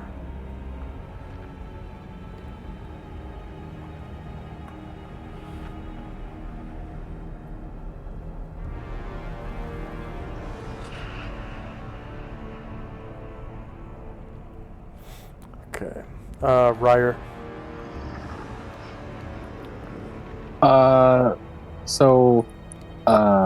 Oh wait, let's see. I might have to pull that up. 1 second.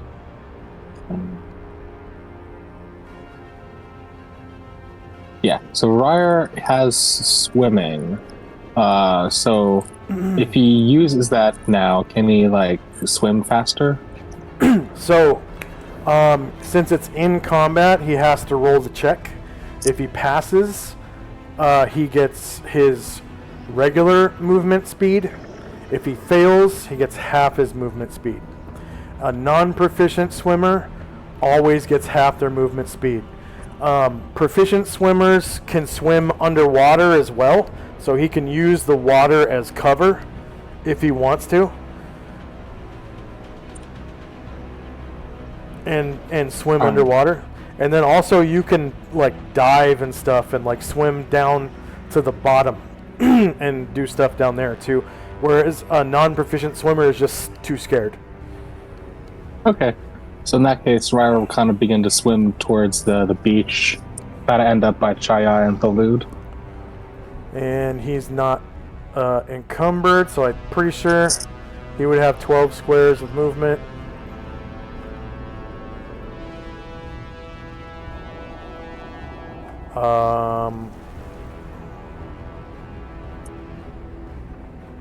Yeah, he's not encumbered. Okay. And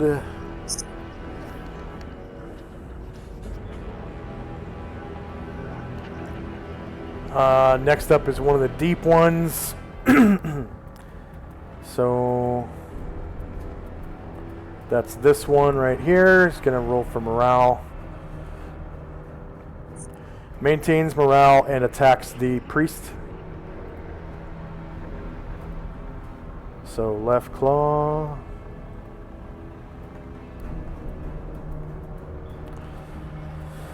-8 versus -1 is a miss. Oh, that should be shieldless flank. 1 versus AC2 is a hit. The priest takes 3 damage. And then the right claw. Same side. Shieldless flank 4 versus AC2 is a miss. Shinzo. Things are looking up.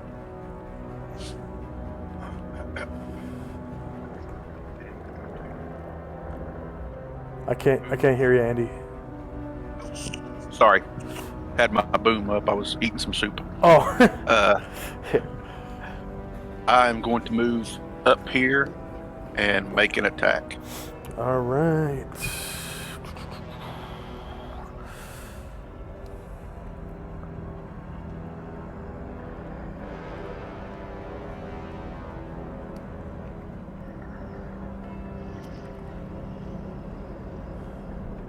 All right, shieldless. 9 versus AC1 is a miss. Just want to make sure that.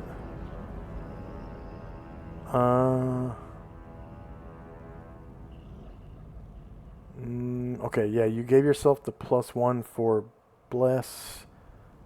Okay, yep, you rolled a 2 on the die, so that was a miss. Chai Yai. Don't. Are you using your offhand weapon? Didn't you have an offhand Tonto or something? I have not used it this fight, no. Okay. Is it in your hand? I haven't drawn it yet. Oh, okay. Gotcha. All right. Chai. Chai says, help that poor priest. And Thalud will kind of fly so that we're behind the deep one. It's kind of northeast of the priest. And Chai has Thalud fly above it and brings her quarterstaff down onto him. Okay. It's going to be rear attack. Yep. 3 versus AC 3. That's a hit. 6 damage and a saving throw versus something. Paralyzation. Minus. Oh, it's right there in chat. Why didn't I? Oh, wait. Okay. Save versus paralyzation to be permanently paralyzed. So, saving throw, paralyzation.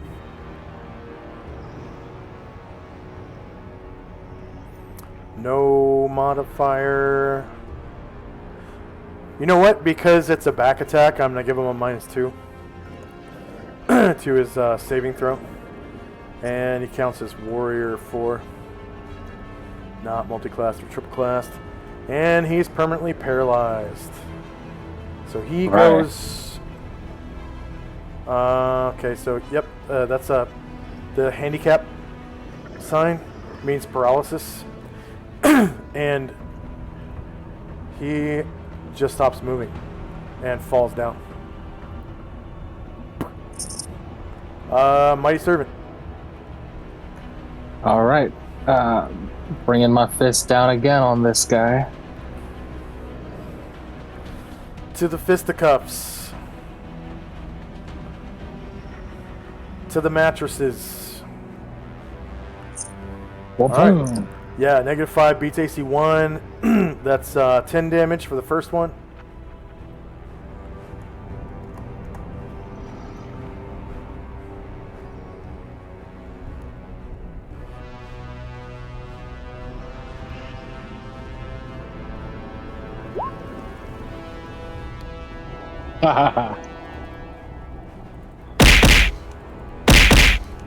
And you rolled a 1. Whoa. Oh, I'm still not used to this thing. One of the deep ones. We'll see if this is this the one that ran away? Oh, that was a soldier. And this is a dead deep one.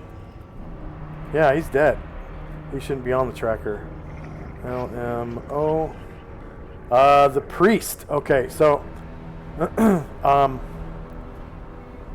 he is going to withdraw because he doesn't want to die.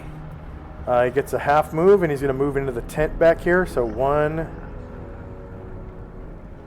2, 3, 4 behind these soldiers. And he is going to use the healing proficiency because he got stricken this round and last round, I'm sure. So checks and proficiencies. Let's see.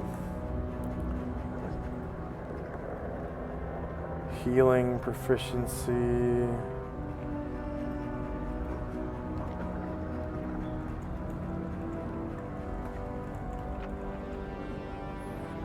One, and that's, I'm pretty sure, wisdom. So at, we bracket wisdom.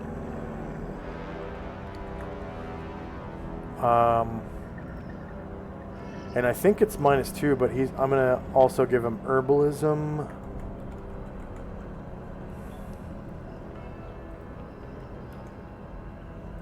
Herbalism is -2. Healing is flat. It's +0. Okay. That one's intelligence. -2, and then he also has a healer's bag, so his healing is +2.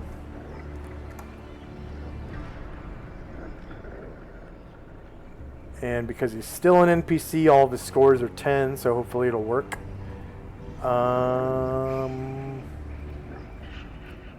So let's see. I need to give him. Let's see. Add.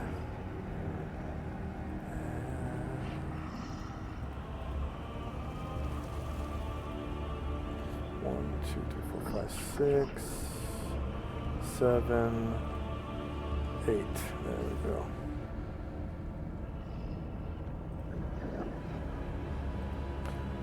Oh yeah, withdraw was his action for the round. He can't do healing and herbalism. Yeah. So next up is Mad Moen. Alrighty. Let's see. Well, it looks like he's got one guy with his back turned, unless he turns the face.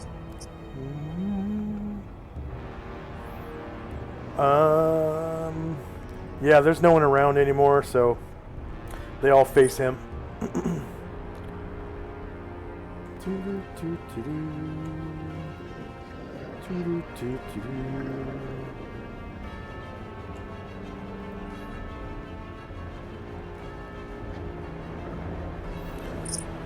Alright, is it the top one or the bottom one?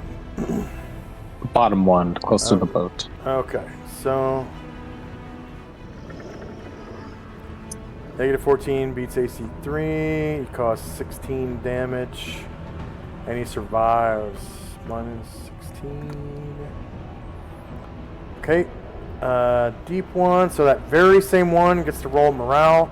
Just got hurt really bad. His boss ran away, all that stuff. Wow, he fights on, so... What level is wait. Did Moen... Yeah, what level is Moen Stone Skin? Yes, that is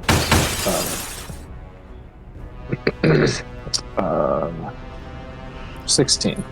16.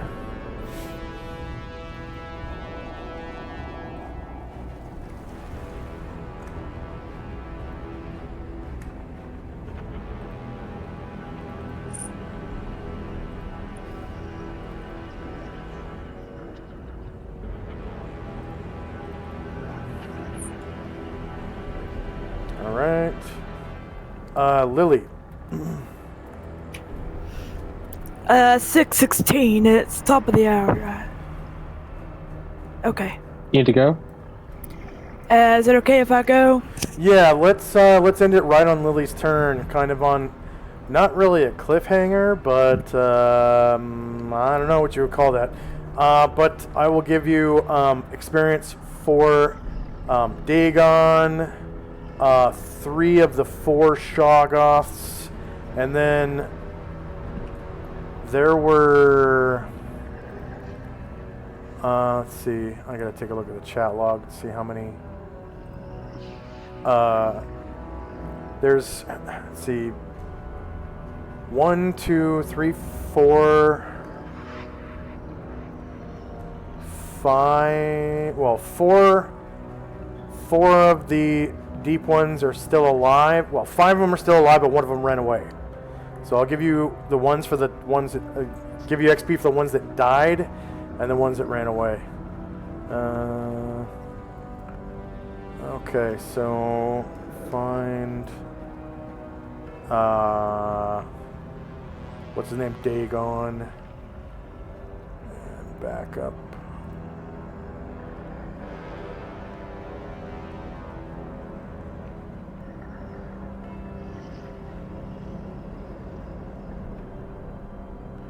I don't think Dagon rolled even a single attack. So, let's see, Blade Barrier.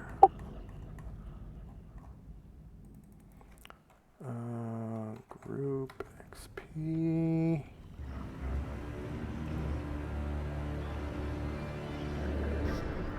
So last time you guys got group XP was from Ghasts, apparently. Man, that was a while back. How about, let's see, let's look up Deep 1. Okay, there we go.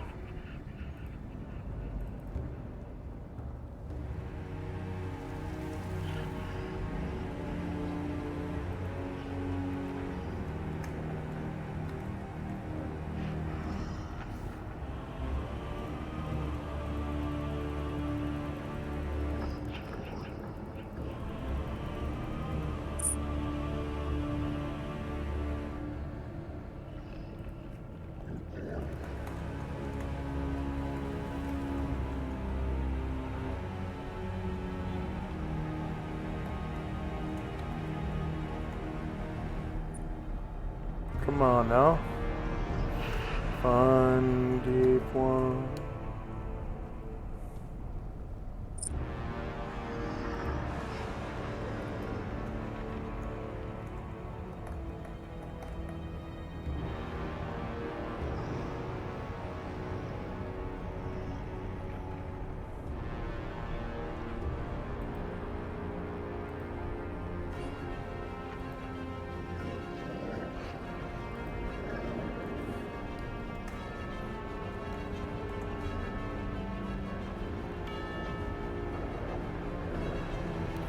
And then, can I do?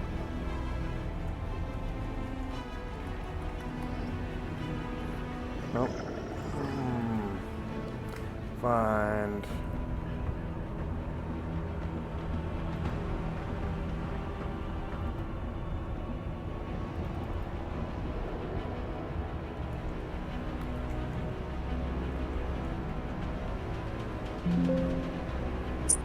Yeah, there it is. Okay. All right. So, deep ones are worth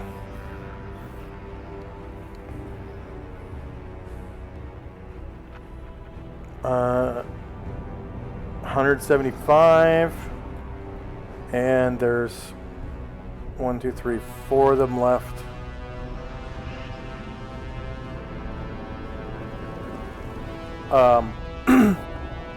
Well, 5, 6 of them left alive, but only 4 fighting. Okay, so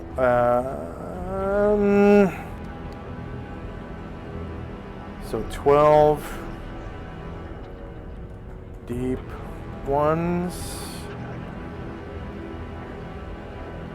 175 XP. Number of player characters right now is Chandrak, Tenzi, Lily, Shinzo. So 4 NPCs who earn XP.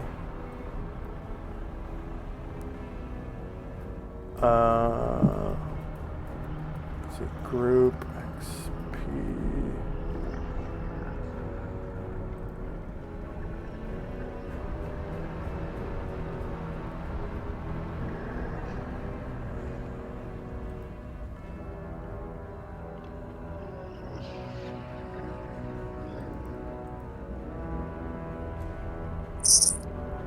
So last time you guys were in a fight and got XP was from ghasts.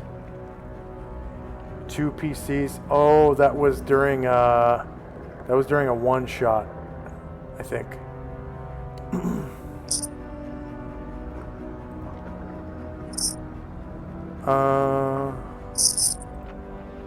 Okay, so I guess we're just gonna have to redo. So, number of NPCs who earn XP is let's see, Chandrak, how many NPCs earn XP for your group? None. I don't have any NPCs. Chandrak. Oh, sorry, wrong one. Chandrak. 6. 6. Okay, and then Tenzi, how many? How many? Earn XP? 5. 5. So that's 11. Number of creatures defeated was 16. 1, 2, 3, 4, 5, 6 were not defeated. So I guess 10 were defeated.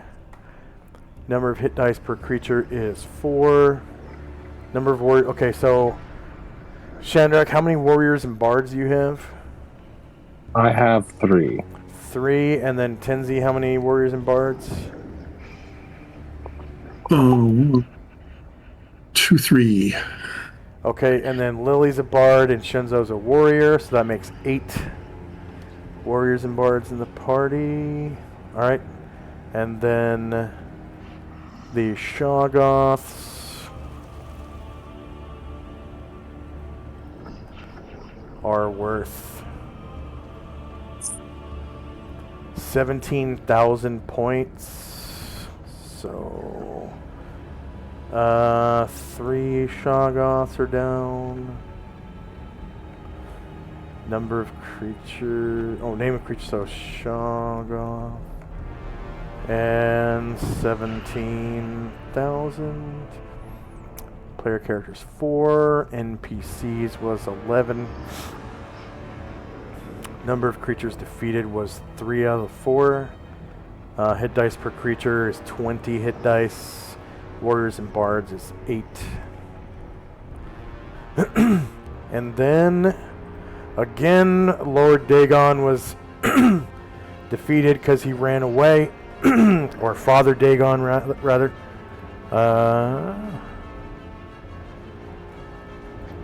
Great old ones. Dagon.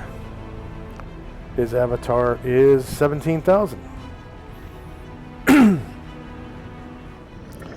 So, 1 avatar of Dagon. 17,000. Number of player characters 4. NPCs who are in XP 11. Creatures defeated in the encounter 0. Number of hit dice per creature doesn't matter. Warriors and bards 8 doesn't really matter actually. Okay. So nice big chunk of XP. 1788, 5368, and 220. So that's about 7,000 points, plus a little bit more. Did Shinzo gain a level? Right on the cusp. What was that? Right on the cusp. You said you don't think so? Yeah, I'm right on the edge. Oh, right on the edge. Yeah. Okay. And then don't forget your hit dice bonuses.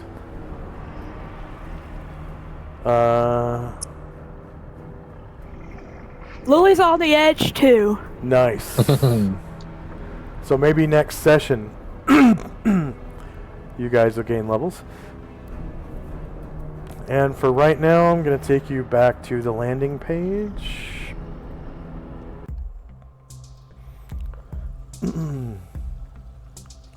Oh, I'm not on the landing page. Oh, right, yeah. Hold on. So there's a button for select all. All. Let's see, cancel.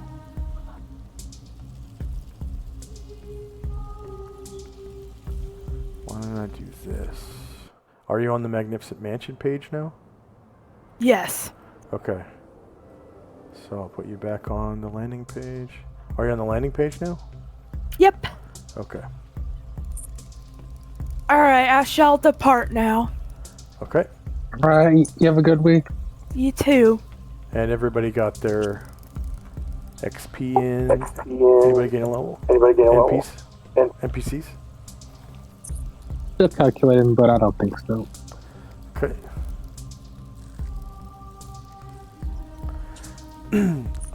Any questions, comments, or concerns for me? Oh, good session. All right. Yeah. I'm gonna do a few more spell templates this week, and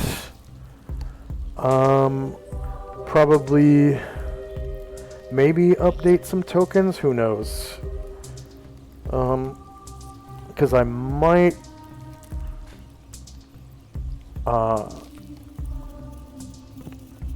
find a better token for mowing, but that's going to be difficult because I have found in the past tokens of guys wearing like samurai armor that have like a big axe, but it wouldn't let me copy the image for some reason. It was on a website that was like copy protected somehow, and I couldn't rip them.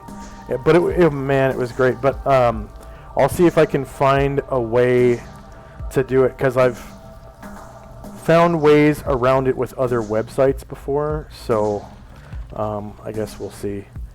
But I'll see if I can find that one again and try again. It looks kind of similar to the one that he has now, but you can't see like his chest and stuff, because this token is literally, he's like shirtless or whatever, and he's wearing like a girdle. So those are actually his pec muscles, I think. Yeah, I'm pretty sure. And that's like his chest hair right above the girdle. So it's hard to tell, but that's that's what it is. And it was like the most Asian looking armor I could find, because that's I think that's like Korean armor or something, so it's not quite Japanese. But yeah, I did find a site that had really cool looking actual samurai armor with a guy that had an axe, but I just could not couldn't rip it. So yeah, but hopefully I will find a way. Okay, so for our viewers, thank you very much for watching. Please like, share, subscribe, leave a comment if you're watching this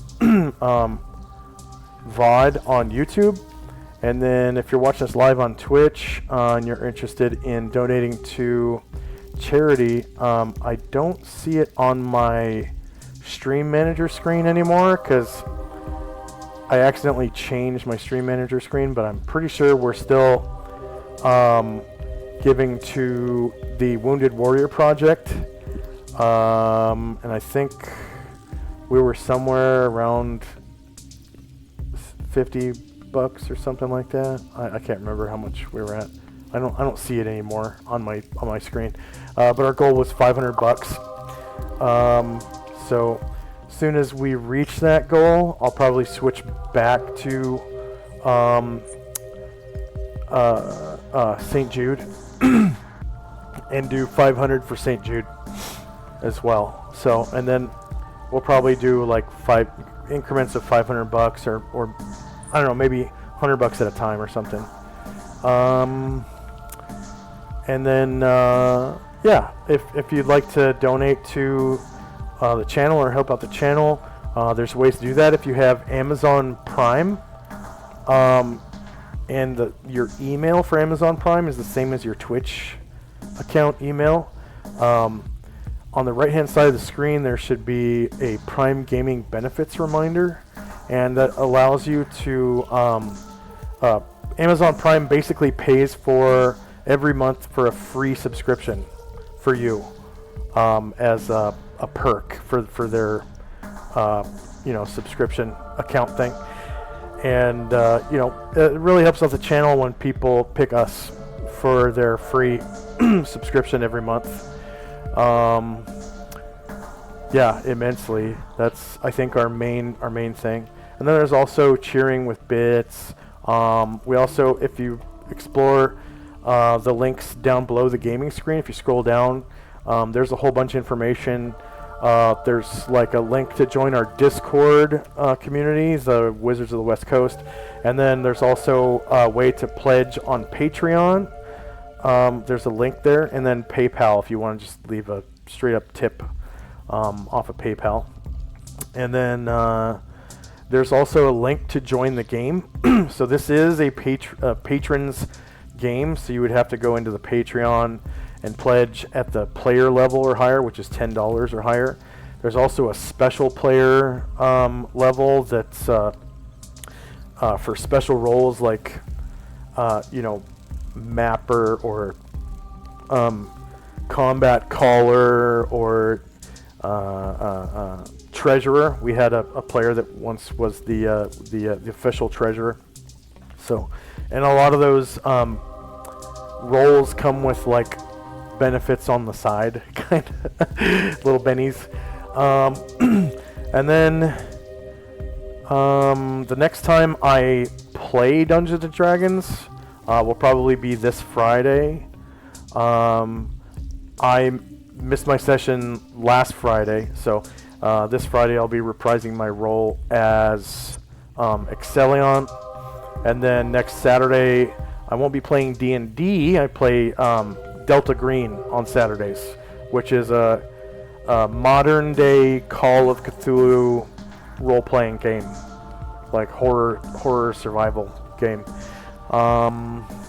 And it is just that, like characters die all the time in that game. It's crazy. So, but yeah, hope to see you in the future. Hope you enjoyed our session, and probably not going to raid into anybody because immediately after this I'm gonna do some world building, gonna do some spell templates and whatnot. So yep, hope you enjoyed today's session, and I'll see you in just a couple minutes. Bye bye.